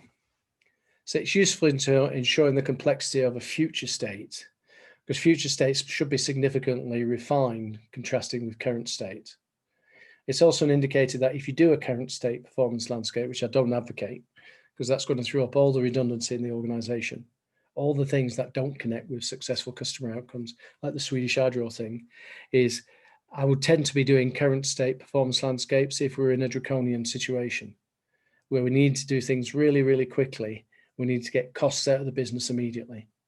So it can be used like that. We have partners in the States, the Lebu Associates, and that's basically what they do. They go in and headcut organizations. They'll go in and identify the bottom third of the organization that's not contributing and let them go. And I'm comfortable with that, but you can use it in that context. We discussed type, person, system, etc. for the moment of truth. And in the same way that we can do the outcome per moment of truth, what we can do is assess what revenue in a revenue generating experience does this moment of truth contribute? What are the costs per the moment of truth, and what is the satisfaction at that moment of truth? And satisfaction, not the retrospective perceptual NPS customer satisfaction survey thing, but the 4 E's. So at this moment of truth, at this interaction, where do we stand on the scale of 4 E's? Satisfaction, as I've said, owner, who is the strategic owner? So let's go back to the chart. I'll talk about ownership. Where's the chart gone? So let's go back to the chart. Back to the chart. So when we're talking about ownership, we've already said that this moment of truth is owned by marketing. Moment of truth 6 is owned by recreational management. So in that sort of context, these are the operational owners of the moments of truth. but there might be a strategic ownership, right? So in the same sort of way that we have our pyramidal hierarchies at the moment, and we have managers overseeing different functions, we might have an Uber owner of a set of moments of truth. So all moments of truth, for instance, which are related to, say, onboarding. So let's call that onboarding moments of truth. Right? I would have one strategic owner of those moments of truth. So naturally, marketing and registrar will be coordinating and working with the strategic owner of those moments of truth. So that's where that appears on the dashboard. CX6 we've just discussed, and then moments of truth budget. Going forward, how much are we investing in each moment of truth to make it better? I will say at this point as well is that if you're doing these projects effectively, they're all self-funding, because the cost that you're going to release, right, more than make some people say, yeah, but I need to do an ROI. And I say, don't do an ROI, do a ROXI, return on experience investment. And we'll talk about that briefly tomorrow. It's another calculation you can do, which calculates what's the return on this experience. If you go on Google ROXI, you'll see there's some videos up there which talk about how to actually achieve it, but I'll show you an example of it tomorrow. Something that we do again at the champions level. So that's what we think of as the CX control system. We have the 4 E's, which we did yesterday, the 6 CX's, which I've talked about, and I'm going to point you out a video, and then the dashboards, which coordinate all the experiences. Any questions on that? That was a lot. That's why I only said think of 5. I don't know whether is it okay if I go first? I don't know. Please, yeah, go ahead, Rugesh.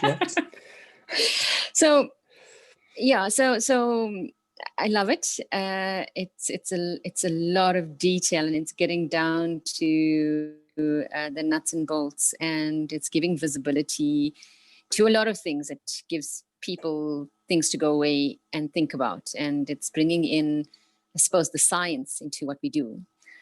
When we look at this, and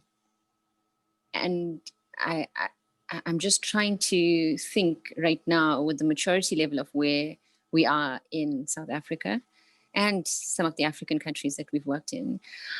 How many of them go down to this dashboard level and use it and appreciate it? Or is there a certain level of maturity where you introduce this kind of dashboard? Okay. At this moment in time, when we talk about customer experience scorecards, we're looking at the high level, the 3 sort of buckets of measures. But yeah, okay. To answer your question directly, there are several organizations who are using this. Is anybody using it fully comprehensively? No. There isn't anybody in South Africa who's gone through a complete enterprise transformation yet. And that's where you would tend to see it manifest most, where you're doing a complete enterprise transformation. Yeah. That's why I say, however, even before you introduce dashboard, talk about the 5 measures. Talk about those measures that I've just related back to you in terms of, let's go back up in terms of this. So definitely do disruption factor, because that's related to every experience. Definitely do proactive and risk element, because when you start talking about the moment of truth being the cause of work, you will get pushback. They'll go, no, finance causes loads of work. And you go, yeah, but we should be able to connect everything that everybody's doing with a successful customer outcome. And if we can't, we can constructively challenge what's being done, whether that's an IT system or it's a bunch of work, it's a department, it's a division. So I always have those 3. And why I put risk element in there as well is to say that, look, we've got 200 moments of truth across our experiences here. Which are the most important ones? And people will go, oh, what do you mean important? And so I'll say, okay, there's moments of truth which are very reactive. They're reactive to the customer needing something from us that we hadn't anticipated. There's also moments of truth which have high risk associated with them. If we fall flat on our face at that moment of truth in that interaction, my goodness me, we're going to fail in so many different ways. So the risk element allows you to sort of be able to say, across this landscape of 200 moments of truth, which are the 10 that are most important to us, and focus people. So I always do those 3, and I'll always do CX6. And then it really depends on the environment that I'm in terms of thinking about that. I'll always have type, because that's a good one. So I suppose that's the 6th one that we tend to get involved with. So those would be from the get-go without even introducing the dashboard. I'd say, okay, what is your PRI? You go, what do you mean a Mm. pre? What's a pre? You go and work it out. Yeah. Would you, so these are all internal measures that we can measure and we can build and design. How do we then match this to customer perception? Well, they're all moments of truth measures, and that is the customer's experience. Yeah. In Okay. progressive outside-in get it. companies, we don't have customer surveys anymore. We don't go and ask the customer how we're performing because we know. Yeah. Right?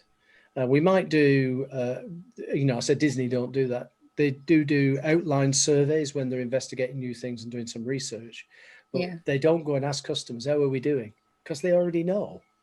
Right? Four Seasons, the hotel chain, they already know. They don't go and ask you 2 weeks after you've stayed, were the restaurants nice? And you go, well, did you not know? Obviously not. So what this does is bear in mind, this is that measure of our performance in association with the customer, because it's a moment of truth measure, not a measure of our activities or our tasks, which are internal measures, right? And then we get all subjective about it and go and do perceptual surveys and stuff. It isn't necessary. As you become more scientific about this, we can attach all our measures to the causes of work. I love this. Yeah. So as I say, and you're quite right, it's a massive elephant to eat, right? The organizations that we talk about in the books, and we do case studies and stuff, like Veolia have got a global enterprise, one of these, but these go down to the individual level. When I'm starting out, I will pick on those 5 things that we can educate people to understand that if we're working at the moment of truth level, that causes all work. If you fix that, right, most everything else is aligned. And that's a Jeff Bezos' thing. When you become CX, when you become customer obsessed, most everything else sorts itself out. Okay, thanks, Steve. Pleasure. Steve, it's Harmony. I must say this is really, really great.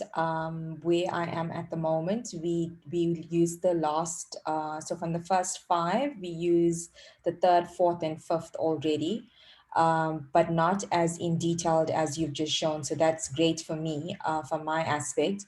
But we literally plot this and we integrate it back into the customer experience design. So it's literally, from the service design blueprints that we do, all the way to the customer experience and all the way to the metrics. And these are the metrics where you've showcased the first 5. But like I said, we just use the 3rd, 4th, and the 5th. But it'll be great to actually bring in the rest of it. And the detail is amazing because it showcases and it tells the story. And it makes it very simple and easy, especially when you have to sit in front of an exec and explain. But just to showcase from a pitch book perspective, this is really great outcomes. Yeah. And I use it in that sort of context because you throw out questions when you're talking the C-level. So guys, how proactive are your processes? And they go, oh, well, would you be proactive? Well, have you measured them? And they go, you can measure that. And you go, yeah, let's show you how. So let's get a couple of guys in the room, call the sales guys in the room. Let's put it up on the wall. My goodness me, that's a very reactive process, isn't it? They have to, the customer only gets in touch with us once they receive the brochure. Well, what were we doing before that? Nothing, hoping and praying that somebody comes to us was probably. Yes, that's right. and they find us despite the complexity of the world these days. They actually manage to find this gem, amongst the rough. That's how they do it. So it is exactly to the point. There's a massive amount of stuff in there, but if you know it exists, you may come up against somebody who's sort of saying is, we use activity-based costing. Is there something better than that? And you go, have you thought about outcome-based costing? Go, oh, how does that work? And then you can go and explain it to them. And like, this is what it looks like. And say, because if activities are in effect, that's like moving the chairs on the deck of the Titanic again. We're not actually changing the direction of the ship. Whereas if we know what the cost of achieving that outcome is, we can then focus more attention on it and put more scarce resource in there. Yeah. I think also when you're able to quantify it from a visual perspective, I think it makes lots more sense to people that need to hear it. Yeah, definitely. Good. So we'll talk a little bit about this again briefly tomorrow, but that is the CX control system. Steve's one of my friends over there in Colorado, is CIO Oracle. And I really like that quote. And the degree of alignment of an organization is inversely proportional to the number of metrics used to measure success. We find that very mature outside-in organizations have significantly fewer measures than those people who are just starting out on this journey. The measures they've got, as I said, will be mostly measuring around outcomes, right, and not outputs. There wasn't a single output measure that we just talked about on the dashboard there, because an output is what we produce. An outcome is the result of what we produce.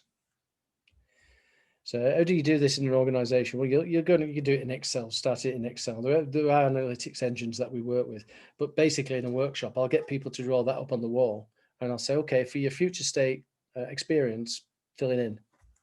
Away you go. And you'll see those things I've just talked about: proactive, reactive, risk impact, sometimes relationship, because that gives you a line of sight to see whether you missed anything. But do you do the 4 E's? Not necessarily as a get-go. But as a progressive improvement of maturity, yes, you would. So that's dashboarding. Good. There's one that's that one we've just been talking about, the onboarding of the business school in Canada. And as with most things, people will fill it in and they'll get confused with what they're filling in and things, and you sort of step them back and walk them through them and explain the reason why. And it may change over time, but it's a way of creating that visibility. So with that in mind, I've left you with 10 minutes today. I keep trying to leave you with at least 30, but I do apologize for that. Same sort of thing that we've done previously. What I'll do is wait for the video to compile, but immediately we've finished, I'm going to ping you the access to day 3. In fact, I'll put it in the chat room now. Let's do it. Well, rather than talk about it, Steve, just do it. So let's come over to the stuff. Where are we? Dropbox link. Working deck.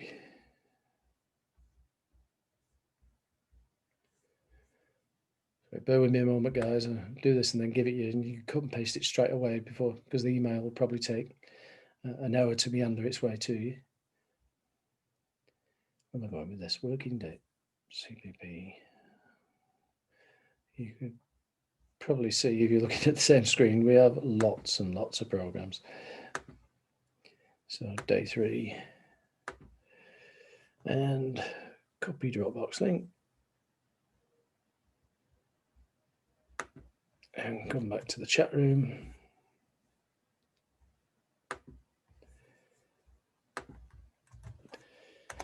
And that's in the chat room, that's the link to today's material. So if you can sort of cut and paste that into your Chrome or Firefox or Safari, whatever you happen to be using.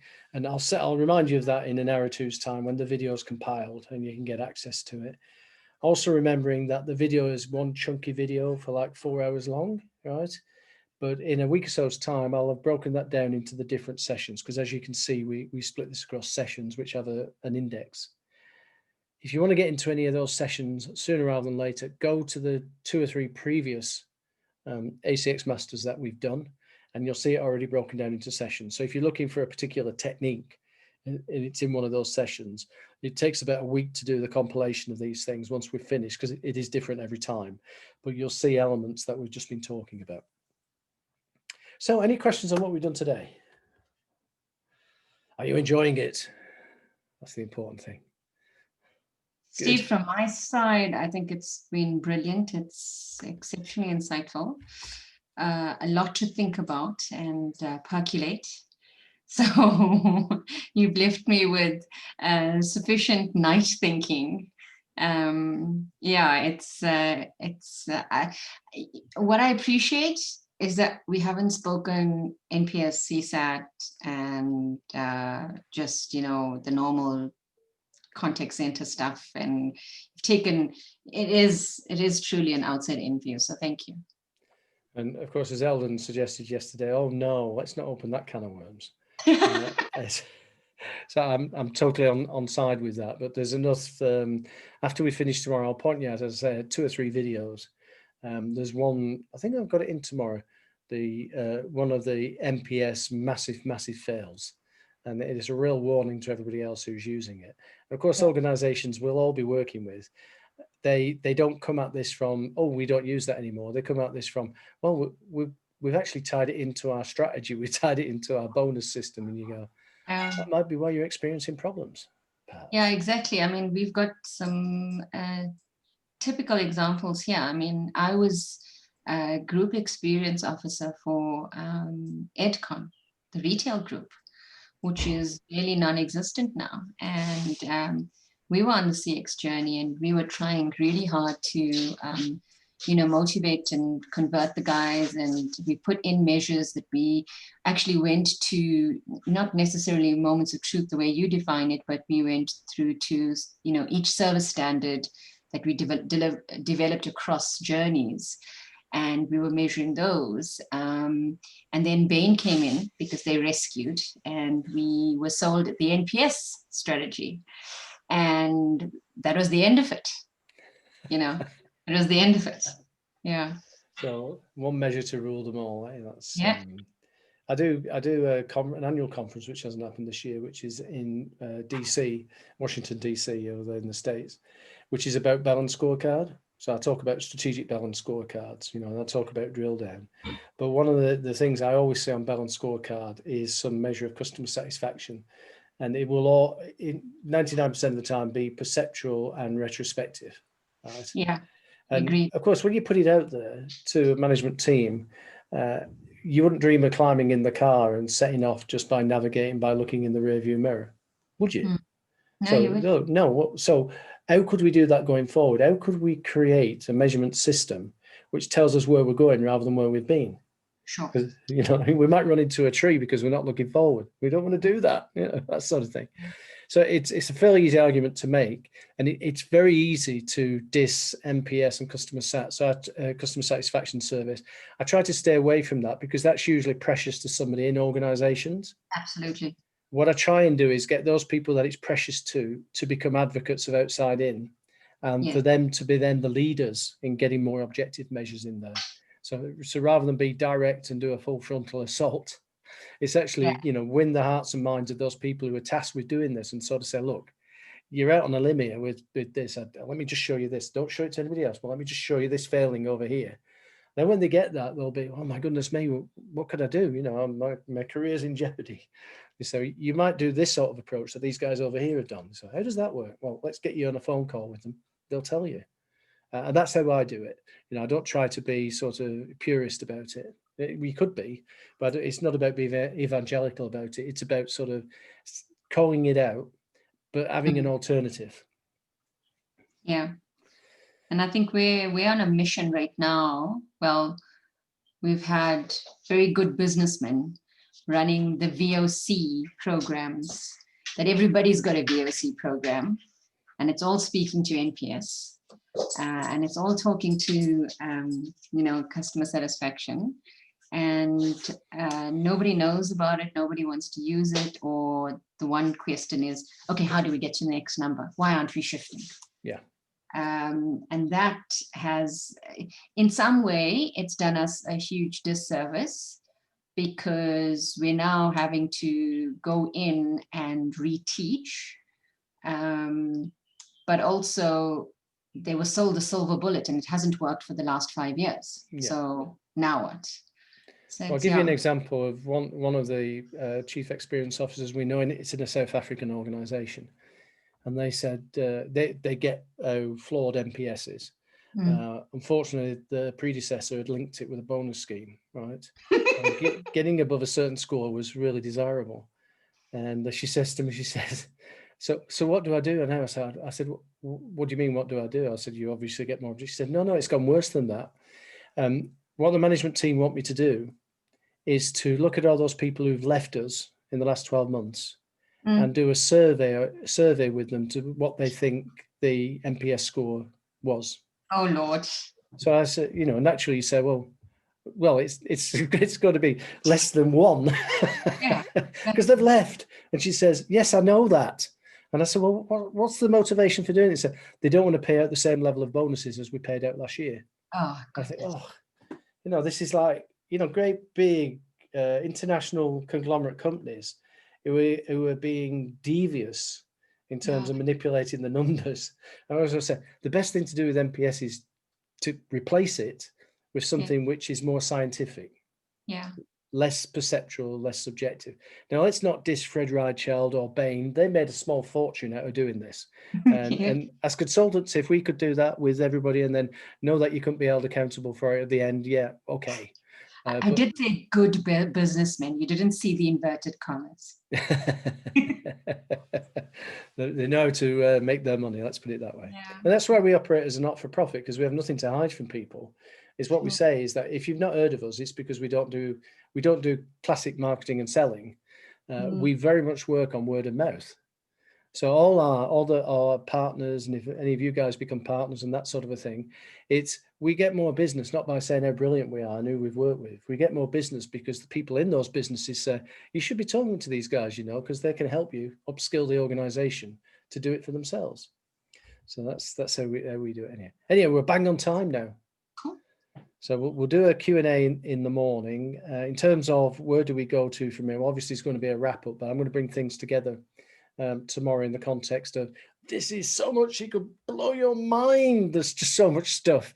So what's the best way to navigate through it? So I'm going to give you the CM method where we navigate.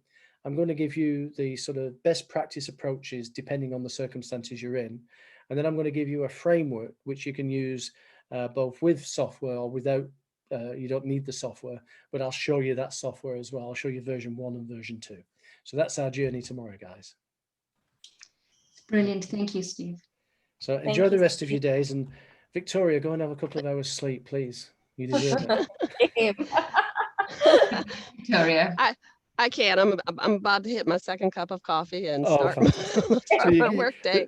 Yeah, the trouble is now you start the work day, don't you? You're so tired by the time you get to the evening. That's the challenge. So people say, we want to socially interact with you. And you go, oh, no, I need to go to bed. I'll leave you with that thought anyhow. And I'll look forward to seeing you guys tomorrow. So thanks very much. Thank you so much. This is great. Good. Thanks for saying so. I appreciate that. Cheers. See you again tomorrow, guys. Cheers. Great.